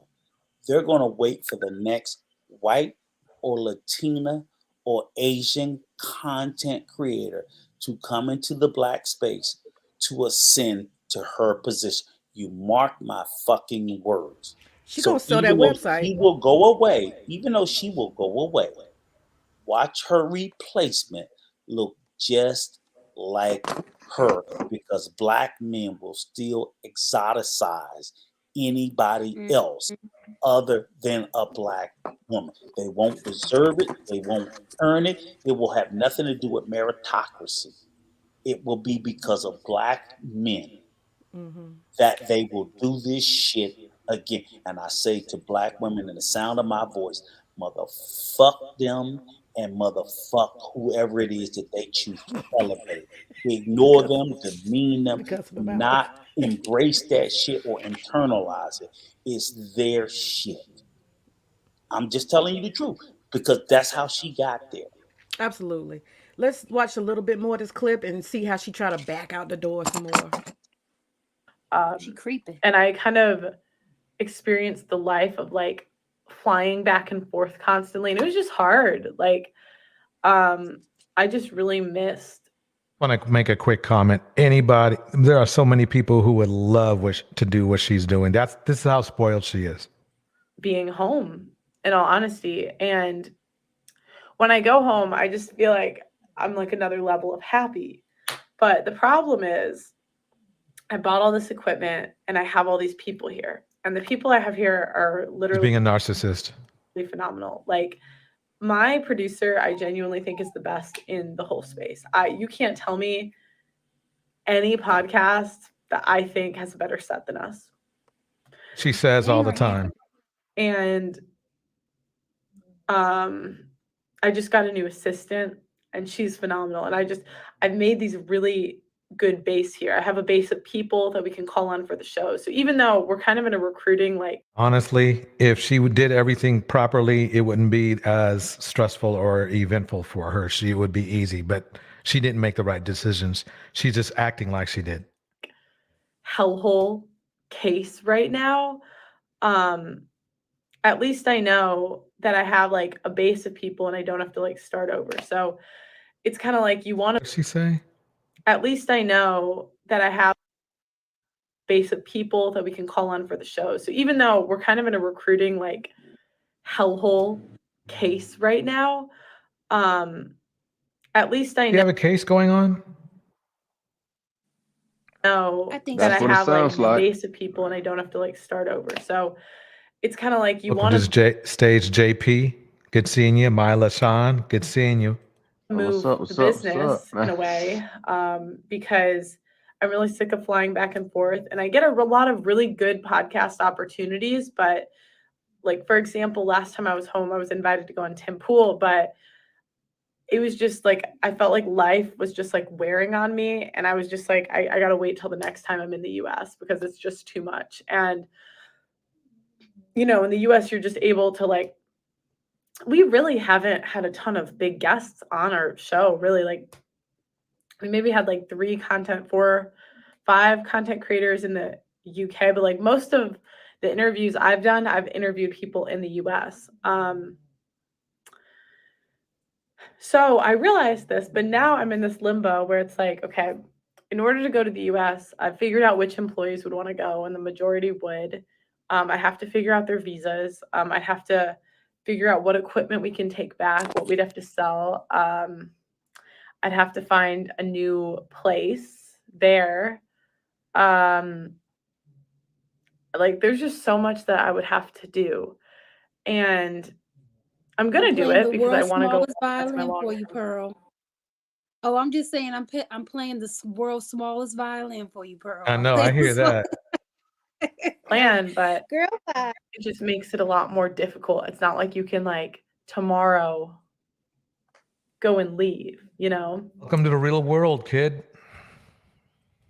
I ain't gonna hold you. When I go home, I'll be missing my family. But after a week or two of them niggas, I get tired. But you know what? I think she's using her family as an excuse. Yes, I agree. I think she's saying like I'm homesick. She's trying to get some general sympathy and look like she's so interconnected with people and family. But in truth, I think she's depressed. I think Can all we this get some hate and violence? misogyny is tearing her behind up. And not to mention that the people had like doxed her with her family. They sent all of her clips and all the ugly things she says, like to her grandmama, her friends, her cousin, anybody she knew in her past. They got her not harassed, but yeah, they just was like, look, this is who your girl is. Get your girl. So she Can you got guys hear me? exposed. Go Can ahead. I just say one little thing in the chat? Can we put some violins in the chat for Pearl? Let's just put some violins in the chat for her. We Yeah, feel you, girl. We Canvas, can you put sorry. some violins in the chat, please? We put some Canvas, some violins in the violins, chat. please. Can, can you guys hear me? Sure can. You can? Okay. All right. When did she make this video? Let me check. 2 weeks ago. Oh, why am I only hearing about this now? Okay. I thought that was odd. Well, the thing is this. She has something called Morning Thoughts with and coffee. And nobody watches that because she's just talking about herself and nobody's probably really interested in her. And you see her disposition. Ain't nothing sexy, ain't nothing friendly. I mean, even look at her hands and the way she moves. This chick is so doggone masculine butch. Just look at her body language. I mean, is it feminine, dainty, anything? Like, no. And so nobody watches this because they really probably don't care what she's saying. If she's not talking about, hoes and this and all that negative stuff, nobody really cares. And so I think that's probably hurting her too. Nobody watches this because they don't care about her personally. Yeah, they just want to How hear many her people- spit venom. But can I ask a question? I Sure got a can. question. Why should we care about why should we sympathize for her when she's never sympathized for all her anti-black women ideology that she spews? Right. Why the fuck would I care? I don't give a fuck what she bitch can offer herself. I don't care. Right, but All Rico, her I'm own sorry. audience doesn't like her enough to care. That's the issue. But I'm saying all the anti-black woman ideology that she has spewed repeatedly over and over and over. You think I got a moment? You think I got a second to give a fuck about her being homesick? Seriously? Come on. I hear that. What are we talking about here? I mean, That's what you white you women have do to if they suspend cheer. disbelief for all the shit that she. Just look at her history as she talks about you guys, and I'm supposed to care that she's fucking homesick? Oh, you We ain't seen nothing yet. No, Rico, you ain't seen nothing yet. She got a whole bunch of these crying and whining, trying to go out the back door with her explaining. Oh, you ain't Fuck seen her. nothing. This is just the tip of the iceberg. Fuck That's her what and white anything women that do. And it also makes dating a bit interesting too, because I'm here, but I want to go to the US. So it's like any guy that I would date would have to be cool with going to the US at some point. Any guy that she would date. So how long has she been Okay, there? so see, wait a minute. How long has she been I there? thought she said she was engaged to somebody. What happened? See, Yeah, I they don't- all do that though. I They don't all think so, do it. DJ. No. She wasn't engaged. I think, girl, first of all, girl, you overthinking it. If you dating a man and y'all do a trip to meet your parents, of course he ain't got no problem going to the US right quick. Are you trying to go back and forth? Like, girl, if you don't get your big She said any guy I would date. That means she ain't got nobody right now. Yeah. She gave herself away without trying to give herself away. Real simple, ladies. She's To thinking, all the thinking ladies, about what she said just now. But she's Ladies. not that experienced. She's not Ladies. that experienced. She To- doesn't have she's not socially apt at what she's doing. Like, this is new for her. And she's not even accustomed to being on the internet and having an internet persona. So she doesn't know what she's saying. And I'm sure she gives herself away all the time. It's just that, you know how black men are. They see white skin and they can't remember anything. They can't focus on anything. It's just, they just lose their minds. And so it doesn't matter what she says to them. It's everybody else that's paying attention to her that has her in the position she's in now. I have a question for the men. I have a question for. I don't want to say one thing, ladies. To everybody on the panel, to everybody in the chat, to all the ladies, 1000%. If you are homesick, I 1000% have the solution for you. Turn off your fucking computers and go home. That's it. You don't have to cry about it. You don't have to announce. All you gotta do is turn off your computer and go home. She's homesick. That's it. Who cares? I was homesick in the military. Kids she ain't homesick. She's not homesick, Rico. Go this home. heifer is not homesick. She is trying her best to get out the back door, make an excuse to shut this down. All them people she done hired, trying to make excuses. She has no intention on bringing all them people, relocating them, all that stuff that she got to do. You see, she's explaining this long list so we can feel overwhelmed and sorry for her. Which I don't believe. Well, excuse me. I have a question for the men. Mm-hmm. I wanted to know, is this whole thing where, okay, obviously these guys, these black guys that listen to her are getting some type of sexual thrill or getting turned on while as she's putting down black women or, you know, degrading black women.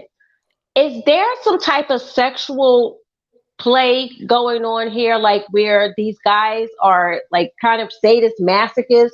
Why did they get so turned on? Is it a sexual thing? Seeing other races of women degrade and put down black women as if they're achieving something when they're not achieving anything. But I'm starting to think, is there some type of sexual, is this like a fantasy thing, an erotic thing where they get sexually aroused, having other races of women and talking to the woman that they're in the relationship with, like say they're with a white woman and all they do is talk down about black women all day, and then they go home and they have sex with each other. Like is that like? I said this and I'll say it again. It is sexual in that black men's, a lot of black men, the only power that they have is sexual, and so yes, it is very sexual that they get a thrill out of demeaning the people that they punch down. It's as simple as that. That's disgusting. That means that I always thought. Let me finish. It's proximity to them that makes them feel like they're conquering what the white man has, which is the white woman. Can I give? Let me give you a black male's perspective, okay? And DJ, I'm sure he's dated. I'm not sure, but I'm going to assume he's dated interracially before, right? And I would tell you this as a young. He doesn't seem like the type, but maybe he has. He probably has. I'm not saying that we go out actively seeking it, but it's what your proximity is. If you're in an environment where you're around other people and you have the ability, you do. So I can say this. I like I said, I'm a boomer. I grew up in old school DC when Chocolate City was Chocolate City. Okay, so growing up, and I'll be honest with you, when I was growing up, the city was like 80% black. So I had no proximity to anything outside of people who look like me. That changed at the early age of 18, 19 years old when I joined the military. So when I joined the military, obviously I was exposed to other things. So what I will say this is, for a lot of black men, because we do grow up in this country in segregated spaces. I grew up in a very segregated space. Even in 2023, you'd be surprised. A lot of cities are still segregated, whether you're in Memphis, LA, even New York City, spaces are still segregated, and they primarily segregate by race. So a lot of people, a lot of young black men grow up the totality of their life, and they just never dated anything else. So we otherize or exoticize other things in our head because we don't know any better. What does that have to do with them putting down black women while they're in a relationship? No. I'm not saying. Hey, you guys, can we get the video in for just a couple of minutes and then come back to this conversation? Go ahead. Okay. because it's just the flying just like takes a toll on you. And I didn't notice so much. Oh my gosh, Ellie, my dog is Ellie. She's having a nightmare with them. And I didn't notice too much the first year. And I'm really happy with the decision like I've made to go to the US, but it's just the path to getting there is a lot. And I don't know what switched between the summer and now, because in the summer. So I have to stop this, but A Lady's message just simply confirmed this woman is a fraud. She should not be, if she's as red pill as she says she is, she should not be thinking about dragging some dude over with her. I thought she meant it like him visiting or going. I didn't take it as like him like moving there 100%. She shouldn't be thinking that way at all. Oh, okay. Yeah. I was really like happy here. And I do think that success, I've really seen a different side of people sometimes when it comes to like friendship and when it comes to you really, when you become successful, you really see who was there like for the right reasons, because a lot of people kind of switch up when you become successful and start to feel like entitled. And, you know, maybe that one idea they had for a video. The white manosphere kicked her out. So the only reason she's successful is because there's so many black men that are stupid. Or something they said to you, they'll feel like, I don't know, entitled to money or entitled to this or that. And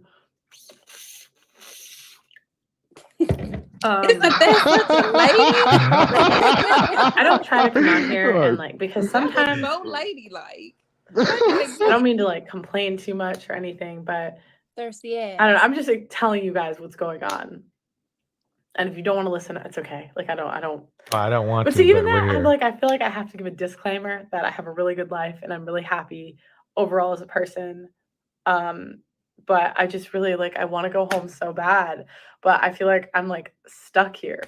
Oh, poor lady. Now wait a minute. You know, what did she get And- herself into to be stuck like that? I mean, why I does she think feel because- stuck? You know. You want to know why? Let me give an example, because my boss he's in South Africa right now, and when you're like a business owner, sometimes you don't feel you get anxiety leaving your business, like it's all gonna crumble at once, like the people who you put in place. And I have to tell him, like, just trust us, we got this. Like, damn, go on your trip, leave me, because he keeps texting me. I'm like, leave me alone, Jordan. Oh, I put his name out there, he'll be fine. But they feel like they can't, like if they leave, everything's gonna crumble. Like they don't have a solid foundation just to leave for a little bit, take a vacation.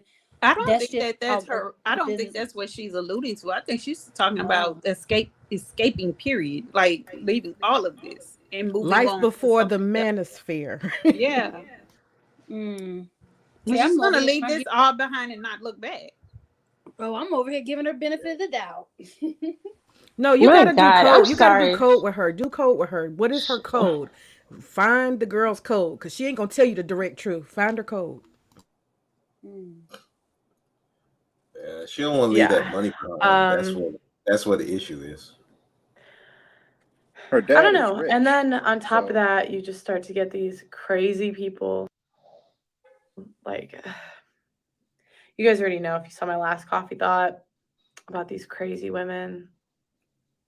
I have to order Uber soon for practice. Let me see. She has no problem insulting crazy women and bringing men on that are, sex traffickers. She has. That's not. But now all the women that are telling her to stop, they're crazy.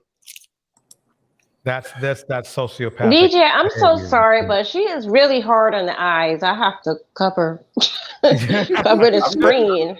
That's She crazy. ugly. She ugly. Just say it. She ugly. Yeah, man. Somebody Look, said I she just was a woke 10. up I'm from a like, nap. are you On my back. Go ahead. I do have a somebody was question. saying she's a 10. I'm like, are you joking right now? I- She's below average at best. Yeah. Can I ask you a question? What in the history of media, and YouTube is a form of media, and she's not trained in any way. So we're even talking about professional media. What white woman could withstand being in the space and not be in a space of adulation? You know, where they could. So she's wilting under the barrage of hate.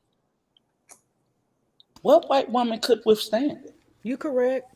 And she's someone who is an ugly white rejected. woman too. Yeah, That's someone the thing.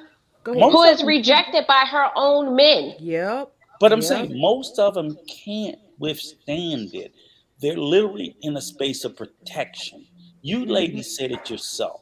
So even if it's creeping up on her now. It's like it's really getting to her now. But before, because she was so rejected by her own white men, that she didn't have an issue with it. She was immune to it. But now all of this degeneracy that we have in our own culture is starting to like fall on her. Here's the thing. Rico, did you know she got a weave recently? No, but here's the thing. She got a weave. But here's the thing. She wasn't rejected by her white men, but she wasn't protected by them either. Because the white men didn't give bull crap. No, that's what I'm saying.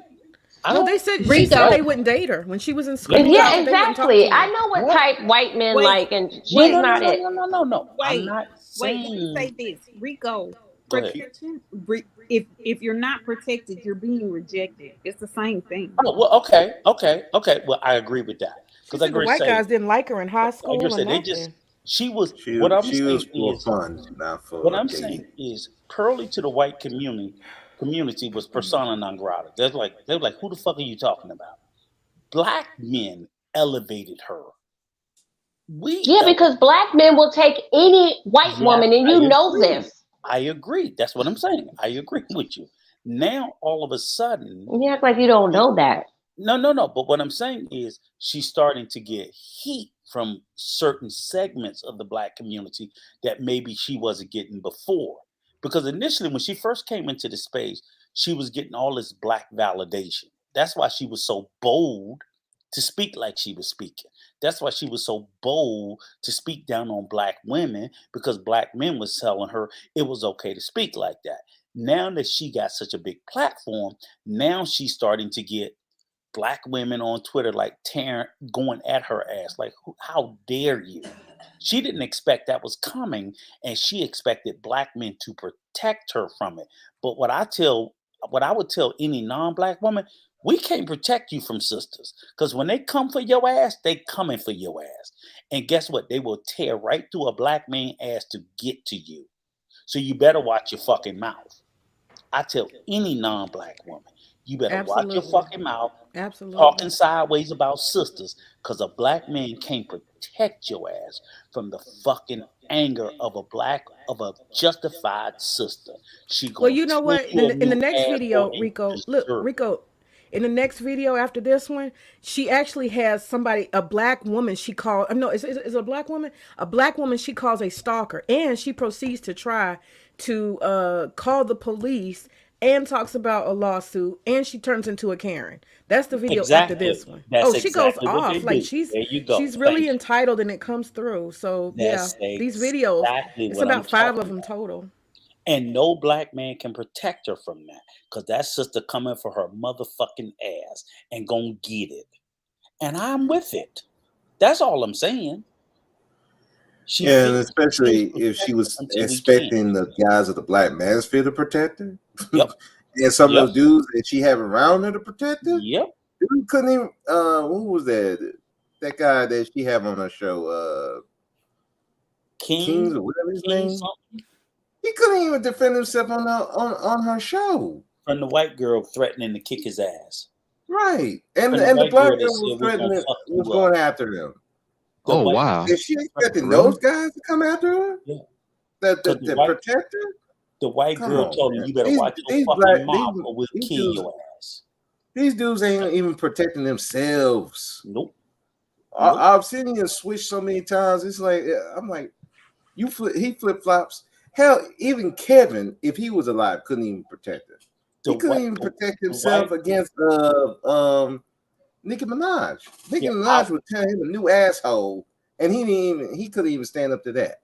And You know what? You guys have no clue. Kevin was getting roasted left and right around the internet before he got internet famous. He was getting roasted in almost in the sector that I was in about those kitten heels. They were doing dances. They had made rap songs. Like, this dude was getting roasted, and I confronted Obsidian because he wanted to play a game like him and Kevin were so close. But even they wouldn't let that dude on the panel because they didn't have any respect for him. They all of a sudden Shay roasted him too. All of them were all of a sudden close to him after he got famous. And so if you were that close to that man, why didn't he take you under his wing to pass the mantle to you? You weren't close like that. None of them were close to him like that. Yeah, DJ, show the guy Pookie is prime. That's the guy named King Riches. The black guy on her show that white girl punked and told him, you better watch your fucking mouth or we'll deal with your ass when you leave. And he shut it up. That's because he's a bitch. Rico, what happened? Exactly. Rico, what happened with that situation? I mean, the dude got threatened.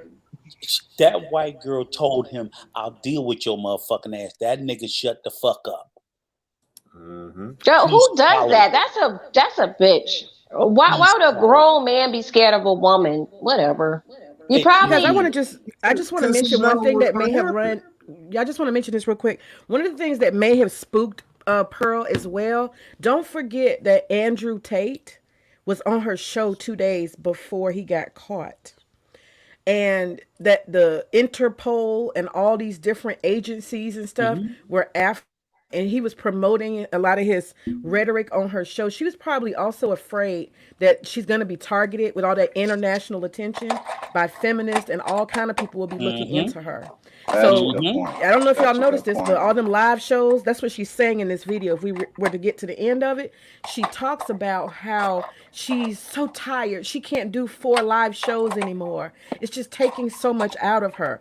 She's trying to get out of doing them shows because that rhetoric that she would spit and saying that stuff over and over again and getting more attention, it's going to take her down. So she don't want to do them shows. She wants to switch to wife school instead. And you best believe she'll probably get called. She probably will have a subpoena out soon. I'm not putting her down because she's white. I'm just saying that, you know, she looks like she doesn't shower. She looked like she just crawled out of bed. She's not attractive. Get her. And I want to know, like, why don't black guys have some standards about them? Like, okay, my husband, I'm not gonna lie, my husband is half Portuguese and half Native American. So he's white. But he is like, I would say he's like an 8. He's very attractive. He's young. He's successful. Why do they not like have any standards when it comes to white women? Why would they take anything? Bingo. Hey, can I answer that? I'll try to answer that. Go ahead. Go ahead, sir. Okay. Because anything white, a lot of us want that white validation. Now, when you're talking about with white woman, she is the standard of beauty in America. That's truth. So if you're getting the standard of beauty, that's what you're getting to. Yeah, but you know why she's a standard of beauty? Because white people are in power. I get all that. I get that. Okay, I understand that part. I'm gonna put people in the back. Please stop talking. Can he finish, please? Go ahead and finish. I get what she's saying. Yes, the men did that. Exactly. I get that. However, like you said, a lot of black men be conditioned to believe that is the standard of beauty. So you're trying to get to that standard of beauty. Now, so any white woman will do. And then what makes Pearly so I don't even want to say attractive, because that's an insult to my eyes. But why is she so appealing? Because she's saying the things that these guys have been saying in these red pill spaces in the black manosphere. But how y'all overlooking the ugly, brother? Get to that part. How are y'all overlooking the ugly? Because again, she's the standard of beauty. It's just like do you see ugly though, brother? Brother, do you see ugly? Please, let's be real. Do you see ugly? He said he saw ugly. Like, I he's said she's explaining for ugly. other people. I'm not attracted to her. I don't want. She look like a man to me. But listen, okay, as a grown adult male your mind is mature. You know that the reason why she is the standard of beauty is because white men rule this country. They're in charge. Of course, they're going to put the standard of beauty as being themselves. So, are you that brainwashed?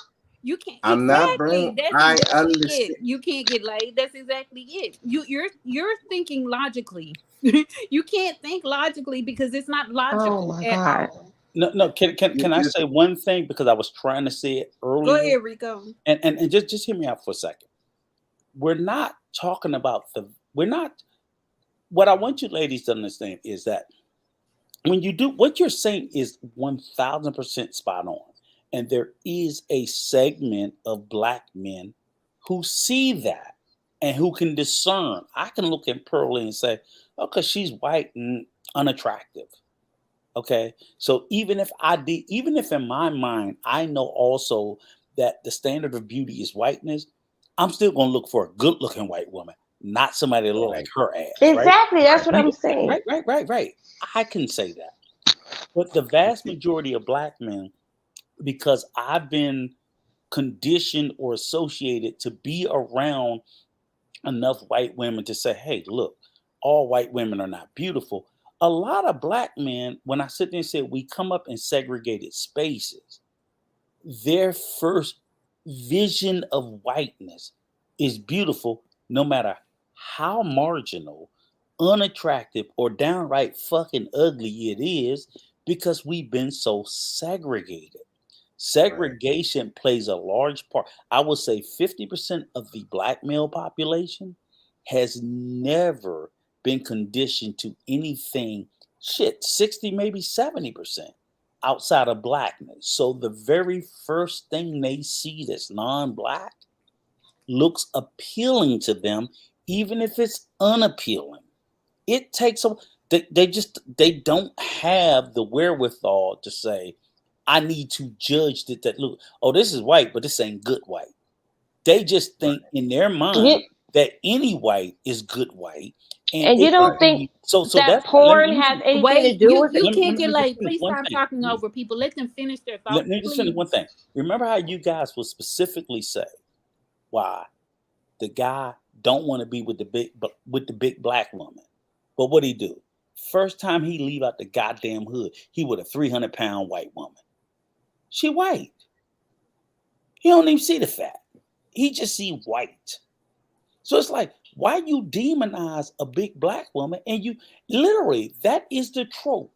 These Negroes will leave the hood and will go out and will be with the biggest, fattest, blandest white woman. That's why that happens. Because they ain't never been around nothing enough else. So all I'm saying is that population is so big.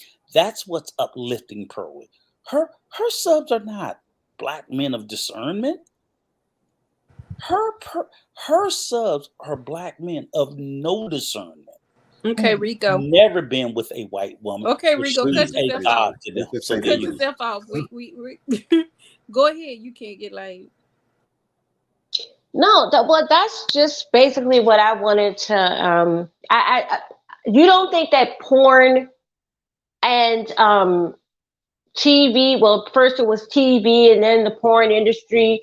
You don't think that has anything to do with it? Because I'm going to tell you something. Men are. That's why women, dress up. We wear makeup. We try to look as good as we can. Men are visual.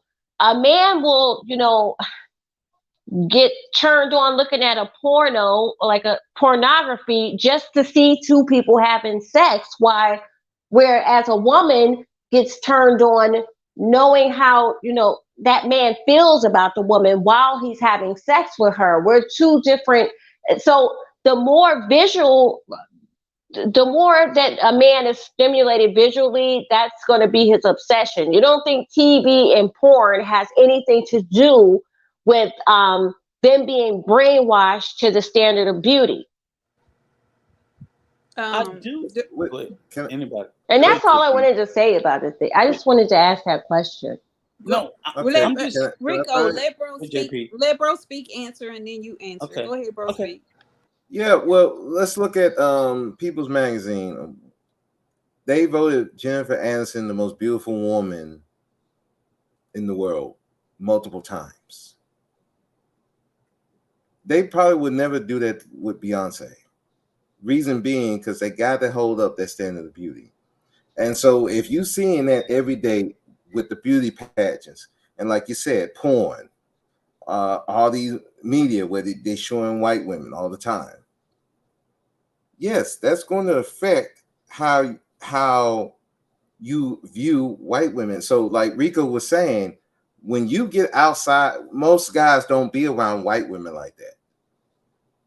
Outside of work and something like that, they're not around white women like that. So when you get out there, yeah, any white woman will do. But if you're around white women, I'm sure Rico probably be around white women. I be around white women. I've seen them all state addresses. So a Pearly, I would ignore Pearly just off the base. I'm like, get that thing away from me. But there's some dudes who's not going to be able to do that because, like you said, they're not used to white women. They're not used to. I've said that. I mean, if you're going to support a Pearly, could you at least support? There are better looking women who speak sort of the same things what she's saying that you could support, but they just latched on to this one because she's speaking their language and she's been going against black women, which is stupid in itself. But these dudes are, I mean, like I said, they're not thinking. They are so against black women. They want to run from blackness to the point where they'll just run into anything. It's just like when they go overseas. I heard Austin hollering out of his own mouth talking about, I will deal with a baby mama at these other countries than deal with a baby mama here in America. And I'm like, wasn't the whole point of you leaving so you don't deal with that, but you're willing to run to that? Same problem. It's not the issue. It's they running from black women. Okay, Rico. That's it. Go ahead. Rico. No. Wait. Scott hadn't said anything for quite a while. Let him go, please. Go ahead. Okay. Everyone is saying what they've observed black men doing, black men saying. Has anyone ever thought or asked why they feel that way? They didn't just wake up one day and say those things or feel a certain way. Something happened. And until society or we as a people address what happened, things cannot be fixed. Can you say what happened, Scott? Because you're introducing that, but you're not being specific. I see. Well, one thing I see that there used to be a time when you could count on each other, have each other's backs. Those days, it's like the social contract between black men and black women has been broken. The social contract where we, sort of looked out for it, cared for each other. It's like something happened and we stopped caring for each other. And you are you alluding to women that black women stop caring for black men? I'm saying we as a people did. I didn't say one or the other. I'm saying we as a people, because I can say that as a black man, I felt sort of, I don't know, I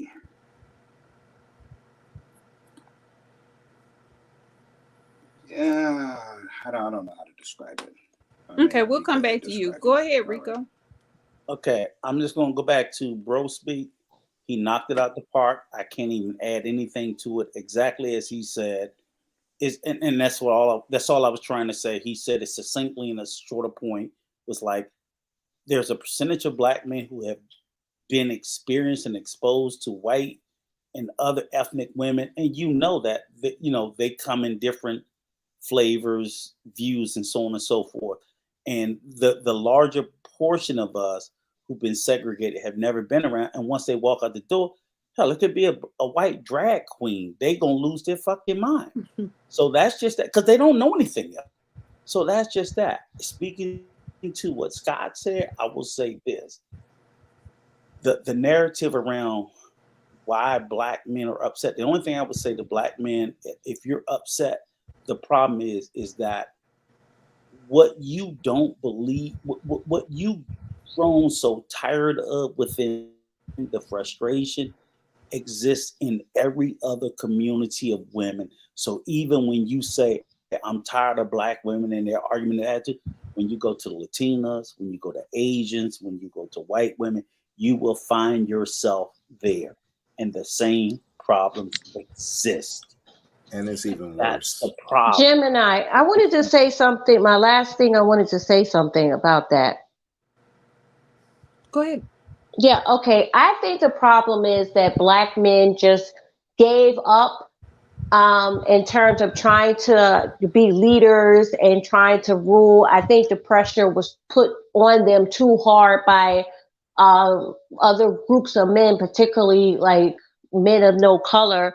But one thing wait. Before you move beyond that, what do you mean by that? Too much pressure on them to... No, the pressure with, I just think they couldn't take, they just backed out. They couldn't take the pressure anymore because of, things that were going on. Of what? Like police brutality, racism, a lot of them not being able to get their foot in the door when it comes to corporations and the workforce, and being locked out of a lot of industries, just systematical, in a nutshell, systematic racism. So you don't believe that women went through the same thing? Yes, I do, but I just don't I believe that men, they could not, for some reason, take the pressure. I don't know why they couldn't. Maybe it was too much on their psyche. It was too much on their psyche, the systematic racism and all the lies that we've been taught. Maybe it was them that they couldn't take it. Like women, I have to admit, I believe that women are much stronger than men when it comes mentally. Psychologically, we're much stronger. We can handle a lot more. But,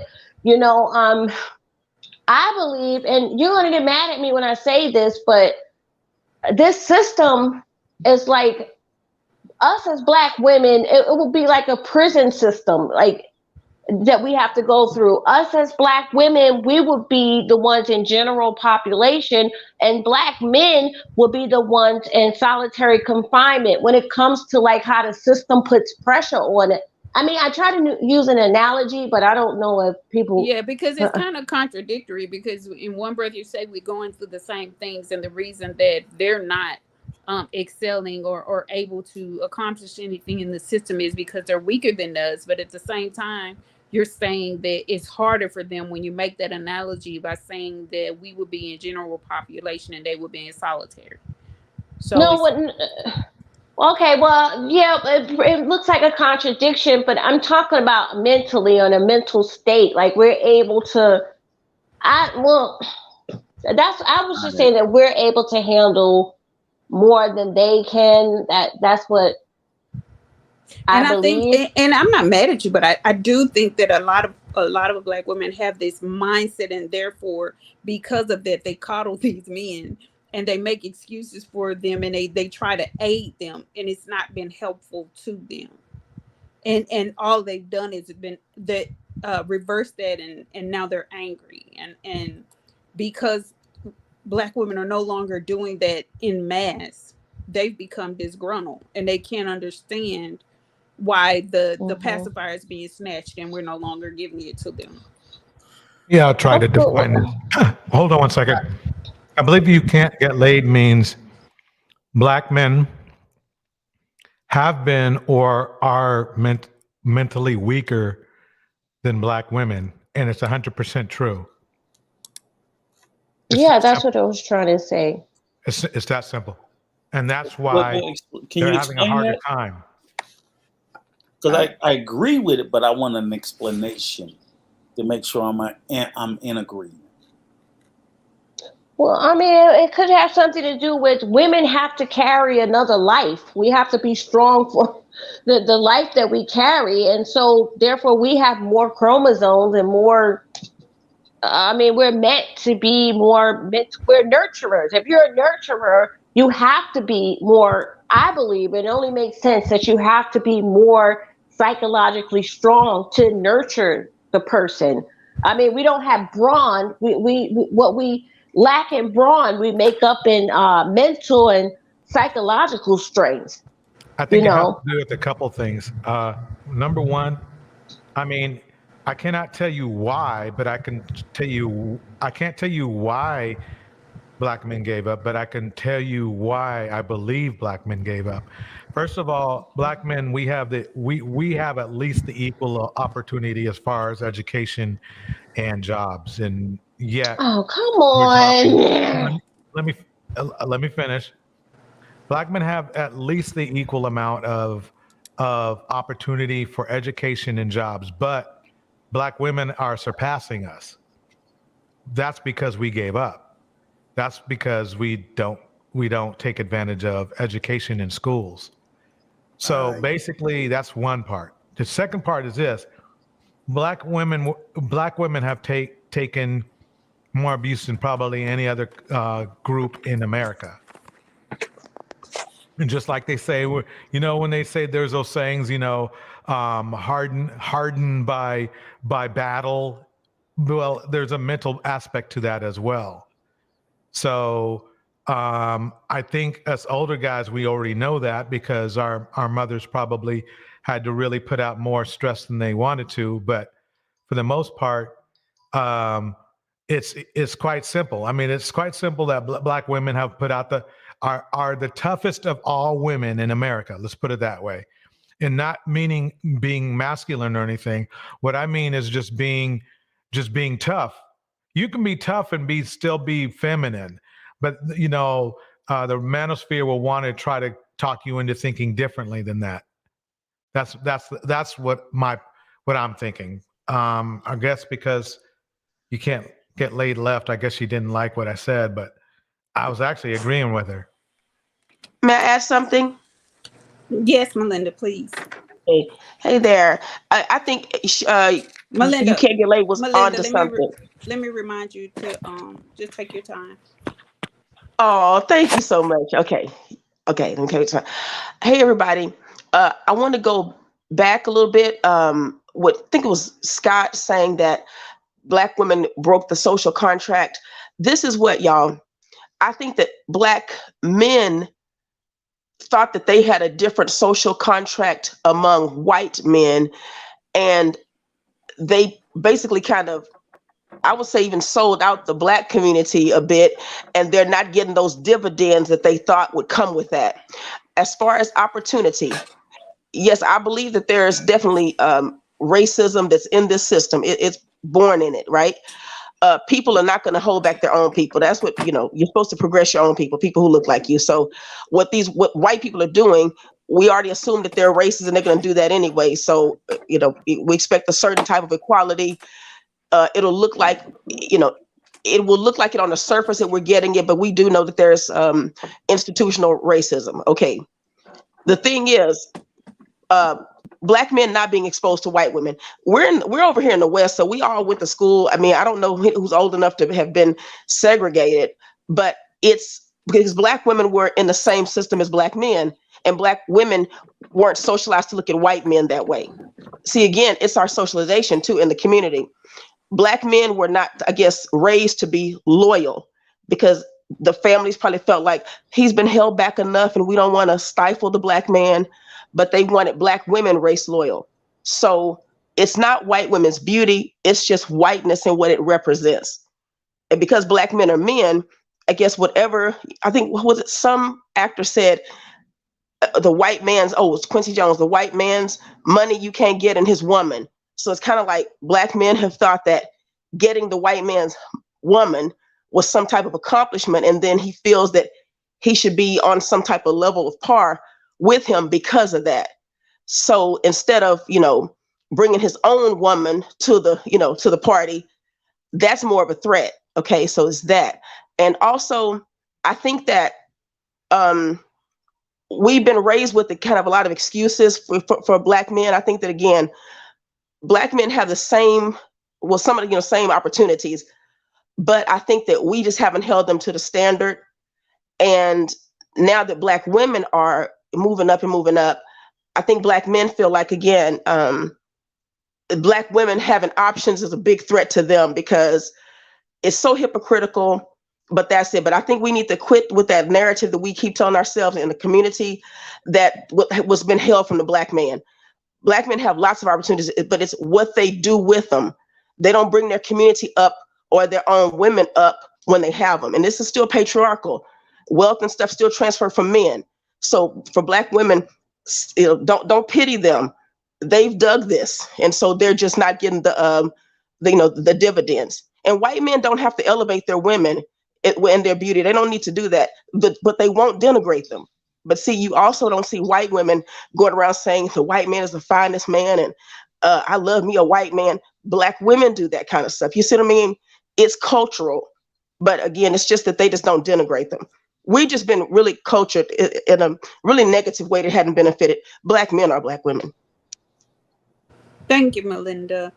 You can't get like you dropped off. Did you want to say something else? Because you were saying something before you dropped. Yes, I was saying, you know what? I think that it has to do with, it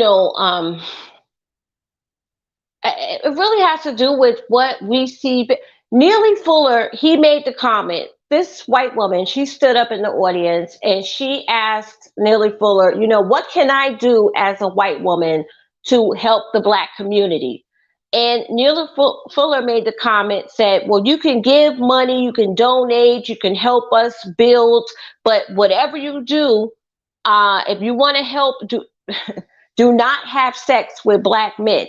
Whatever you, and one comment that the Peso man said was that Black men have been through so much trauma and so much psychological bull crap and so much crap that the last thing that they need is for all these other races of women to have sex with them, because they will never ever build anything. They'll be content with that.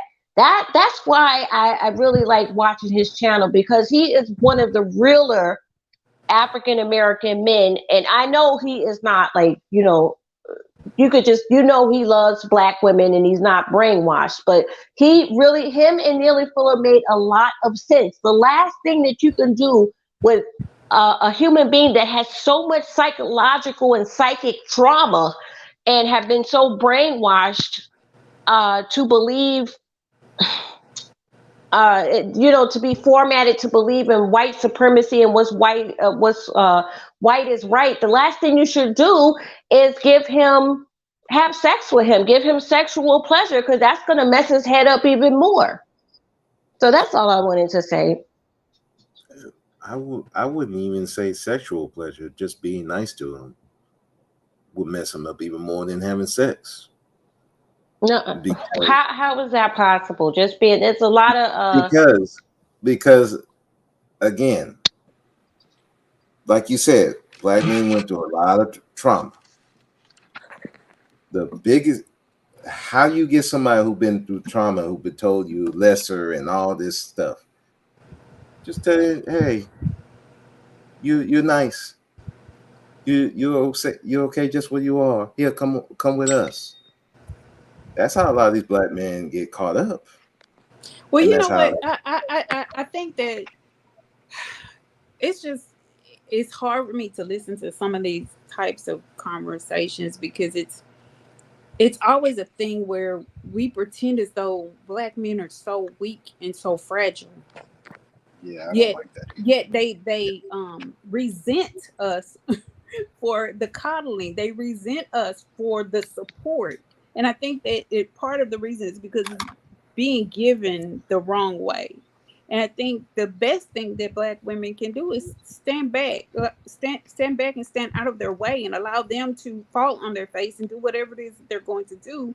But at the same time, you have to protect yourself because they are highly emotional when they're going through certain things, and they lack impulse control.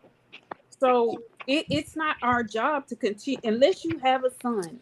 I'll say it, unless you have a son and you're concerned about your son, that's wholly different. Or you have a nephew and you're concerned about them, that's wholly different. But it's not our job as grown women to worry about grown men that should have been raised to do whatever it is that they need to do. We can't keep trying to reach back and figure out what's going on with them psychologically. This narrative that keeps circling around about the welfare system took the Black man out of the home, everything, all these dynamics that was this bridge to separate black men from Black women that people want to hold on to, specifically men. It's a non sequitur because we can debunk this 100 million times and they still want to hold solid to it. There's conversations that we just cannot have with each other because we're not on the same sheet of music. And it does us us as women, it does us no service to keep trying to wonder what's in their mind and what's in their thought and why they're doing what they're doing. It really doesn't do us any good. We can't propel ourselves forward while looking back. There's a reason why the front the windshield is the way that it is and your rearview mirror is so small. We can't keep looking back. We as women, Black women, have to look forward. You find people that are part of your tribe that believe like you believe, that think like you think, and you move with those people. Everybody else is not your concern. Passport guys, have fun, do what you do, go where you want to go, celebrate who you want to celebrate. If that's how you want to get it in, go for it. Have fun. If you want to be a Kevin Samuel light with your 2-page pamphlet, patent it like it's a Bible, go for it. But it's not our issue. It's not our problem. And we don't grow and we don't excel if we saturate ourselves in the whys. Well, I didn't look. I'm not.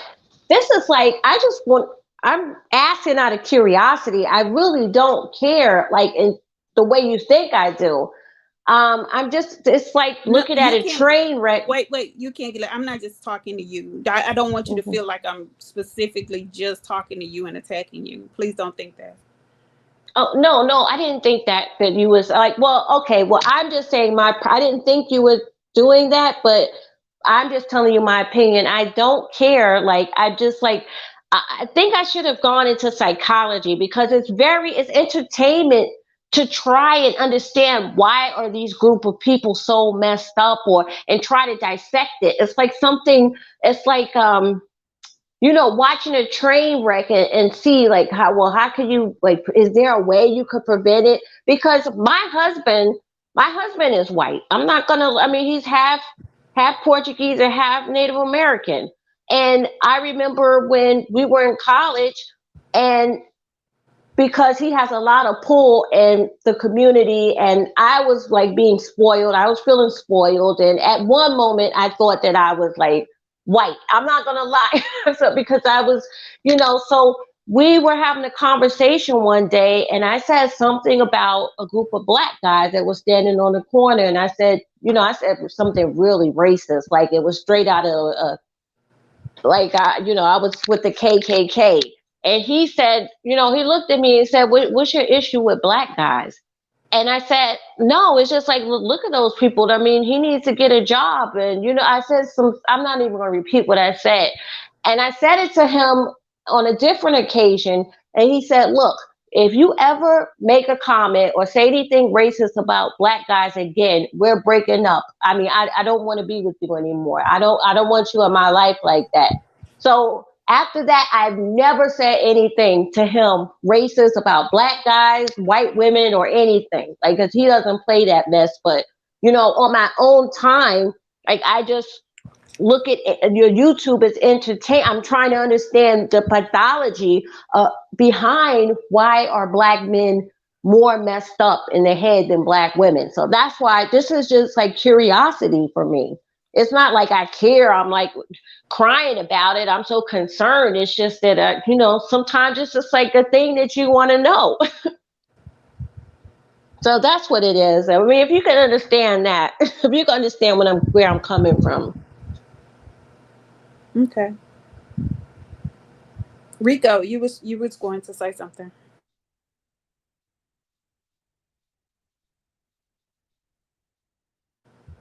Rico? Yeah, can you guys hear me? Now we can.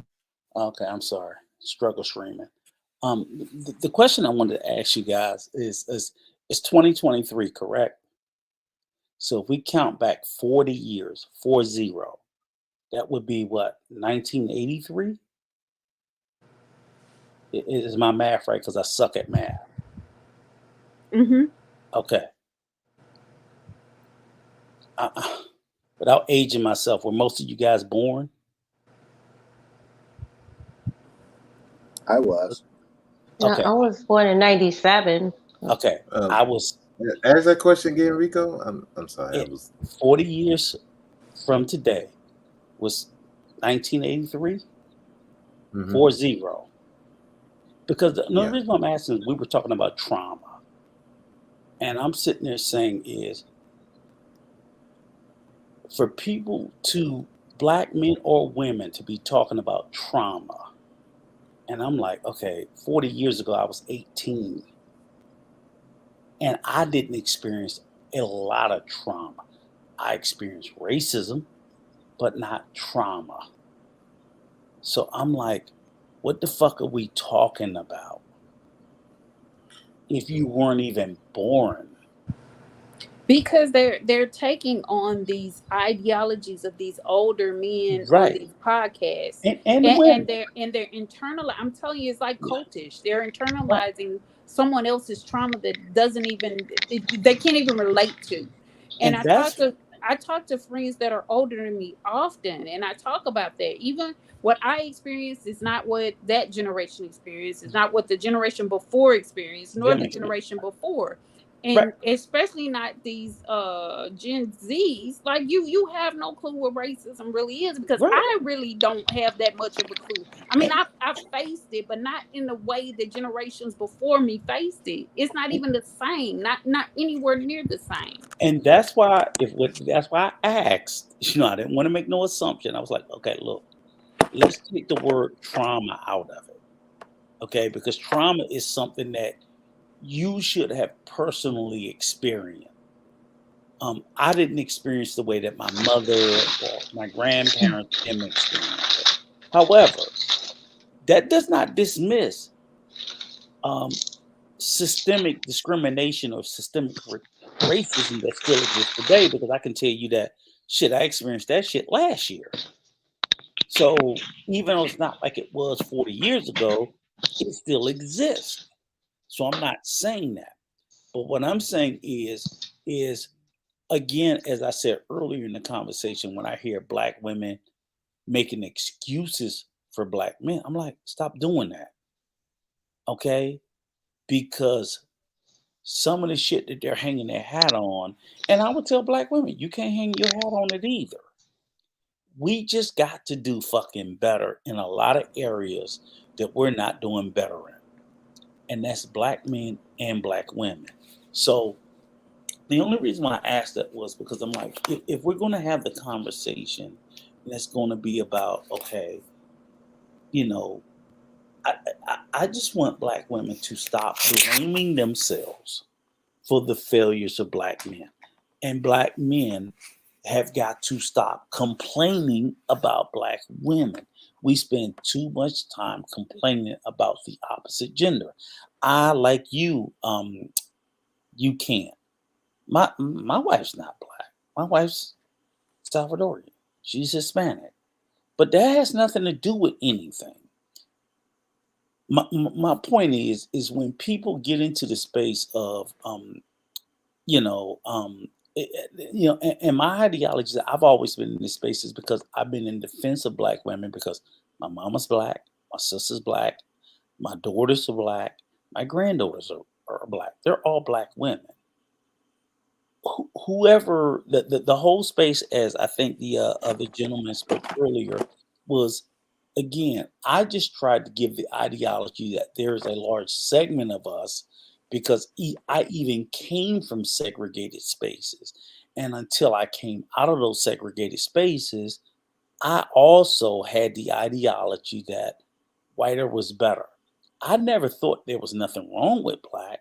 I just coming up from the ideology, and in the time, I'm a boomer, 1964. We were taught whiter was better. Not that black was bad, but whiter was better for everything. We just believed that, we thought that, we were taught that.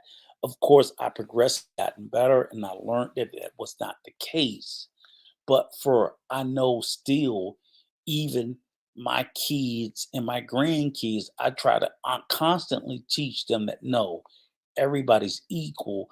But that's still a work in progress, because we still live in a society where the dominant society is what? Is white. And all the images that are perpetuated. So if you don't actively, constantly spend all of your time trying to teach your kids that no, white is not better, it's just different, it's just something else. If you don't put in that work, and for me and even my kids, the work wasn't put in, but I'm trying to do it now, is that people still fall into the same space of believing, because television, movies, and everything else tell you whiter is better, you believe that.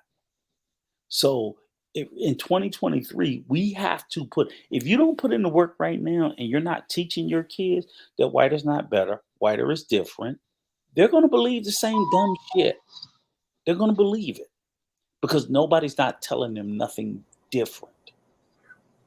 We have to do the work, and in the black community, we're fucking lazy about doing the work. And because we don't do the work, we got the internet.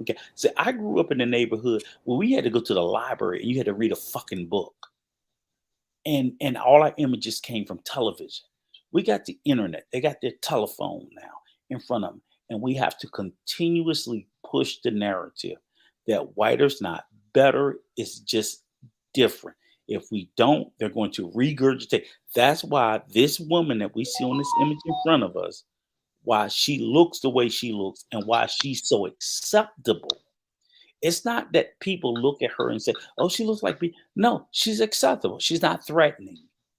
She's not threatening. And that's how they look at it. White is not threatening, black is. That's why the police shoot us disproportionately. Because when they see a black face, and it's not just black men, Breonna Taylor, Sandra Bland, when they see black women, it's more threatening. So until we change the narrative to say that we are not threatening, we're just as acceptable, we're just as all of these other things, and white is not better, we will continue to have the same outcomes. But we don't do it. You know what we do? We sit back and we wait for the government to do it. And you know what we do? We sit back and we wait for people who look like Pearlie to say, black people not mad. We waiting on Massa and Mrs. to say it. And that's our fucking fault. White validation. You know, we sit around and we allow people to come in to on the chat, in the chat and on the panel. And we have these discussions, and most of us can have an intellectual conversation and find some common ground. But it's important to know the outliers who love to come in the chat and cause disruption. They love to get on the panels and cause disruption. They don't want to have a conversation. They want to continue this. They want to reinforce the stereotypes on black women while simultaneously ignore the stereotype on black men. It's kind of hilarious because they love to call black women angry black women and say that society sees us that way, when it's the black man that's causing the prison industrial complex to boom. You know, it's the black man with his impulsive nature, with his inability to control his impulse, that is keeping the prison systems going.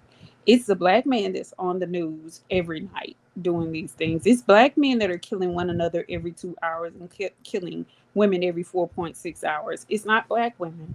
But because of these types of men's weaknesses, they have to project all of those things onto black women in mass.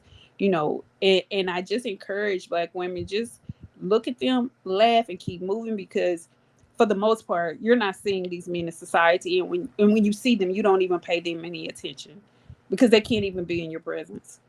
They're not even welcome in your presence, and they know that they couldn't be in your presence because you're far above their station in life. And I mean that psychologically, I mean it intellectually and socioeconomically.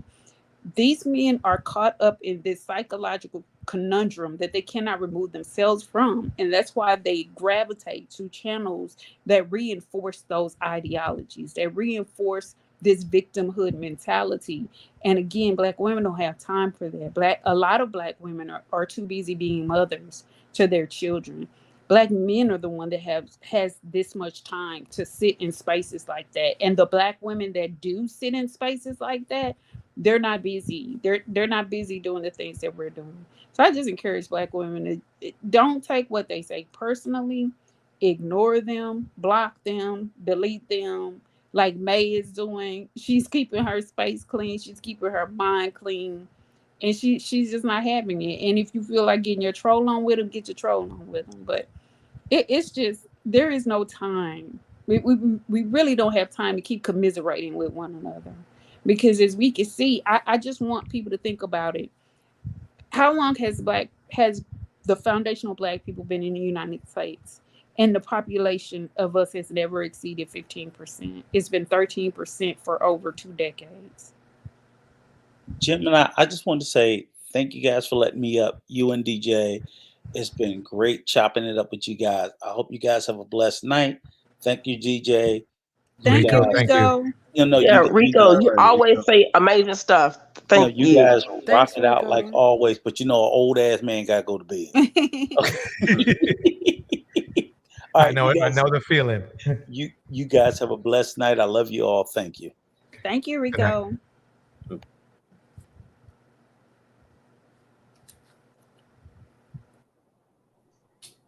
May I say something? Please do, Melinda. Okay. Yeah. And thank you for what you just said, Jim. And I am trying to work on that, like you say, to try to protect your space. You said somebody in the chat is always doing it, just getting them out of their space. I think, like you can't get laid was saying, this is fascinating. And I also wanted to, because I know she was born in 97, so she's much younger. But the narratives that we keep playing in our head, like they've always though protected black men. Like, let's say, we'll say what he went through. Like, we saw our men be this and that. We didn't see that. You see what I mean? None of us witnessed that. Right. But we play a horror story, in our heads. But that has done what? It's for us to still do that and not see that the tables have turned against black women, and all these things now are weaponized against black women. And I think we still don't, it's like we have a loop in our mind still making them victims. And sadly, the bad ones of them they've been floating on that victimhood.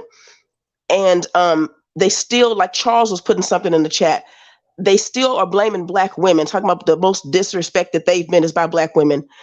If you are subjugated by other male groups and you are in prison, by numbers, by your percentage more than them, how is it the black woman doing that to you? What black women have done is been those people out there saying, oh, he's innocent, my son. Look what the black man has been through. This is my son. That's what black women have been doing. Black women have been the greatest PR for black men, and they've been the worst for black women. Black women will infantilize black men, but if a black woman is in a similar situation, oh, she probably had a mouth on her. See, them people got her together. It's like they make the black woman, you can't be a victim ever, but we make them victim. See how the dynamic is so off, and they can't it's not natural, so they will never appreciate it. You know what I mean, y'all? Mm-hmm. That's why nothing you do is going to change that with them. You have to hold them accountable to other men, and they see you as the enemy. If I can say something real quick before, I think what y'all saying is perfect, and I think that what Black women, I will say, are guilty of is supporting less than manly behavior from Black men. I saw this recently on a panel. You had a white guy on the panel, and you had a Black guy just yelling and screaming at him at the top of just acting a damn fool, and there's a Black woman supporting that. We gotta stop on that, supporting them when they do behaviors that are not manly, they're effeminate, that's not in masculinity. We need to stop supporting. Y'all need to stop supporting that. Period. Facts. Like you said, hold them accountable for being a man. Hold him accountable for that. If he is less than what he's supposed to be, you should not be supporting him. You should not be marching for him. You should not be. There should be no reason why you should be paying him any mind.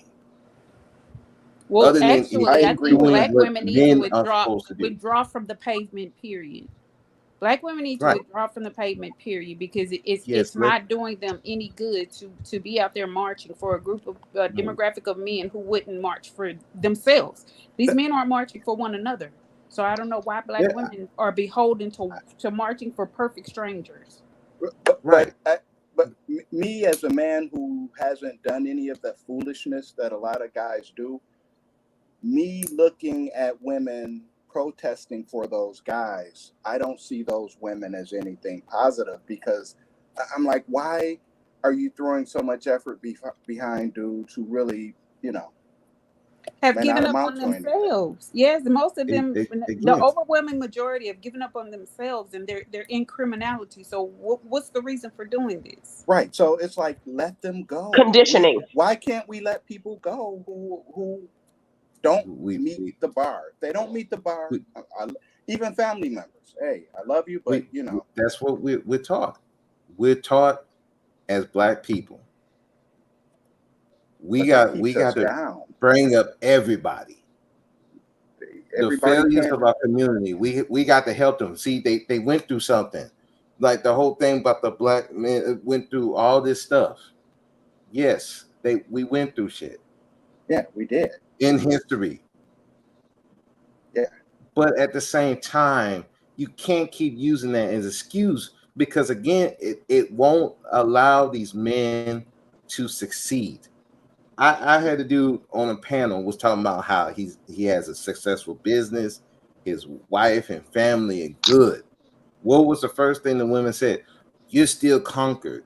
You still under a white man's When was it? subjugation. Where was that?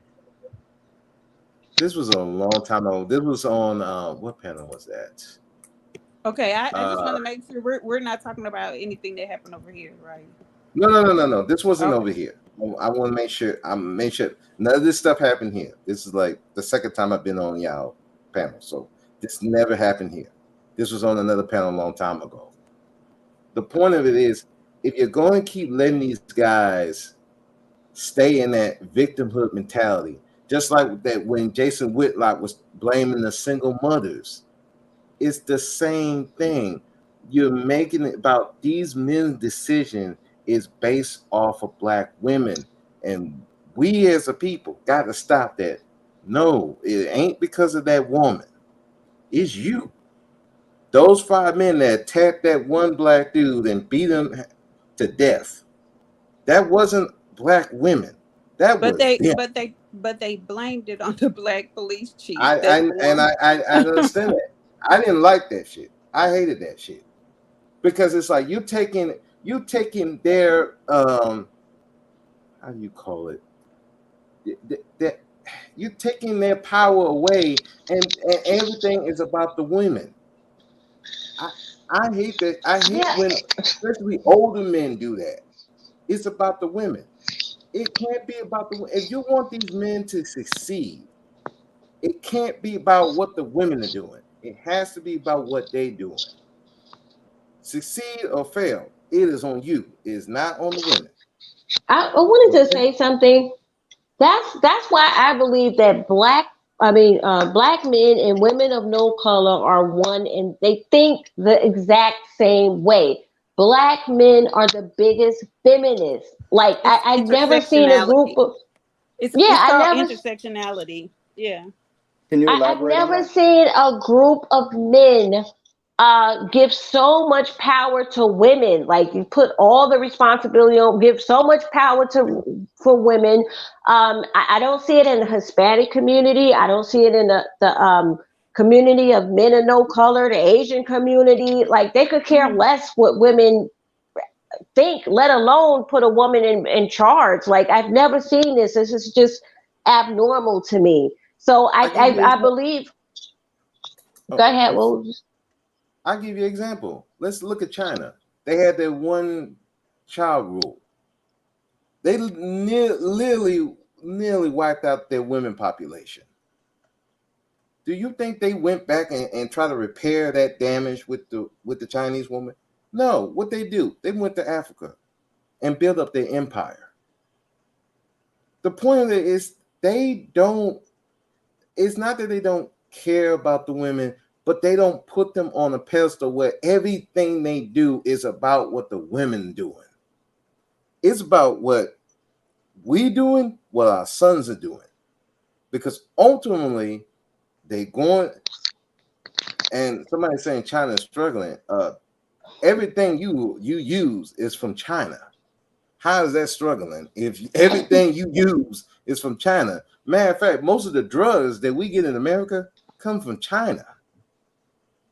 They got Great point, sir. Huh? That was a great point you made, and I would think that they did this on purpose by limiting the amount of women so that China it would at least look legit as to why they have to go and get other women. Because when they marry those women or have children there, they have ties to the land. So I think that these Chinese people are they're shrewd, and they have a ruthless way of how they're going to do something. And these people plan hundreds of years. So I think that was even by design, because it wouldn't make sense to have plenty of women and then you go somewhere else for someone else's woman. You know what I mean? But they didn't have plenty of women because of the how they were restricting the birth rate of the daughters. Right, the one child rule. So they limited the women, so they have an overpopulation of men.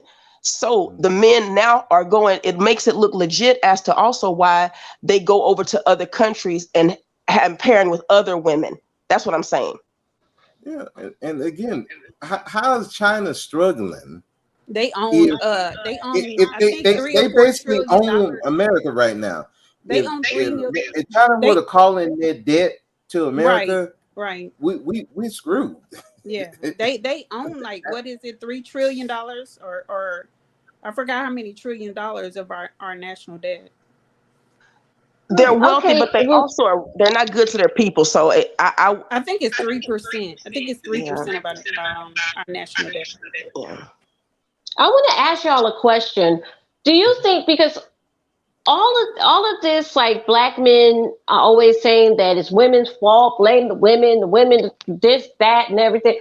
I wanted to know, they're giving me mixed signals, like they feel as though we should be in charge. Like, they're saying like, oh, we can't do anything. We can't do this on our own. We don't know how to lead. I mean, in fact, we don't know the first thing about leading. Do you think that we are supposed to be a matriarchy?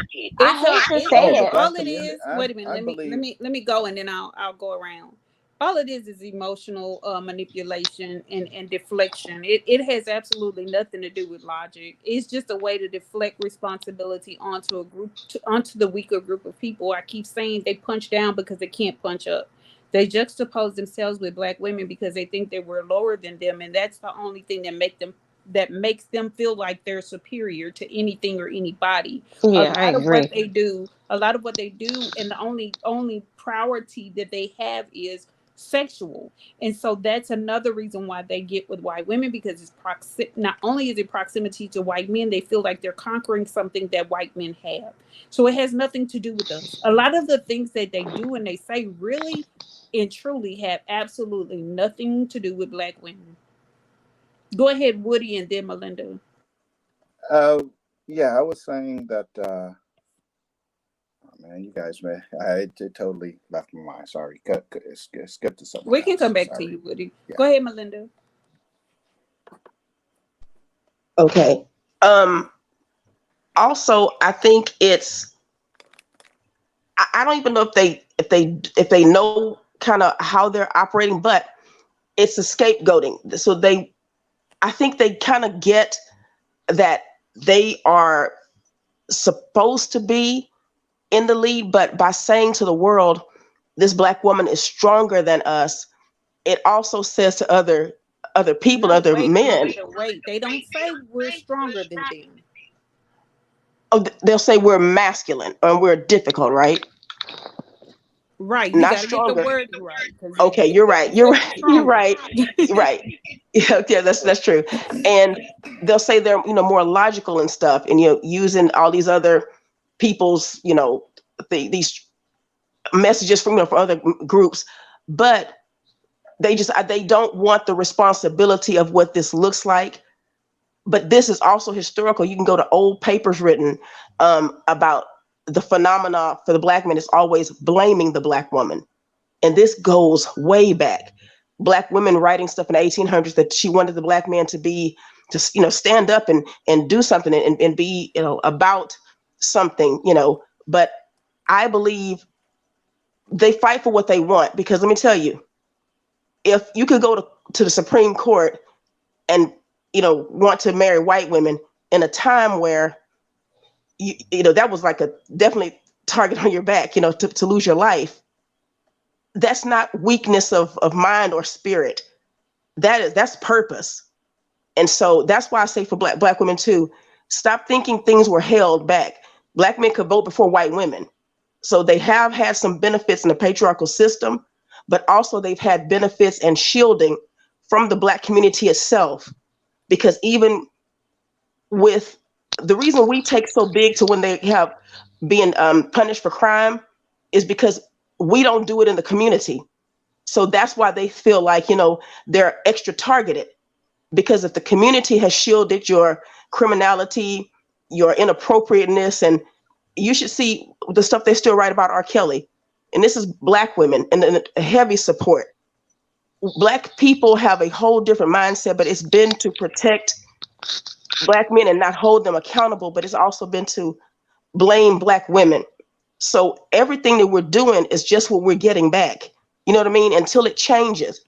And that's why they have to be so much talking about your masculine and your degrees don't matter. It's because we are now forced to hold them to a higher standard.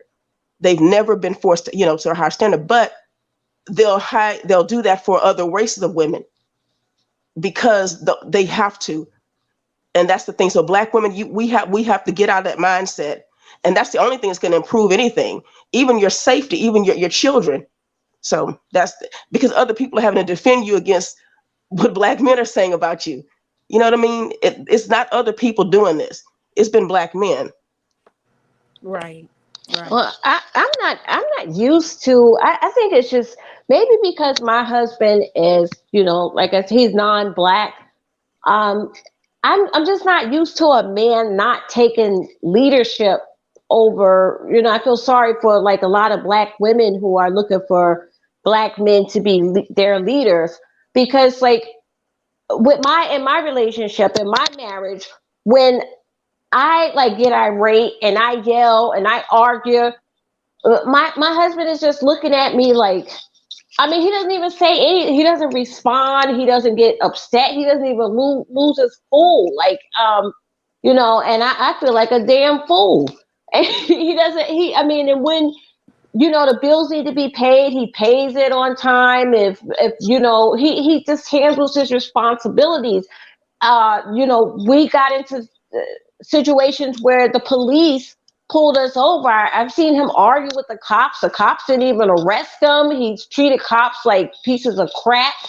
They would like be scared of him. They would really like, he just takes charge. It's like, you don't have to ask him to lead. It's like black men. Let me interrupt you. Don't lose your train of thought. Let me interrupt you for just a second. Okay. When you were talking about how your husband dealt with you and you were yelling, somebody in the comment section, and I find this just the irony is so laughable. He is non-black makes sense. It makes perfect sense. And it's so funny to me because they don't understand. That's why it makes sense that they think that other races of women are higher than us because they haven't gone through the same things that we've went through in history. So they're not in proximity. They're able to rest because of their color, because of their skin color. They're not in as much Melinda, can you please mute? They're not in as much danger as we are in society. So of course they're able to rest and they don't have the same problems. So they're able to treat you a certain way. They're able to hold you to a certain standard and be able to coddle you. And we can't afford to do that if our family is to thrive as Black people together. So I just thought that was funny because I say this all the time, that they think they put women on pedestals, white women on pedestals because they're so sweet and everything, but they can afford to be. Go ahead. Yeah, exactly. And I feel as though like I've always felt like I'm a really feminine, woman, but I felt like really feminine around him. I felt like, when I was in a relationship with a Black guy, we used to get in a horrible argument. He was so emotional, and I would have no respect for him for like arguing back with me and becoming extremely emotional. I would like, that would make me have even less respect for him. But my husband, he demands respect. He doesn't even like, you feel really small because like you see a man that's not getting taken off of his square. He's like not being bothered by what you got going on and all of your crazy emotions. And it makes you feel like you want to submit to his authority. I mean, it just feels like, nobody asked. He doesn't have to be asked to be. It's like a lot of Black men have to be told that they're men, that they're leaders. They have to constantly, when men of other races already know that. They do what they have to do. It's like automatic. And I never like, I never understood why is it that you have to keep on and keep telling them, look, you're a man, you're a leader, it's going to be okay, and every darn day, and they still don't get it. And then other men, they get it. And I'm not trying to put Black men down. I'm just saying that if you don't want to go through the psychological burden, I think you need to just consider dating outside of your race. That's what I have to say. We're going to move forward with the video. Hold on. Can you elaborate on that? We're going to move forward with the video, and we may get back to this, or we'll have another panel to discuss it further. What up, guys? Welcome to the Just Pearly Things YouTube channel, and welcome to Morning Coffee Thoughts, where I don't have coffee. It's not the morning, but I tell you my thoughts. And I'm starting to think that maybe the name of this channel wasn't. I have to say, she sounds like a 13-year-old. Particularly right, because half the time it's not even morning when I film these. But I have a water bottle. The straw is being weird though. Anyways, before I start, don't forget to like the video, subscribe to the channel. Let's get started. So today I'm going to tell you guys the story of this crazy lady that is freaking after me. Guys, it just seems like there's something every week. Like there's just been craziness. So last week, you guys know, Destiny was in town. We had the crazy lady threaten the room and walk out. And then the second crazy lady was named Esther, and she refused to leave when I asked her to leave. To the point where I had to call my front desk asking them to get her to leave. She left before they got there, or like as they got there, I think. Yeah, so I cannot believe this happened to me. So I thought I was done with her. She's banished from my show. I know you guys have had a million comments. Don't bring her back. And she talks crap. She knows she's talking crap about black women, but now she's behaving as if wow, why did this happen to me? This is average for her. This is total Karen right here. Back, y'all. Yeah. I promise you, this crazy woman is not coming back. Step one. Step two. I thought I was done with her. I'm living my life, having a good time. I am in the studio and I'm going to let my dog out. My dog's like barking at me, blah, blah, blah. You know how bitches are.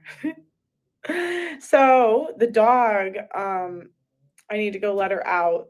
And I'm taking her down the elevator and I go into the lobby and guess who I see? Guess who is there awaiting me? Crazy lady. The one that at the end of the show refused to leave. Her name is Esther. And I'll give you the links to these videos. Now she is chatting with the security guard. I keep saying security guard, but I guess the technical term is they're concierge. They're not security. I thought they're there to secure the building. Doesn't care. She just thinks that they're all below her. But I'm learning now, maybe they're not. I don't know what their job is then. So I say, Esther, why are you here? Now she says, I'm here to see the concierge. Now I'm thinking that's weird. Why is this lady stalking me? I mean, remember, this is past midnight. This is like her and this concierge probably want to hook up. Like almost 1 a.m. This lady is at the studio. And now she claims she has some sort of relationship with the security guard. Oh. Concierge. Sorry. They really want to make it clear that they're she's trying to throw smoke. Concierge, you're not security. This is Karen. This is perfectly Karen right here. This is Karen. Okay. So the security guard can't even talk. The concierge looks at me and he says, yeah, like she's with me. She's here to see me. That should be the end of it right there. That should be the end of it right there. Exactly. This is weird. So I go let Ellie out, my dog. I go back upstairs and I call the concierge and I say, hey, she needs to leave. Just so you know, she will be perceived as a threat. I will call the cops and she needs to be escorted out of the building. And he then tells me that, and I say that she is stalking me. Now, because what else? Stalking somebody is when there's been evidence of stalking. She's obviously is trying to hook up with the concierge, whether it's for relationship, marriage, whatever. See, and DJ, I'm sorry. Go ahead. DJ noticed that she's a victim. Look at all that loaded language. Right. Crazy lady. She's returned. She's stalking me, and all this idea of a police, and she keeps trying to turn the concierge into a security, and there's this risk, and she feels unsafe, and the lady's invading her space, and she needs protection. I mean, just look at the layers and the entitlement. Ew, it's just disgusting. Oh, look at the layers. I've seen these layers. I grew up in these layers. Yep. Oh man. Yep. What am I supposed to think? Can I ask a question? If this lady, sure can. Okay, now I saw part of that video, and did she go back to her apartment or she was just in the lobby? Because I want to make sure. She was just in the lobby. Okay. Let me rewind. Let's clarify that. But I'm 99% sure that the concierge is downstairs. She's in some type of apartment location. Right. Yeah, it's the lobby. It's the lobby. It was the lobby. Okay. Yeah. I'm like, okay, she in the lobby. If she's not at your apartment knocking at your door, why would you care if she's there or not? It's called caring. She would have. You told her to leave. She left and came back, knocked on your door. Okay, I can see where you would have an issue. But if she ain't even bothering you and she's just in an apartment, last time I checked, she could do that. Karen. Yeah, exactly. The only way that could be changed is if she put in a restraining order, which obviously she didn't. This happened the same day? No, I think she came back she came back the next day. This is what it sounds like to me. It sounds like crazy lady, as I put that in asterisks, was probably somewhat attractive, right? She left. Yeah. The concierge tells her you have to leave, but then he's like, wow, you're cute. Mm-hmm. Come through. Now they're just thinking about each other. Now she can care less. If she really, let's face it, if a woman wants to give you some more grief, she would have came up there and got some more grief. She's good at she might thank crazy Pearly for hooking them up later on. But the thing is this: if this building is as big as I think it is, she's not thinking about Pearly at all. She's there for the guy. The guy says he's here for the guy. So that should have been in the story. She should have just been about her business. She's with me. Right.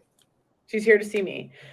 This is weird. So I go last. See, after that, she should have been done. She should have been done. Right. This is how toxic this woman is right here. Ellie out, my dog. I go back upstairs and I call the concierge and I say, hey, she needs to leave. Just so you know, remember now, she has no right to do that. Perceived as a threat. I will call the cops and she needs to be escorted out of the building. And he then tells me that, and I say that she is stalking me. Now, because what else am I supposed to think if this lady seemingly has no relationship with the security guard other than there's after the show. He also took her side after the show. Which is weird. Why would you take the side of a crazy lady? Maybe because you're wrong over a resident? Maybe because he knows that he knows her. He's been around her, so he knows that she is probably the one that's exaggerating. Exactly, like she's doing right now, like she did about that her coach. You see, things start to add up. Yeah, she's done this before. Yeah, and that's why I was having an issue with the Plus, who protects black women? When does a black woman get her side taken? She's shocked. Yes. You nailed it, Melinda. You nailed it. Call me crazy, okay? You're crazy. Is that easy enough? Exactly, crazy. You're right.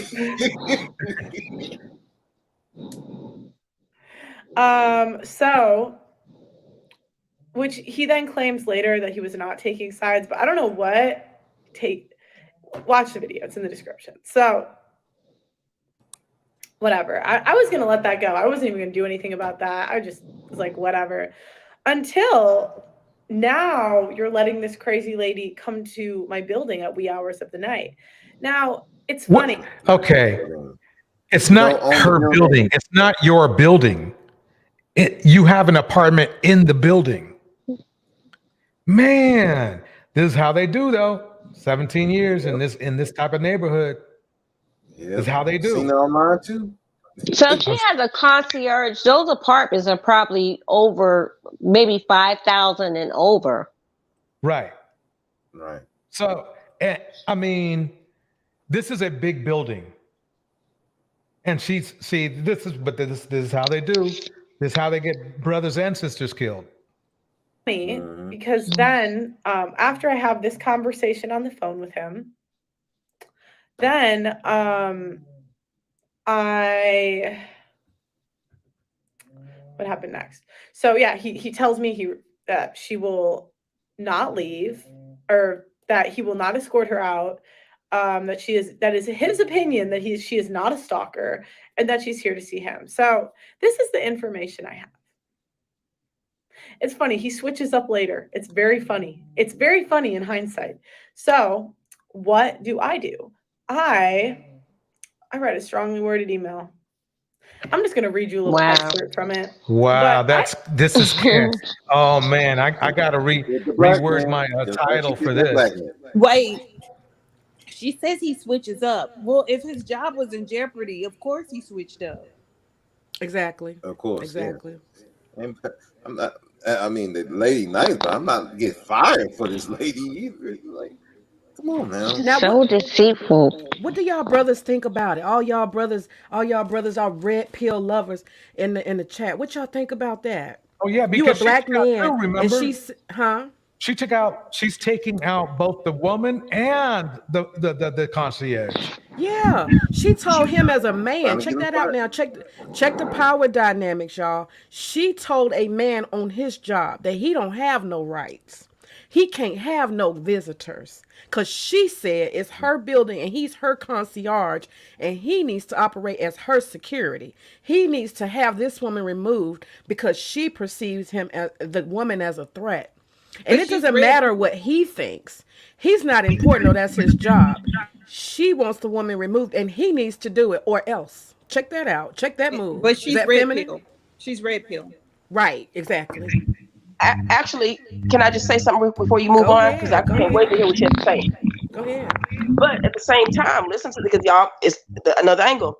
What she's seen is black men throw black women under the bus and consider the black woman the threat and the white woman be the victim. So what I'm telling you is this: it's everyone has done this to black women, and including the black man. There's a saying called black men and white women get to be both oppressor and victim. And this is why those psychological dynamics are so similar. But black women will be seen as a threat. So she's actually shocked to see a black man defend a black woman. She can do what she does because she has seen so many black men not be in a position of defending black women. So it again, Are we sure it was it's deeper than Are red we sure pill. the concierge was a black man though? We are I'm not. assuming. We're not. I don't. Yeah. We're Okay. not. But I Well, mean, you can assume it, but we don't know. We don't absolutely know. No. The well, bottom to see a line is black that woman being in a protective mode, she's shocked at this. regardless, the bottom line is that this woman is a train wreck, and she's willing to ruin other people's life for her own entertainment and comfort. Right. I cannot have my concierge being friends with the crazy lady. Like, you need to do that on your own. Wait, did you hear what she said? Wow. Oh shit! My building, my concierge. This is getting to the point where it's literally like. And you know they should send this video to the owners of that building and the concierge's supervisor so they can know that this is just a power play for her. Right. But then they this probably is the situation, y'all. I cannot have my concierge being friends with the crazy lady. Like, you. Hold on, everybody.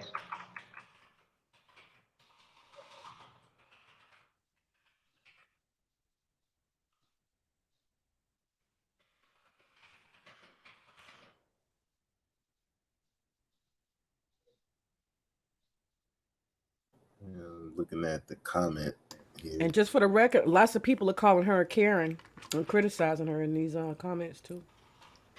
Good. She needs it. That kind of like. Do you see the level of like arrogance You and don't own the entitlement? building. Yeah, You don't own But shit. when you're You're paying renting. that amount of money, that rich people think they own everything. I understand, but it's unacceptable. She's still acting entitled, and she thinks she controls people and who works where they work and how she can get them fired. She really thinks something of herself. Like she believes she is better than whoever that man and that woman is. And she proceeds to manipulate to try to get him fired, and she ain't done. This was 2 weeks ago. Wait, while he's Again. typing that, Scott said he should be professional and see her outside of work. Well, Scott, go ahead and give the man some dressing tips and maybe he could up his game and get another job. Yeah, but the lady was in the lobby. She wasn't near this. She could go to jail for saying the lady was stalking her without any proof. Like, can't she be prosecuted for that? Right. Especially in the UK. Only if she reported it, then Especially if she reported in the UK, it, then she could be charges. But if she's just saying it online, the most she can get her with was she could still sue her slander. for defamation. Yeah, it's still slander, and especially in the UK, you can't just say whatever you want to say over there. No, she could be sued, but she can't be criminally charged unless she filed actual report saying she was stalking. Yeah, and plus also this is in the UK, so it's not America. And they don't play, it's racism everywhere, but you can't play that Karen bull crap in the UK because they're not as racist as America.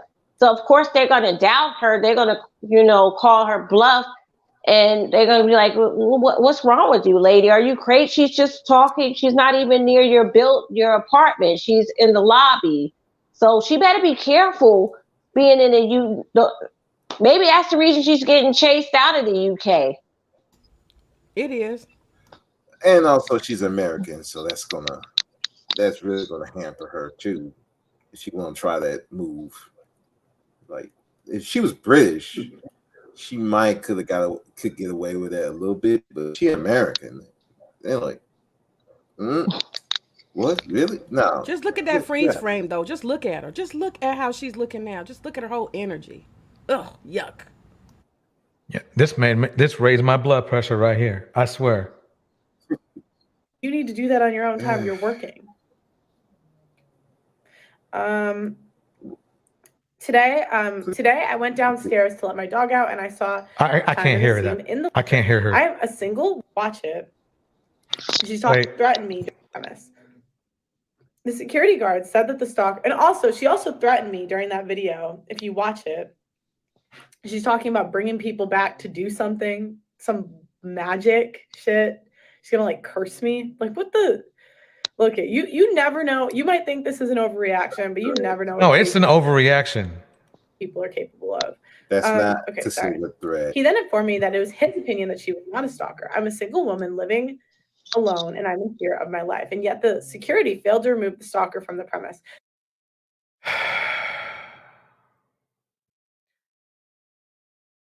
How long ago is this? So was this after that May? Is this before the other video about her getting homesick? The homesick one was first. This is the most recent one. The homesick, I think, was 4 weeks ago. Okay. So it was about a month ago. Is it a month or two ago? And this is the most recent one. The guard said that the stalker was there to see him. Why is the stalker seeing security during business hours while security is on duty? He needs. Stalking is when you repeatedly attack somebody. They're not. See, the thing is that from what we get, there was an argument in the studio. Oh, I need to bring this up too. Since she's going to bring that crap up, I'm going to bring something up. Okay. So there was an argument in the studio. They had an argument. They had some words. The person left. Okay. It's funny how she's writing this up for this person, but Chris Brown, she was all defending. Remember? Mm-hmm. Equal rights, equal lefts. Oh, yeah. So she doesn't mind a guy who's, defending a guy who's known for the last 15 years has been, beating up on women. Beating women of color. Right. Beating women of color. But when it comes to herself, oh no, I mean, don't, this lady here is now a stalker. This is messed up. To be removed immediately as he is not protecting any of the tenants from the building. If he wishes to date, he asked for him to be fired. Oh my God. Holy shit. That's crazy. Look how happy she is. She's Evil enjoying this. So wait a minute. So that's two people that she's, Oh shit. So this would be the second guy. Oh man. She's just mad because she's ugly. I'm sorry. No, she's evil. She's evil. And she's ugly. Let's remember with the guy, her coach, she was trying to hit on him while she was in high school, and he didn't want. If you look at the conversation she had, he was trying to push her to somebody else. No, get away from me. It was only after he got a lot of liquor in him that he was trying to get with her. Right. These dudes, and she chased him down to his own. She chased him down to his own empty gym, didn't he? Dude, I'm sorry. Right. A man would have to be falling down drunk to have sex with her. I mean, like, you would have to be really, really drunk. I said That on on his own time and not during. I said in the chat. She's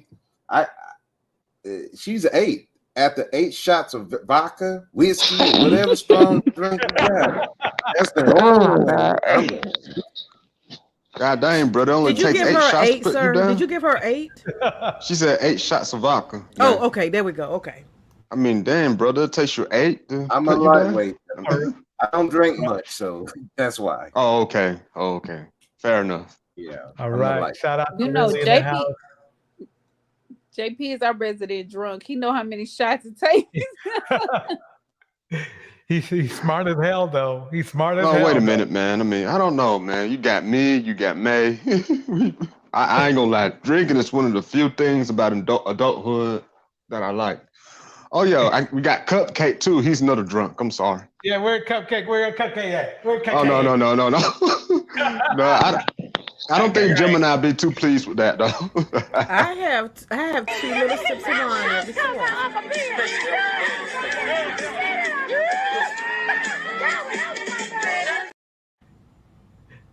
Oh my God, man! Really? What did I just watch? Business hours. He's putting his hormones over the interests of the tenants. When I get back to the apartment to ask if she had been removed, he again told me he refused to remove her. I am interested in getting my attorneys involved, and I will. I'm going to go to the police with this shit. Yeah, because that shit is not acceptable. So, Hey, wait a minute, like, DJ. it is Pause so for a scary. second. Hey, wait a minute. Chester ain't here yet. I thought about that. Chester can explain this very well about Pearlie. Trying to get another guy fired. After she got the first guy fired. Yeah. Okay. I'm rewording my whole Manosphere thing to Pearlie tries to get another man fired, because that's what she's doing. And something, this is just, who knows how many times she's done this. This is her MO. This is how she walks around in the world.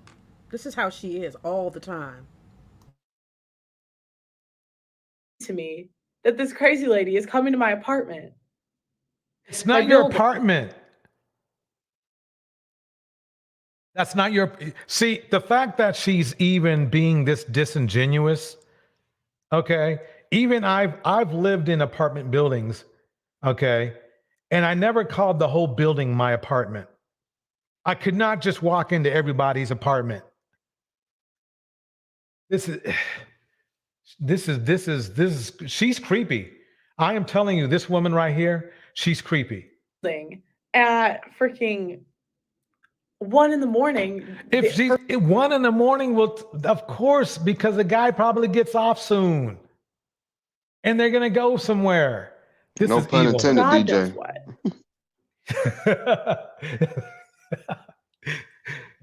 And it's just interesting how I am the most agreeable person in the world, but you cannot tell No, me. you're not. You liar.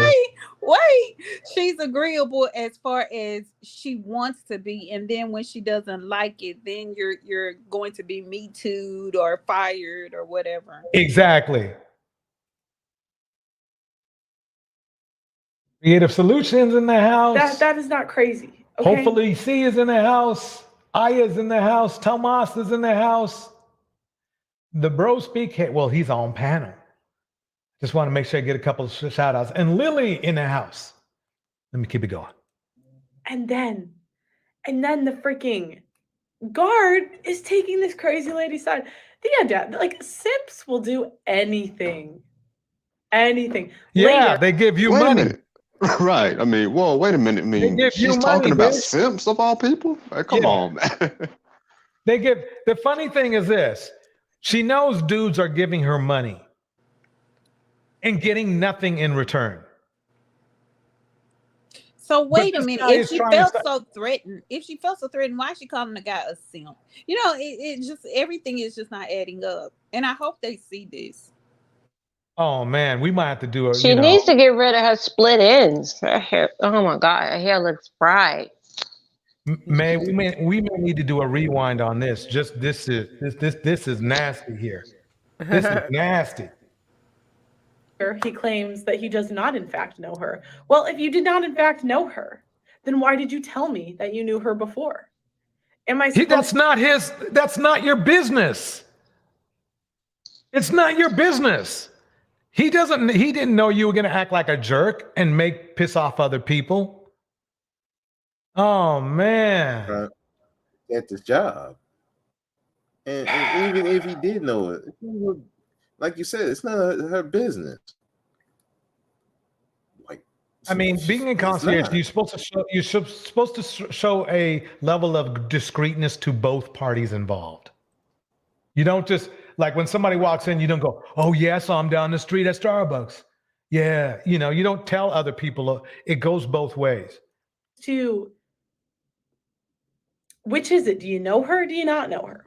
Yeah, she looks like she goes both ways. I don't know. Let me know what you guys think I should do with this situation, because I can't have crazy people showing up at all hours of the night, especially ones that know they are not allowed to come back here.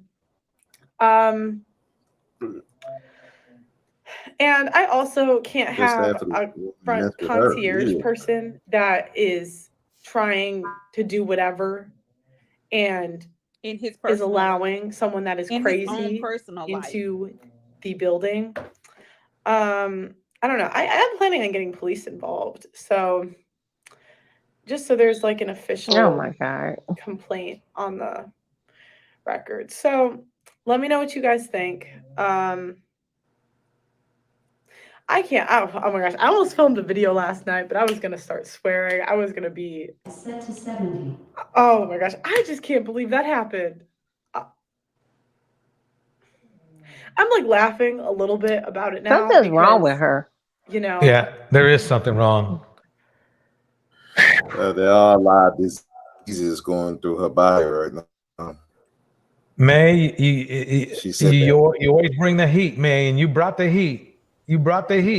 Yeah, well, you got them other 6 videos when you work them in whenever you feel like it. We gotta have a series. Yeah. We gotta have a series. I swear. Y'all, you can read this chick's soul when she starts doing these coffee things and she don't have a crowd and she's not putting on.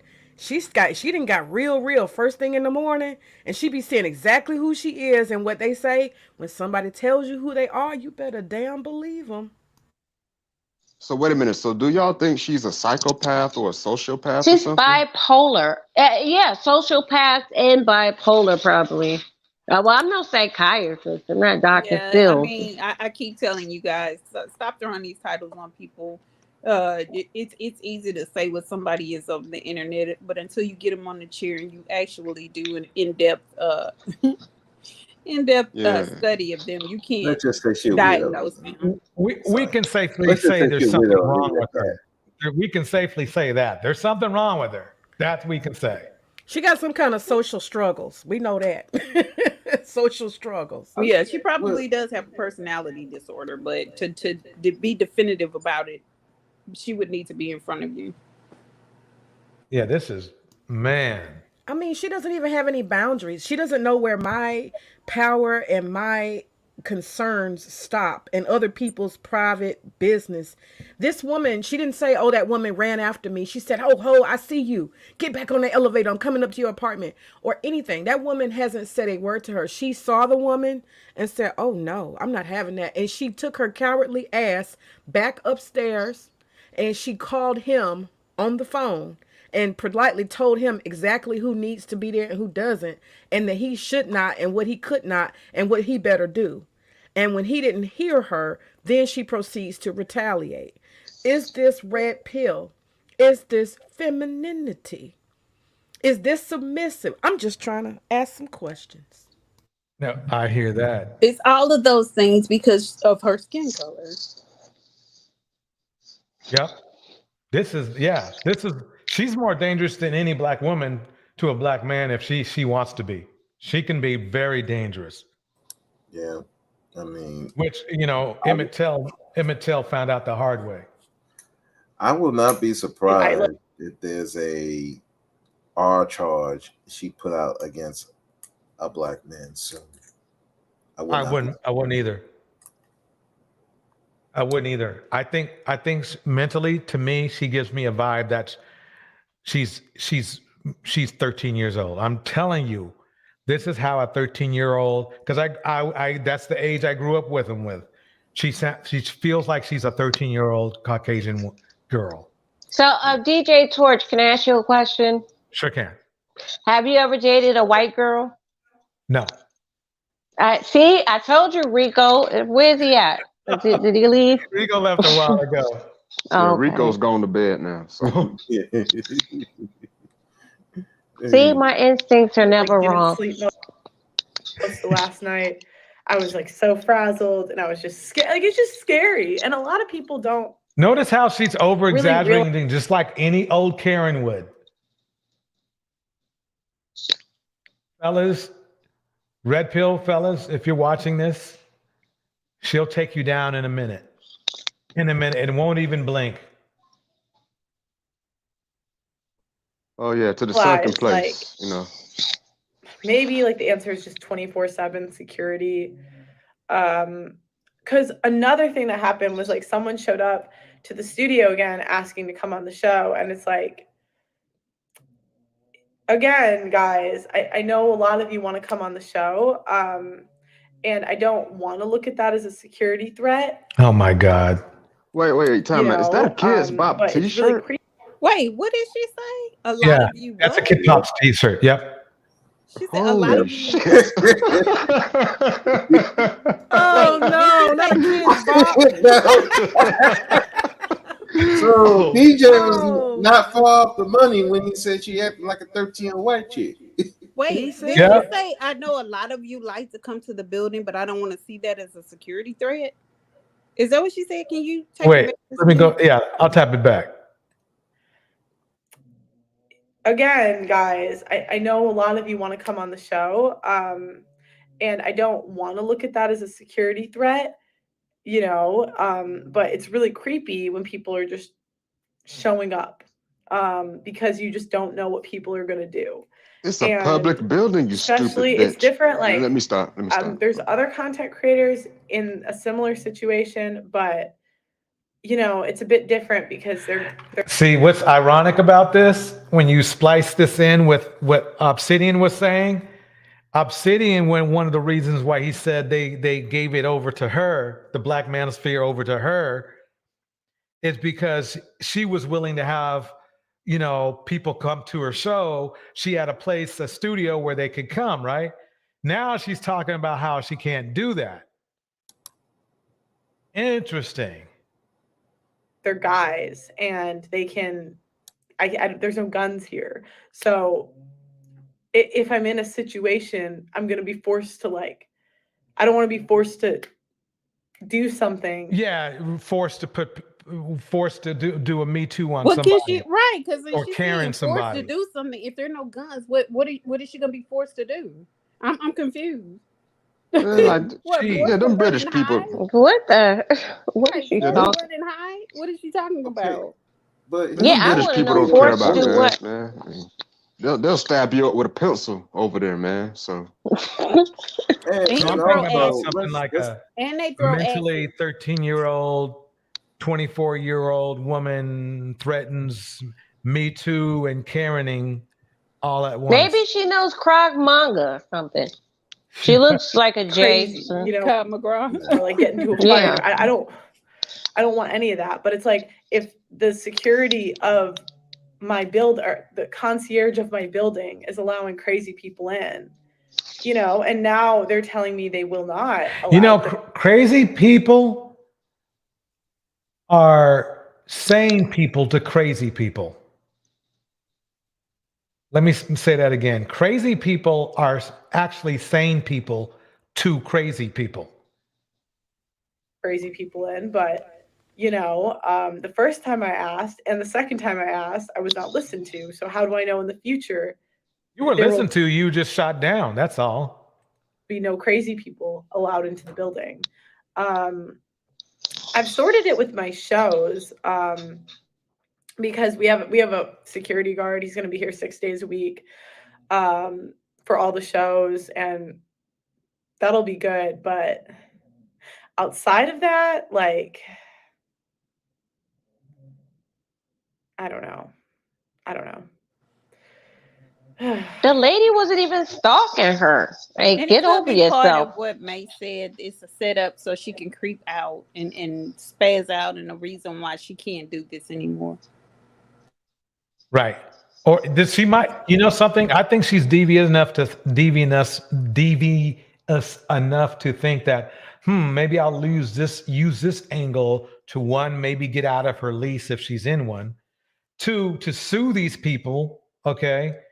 Sue the building, yeah, and get like $1 million or $2 million and before she leaves. You see what I'm saying? But she would have to prove. She would have to prove a whole lot to be able to do a lot. I don't know. And I've again, I've seen some amazing things in my life. And this video is proof that she's not. You know, it is proof she wasn't that afraid of anything or anybody. Especially remember now. I didn't think about that, DJ. Yeah, I think she's just working the privilege that she thinks she has. She may not have it, but she's sure trying. That's my thinking. And I think there's a part of her that's insecure and feeling very like concerned and worried and lost. And the real conversation she wants to have with the audience, she can't. So she has to find different ways to turn, like, you know, little things into like a mountain, you know. Right. And so I think she's looking for sympathy. She's looking for a pat on the back. And I want to be honest with y'all, there's a lot of these videos where she's talking about how she looks. And that's why she recently got weave. People have been going in on her. White men, all kind of men and women. They've been saying, bitch, you ugly. You ugly. You ugly. And she's not feeling too good about herself. But you know what? Video where she was on the beach. Have y'all seen that video? Ugh, no. Yeah. Ugh. It's the exact word. Ugh. But white men feel like if you are a ginger, you have to be really, really hot. Like you have to be like what's the lady I forgot. Like the lady from Avengers. What's her name? Scarlett Johansson. Scarlett Johansson, yeah. Yeah, you have to be like a Scarlett Johansson. I was going to say Scarlett isn't a natural redhead. You know, her hair was dyed for that role. What was that lady that played on Mad Men back in the day? I've seen pretty redhead white women than white men. The white women don't look as bad as the white men do. I haven't seen that many attractive redhead white men. I've seen attractive ginger men. I've only seen a couple. I haven't seen a whole lot. They usually look really goofy. Heads than this chick here. This woman looks like Larry Bird. I mean, let's be honest. She looks just like y'all Google Larry Bird. A little bit better. Google Larry Bird, y'all. Do that. Google Larry Bird. Look at his picture. Click images, and you're gonna see Pearl with a little hair. that's what her daddy must look like. Larry Bird, the white guy. Okay. Yeah, the basketball player. That's exactly what she looked like. When she gets about 5 or 10 more years of age on her, that's what she gonna look like, just like that. Yeah. Ooh. Oh. JP, you said ooh. Oh no, I wasn't talking. I'm sorry. Oh, nah, that was me. Somebody said ooh. Okay, yeah. We're gonna go ahead and wrap this up. I for Larry Bird. At that point, I'm like, damn, this chick look like you. Oh, I'd be insulted. We're gonna go ahead and wrap this up for tonight. So we're gonna go through last words, last comment about anything that went on tonight. Welcome. You can talk about either Pearly or earlier if you want, but anything that comes to mind, just let me know. Yeah, DJ Torch, I want to know, when are you going to do a health and fitness video? Because like you say you're almost like 50. I mean, you're in your 50s. Yep. 60. Oh, okay, 60. People want to know the secret. Like, what do you do to stay in shape? Oh yeah, we might. And believe it or not, I'm glad you brought it up. We'll be having a fitness live tomorrow. It ain't going for It ain't going for no 5 hours though. So y'all better get here on time. But yeah, we will have a fitness live tomorrow. And I'm sharing all my secrets that kept me alive. No, he won't. So, but anyway, let's go ahead and have last words. You know, Jim, you want to take everybody out? Let everybody not take everybody out like that, but you know. All right, let's start with you can't get laid.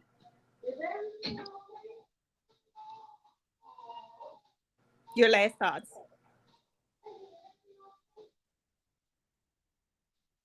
Oh, she's on. Hello? Oh, she must be busy. Okay. I'm sorry. I forgot his name. Brother Speaks. Yes, Brother Speaks. Thank you.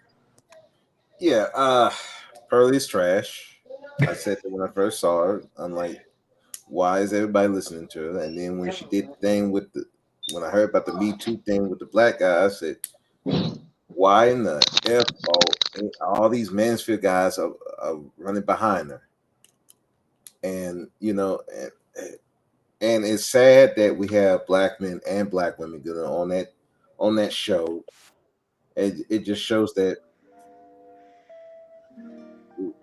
when a white woman come through, everybody is going to be worshiping her, and it's sad is that these black dudes, they worship her, and she don't even follow the red pill ideology that they push out. They had people question her about it, and she gets it so confused. It's like, why would anybody believe her? It's sad. And as far as like black men in general, as far as why they do what they do, at the end of the day, black men, their entire thing is about women, whether it's black women, white women, all that shit. Instead of being about themselves, building their legacy, building their stuff, whether you're going to be by yourself or build your community up, it can't be about what the women doing. If you're going to focus on what the women doing, you're not going to grow as a man. So thank y'all for having me on the panel. I'm glad to be here. So thank y'all. Thank you for coming up, and I hope to see you again. Okay. JP. No, I ain't got no last words. It's been an honor. Thank y'all again. Something. No, okay. No. Just thank y'all for having me, man. I came to this one late, you know. I woke up, you know, I'm like, oh shit, DJ's live, you know. Then he had Pearlie, and then I started to get back sleepy and tired just looking at her. I'm like, yeah, I'm done, man. And I just kind of, you know, tuned her out. So, you know, but you know, red pill is gonna red pill, I guess. I don't know. Yeah, they will. No, that's it. I'm done. Thank y'all again. Then Night, JP. Is You Can't Get Laid still there? Oh no, she gone. Melinda. All right, I'm still not going to move off this square. Thank you, great show, and I'm going to go do some rewinding. As usual, great production. DJ, you're putting these together real well too. I like those memes that you put when like got him and stuff. Those are hilarious. But yeah, those are hilarious. Okay, so I still say that this dynamic existed way before there was a red pill. I still contend that red pill is just a cloak that they're going under as kind of as a protective cover. But these same dynamics, misogyny, hatred of black women have been the same. Pearlie things, what she did is not a shock to me. And my question would be, why are some black men responding to it that way? And again, even though you might hear these people on in the manosphere, you know, being vocal about it, the state of the communities, you know, where we are in our numbers and stats still reflect that there is an issue. There is a problem. So my thing is, I just want for black women you know, because again, after that one guy was killed by his girlfriend, it was a black woman in her lobby cursing her out and asking her why she did it, as we look at this man's tweets and hated black women. So there's always, I would hope this dynamic goes away where black women are attacking the person who they feel attacks the black man, and the black man's protecting the white woman who attacks him. You know, it's circular. And so we have to break that cycle and realize we've been put on the spot the same way Pearlie's behaving by these type of black men, y'all. That's all I'm saying. What she does is not surprising to me, but why are black men doing it? That's what I want to say. It's not about red pill. It's been done. Got it. What's happening? Yes, Cupcake. Red pill has nothing to do with black women. It's a male philosophy. Why do you? I mean, that's like a narcissistic thing to do. You're making it about you. It's not about you. It's a whole thought process. It's a whole system. It's about female. Okay, so what do you did you see the footage of Pearlie things? Yeah, I saw I've seen this a bunch of times when she was talking about. So what are your thoughts about it, real quick? I'm just saying, it's very irresponsible how this lady is. No, I'll let them go ahead. Go ahead. It's very irresponsible that you're attributing this concept of red pill to just one specific group of women. Okay, let's not worry about the red pill. What do you think about? Let's not worry about red pilling. Let's worry about what your thoughts are about Pearlie things. Pearlie got a man fired. What do you think about that? I didn't like that. I didn't like that at all. I mean, you can throw the baby out with the bathwater, but you can do that with everybody. Okay. So you can hang a jacket on one thing a person done and just discredit everything they've done. She has a pattern. Do you think that pattern is a red pill woman pattern? But you specifically have a pattern of talking bad about black men all day. No, brother. We talking about Pearl right here. We talking about Pearl. We talking about Pearl. You saw what Pearl just did? Hold on one second, Cupcake. Do you see what Pearl just did? She basically tried to overrule a man who works at the building and tried to use her power as a tenant there to give a narrative that was not accurate. And she wrote a letter hoping to get him fired. Do you think that that's submissive and feminine behavior based on the red pill that she preaches to women? She's preaching a red pill. Like, please make sense. Like, you're bastardizing a term. Okay. Triple. You were here when Obsidian was here, right? Yeah, I was here.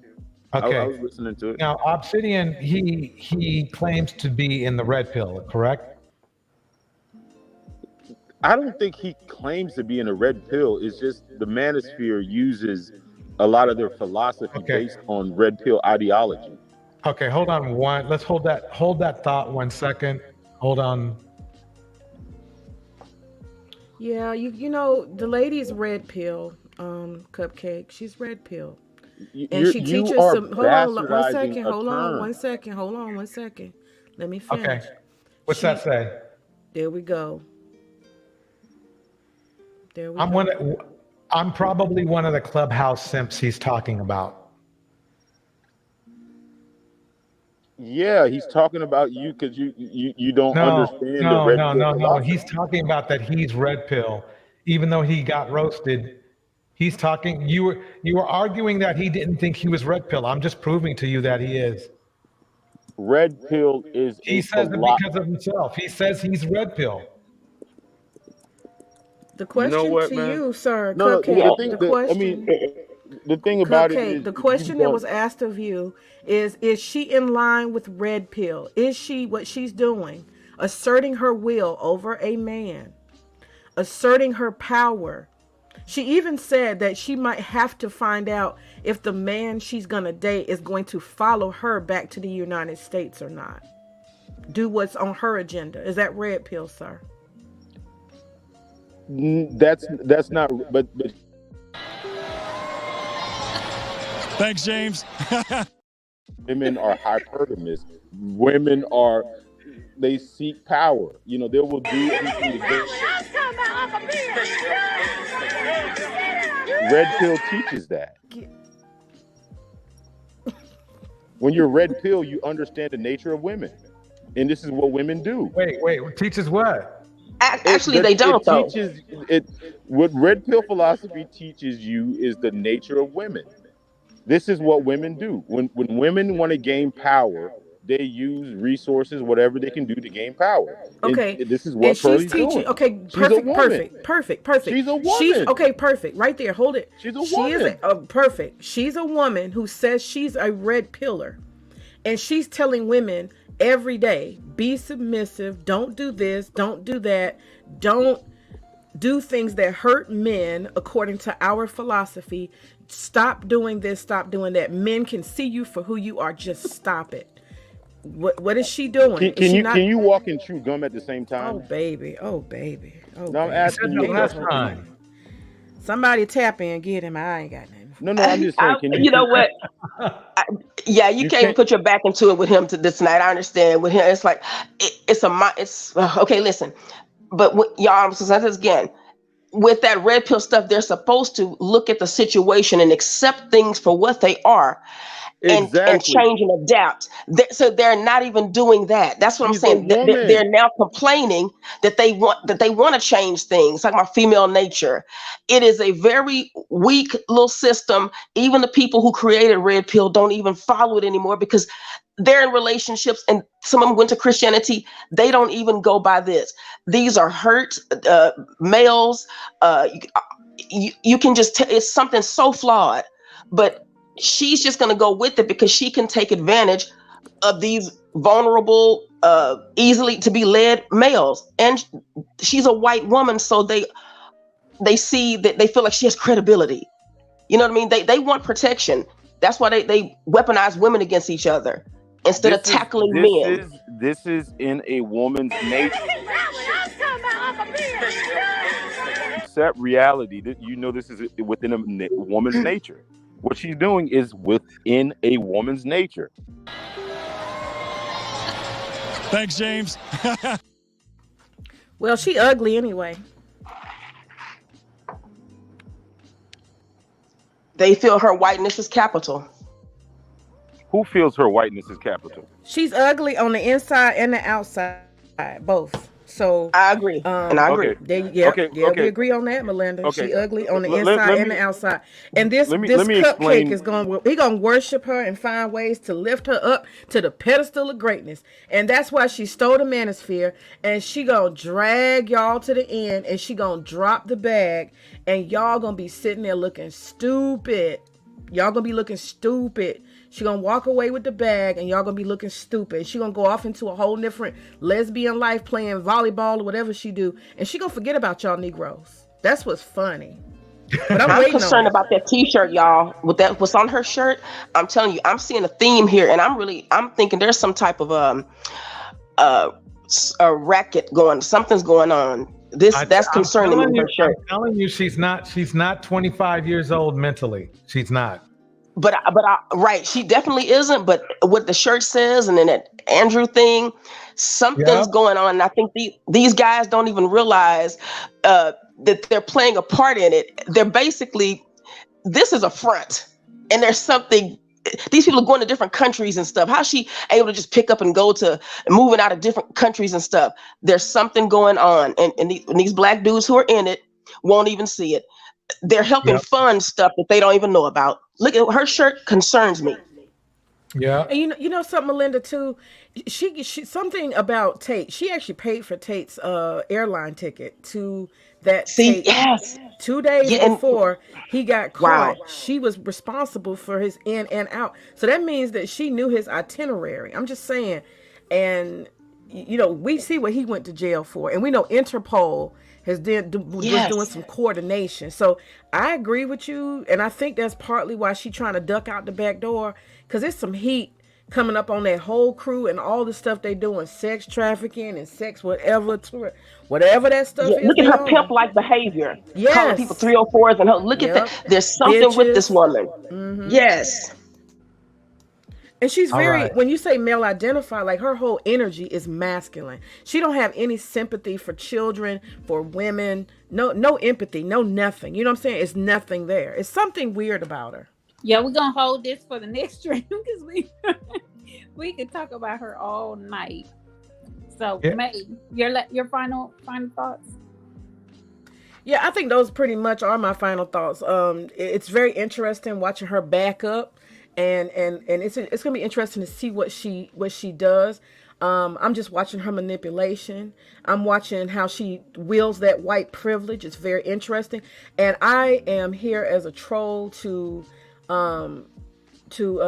pretty much just ridicule this red pill, this YouTube red pill. That's my interest, because I think that they're a bunch of clowns, and I like to throw up the mirror. So yeah, that's it. Yeah. Well said. Well said.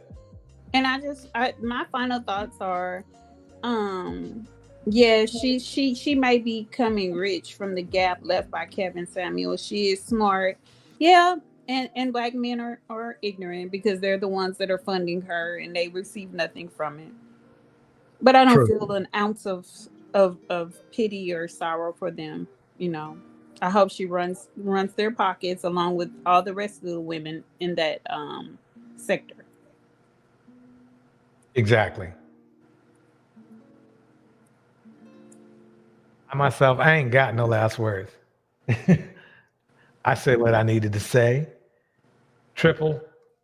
Last words. We mean I just like a sentence or something, you know. I mean, this is proven a blind spot that a lot of women have. They can't really think on two different levels. You know, they just, I don't know. I mean, this is female nature. You guys are manipulative. You know, one side is manipulating and the other side is trying to manipulate too. I mean, you guys are just two bulls that lock horns. This is female nature. This is what the red pill teaches about, right? All right, man. So what you're really saying? Thanks, James. And what I'm saying is, this is what females act like when they get some power. They are tyrannical. They are manipulative. They try to finesse. That's what Thank they do. you, and have a good night. So I would leave them alone if I were you. I wouldn't mess with them if I were you. They got that much power. I'd be quiet if I were you. All right, everybody. Thank you for coming through. We'll be on tomorrow shortly for a short time for our fitness. So you best to be showing up, right on time tomorrow. Thank you again, everybody. See you later. Bye.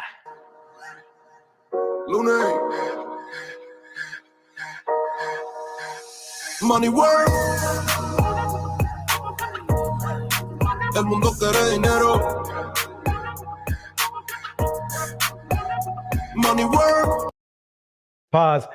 Creative, can you do a vitamin presentation tomorrow? Let me know if you're interested.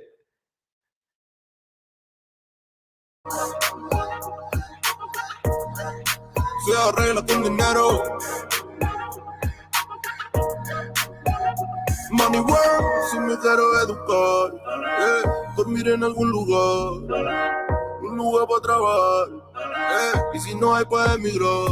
Todo money, money, todo el dinero. Solo un par de gente se lleva el putín entero. Funny, pasa verdadero. Si tienen lo verde siempre llegará primero. Pero llegaremos antes o después. Solo a lo suyo, que Dios te lo ve. Que por más que tarde lo veré caer. Somos más lo bueno y tenemos fe. El dinero ya lo veré.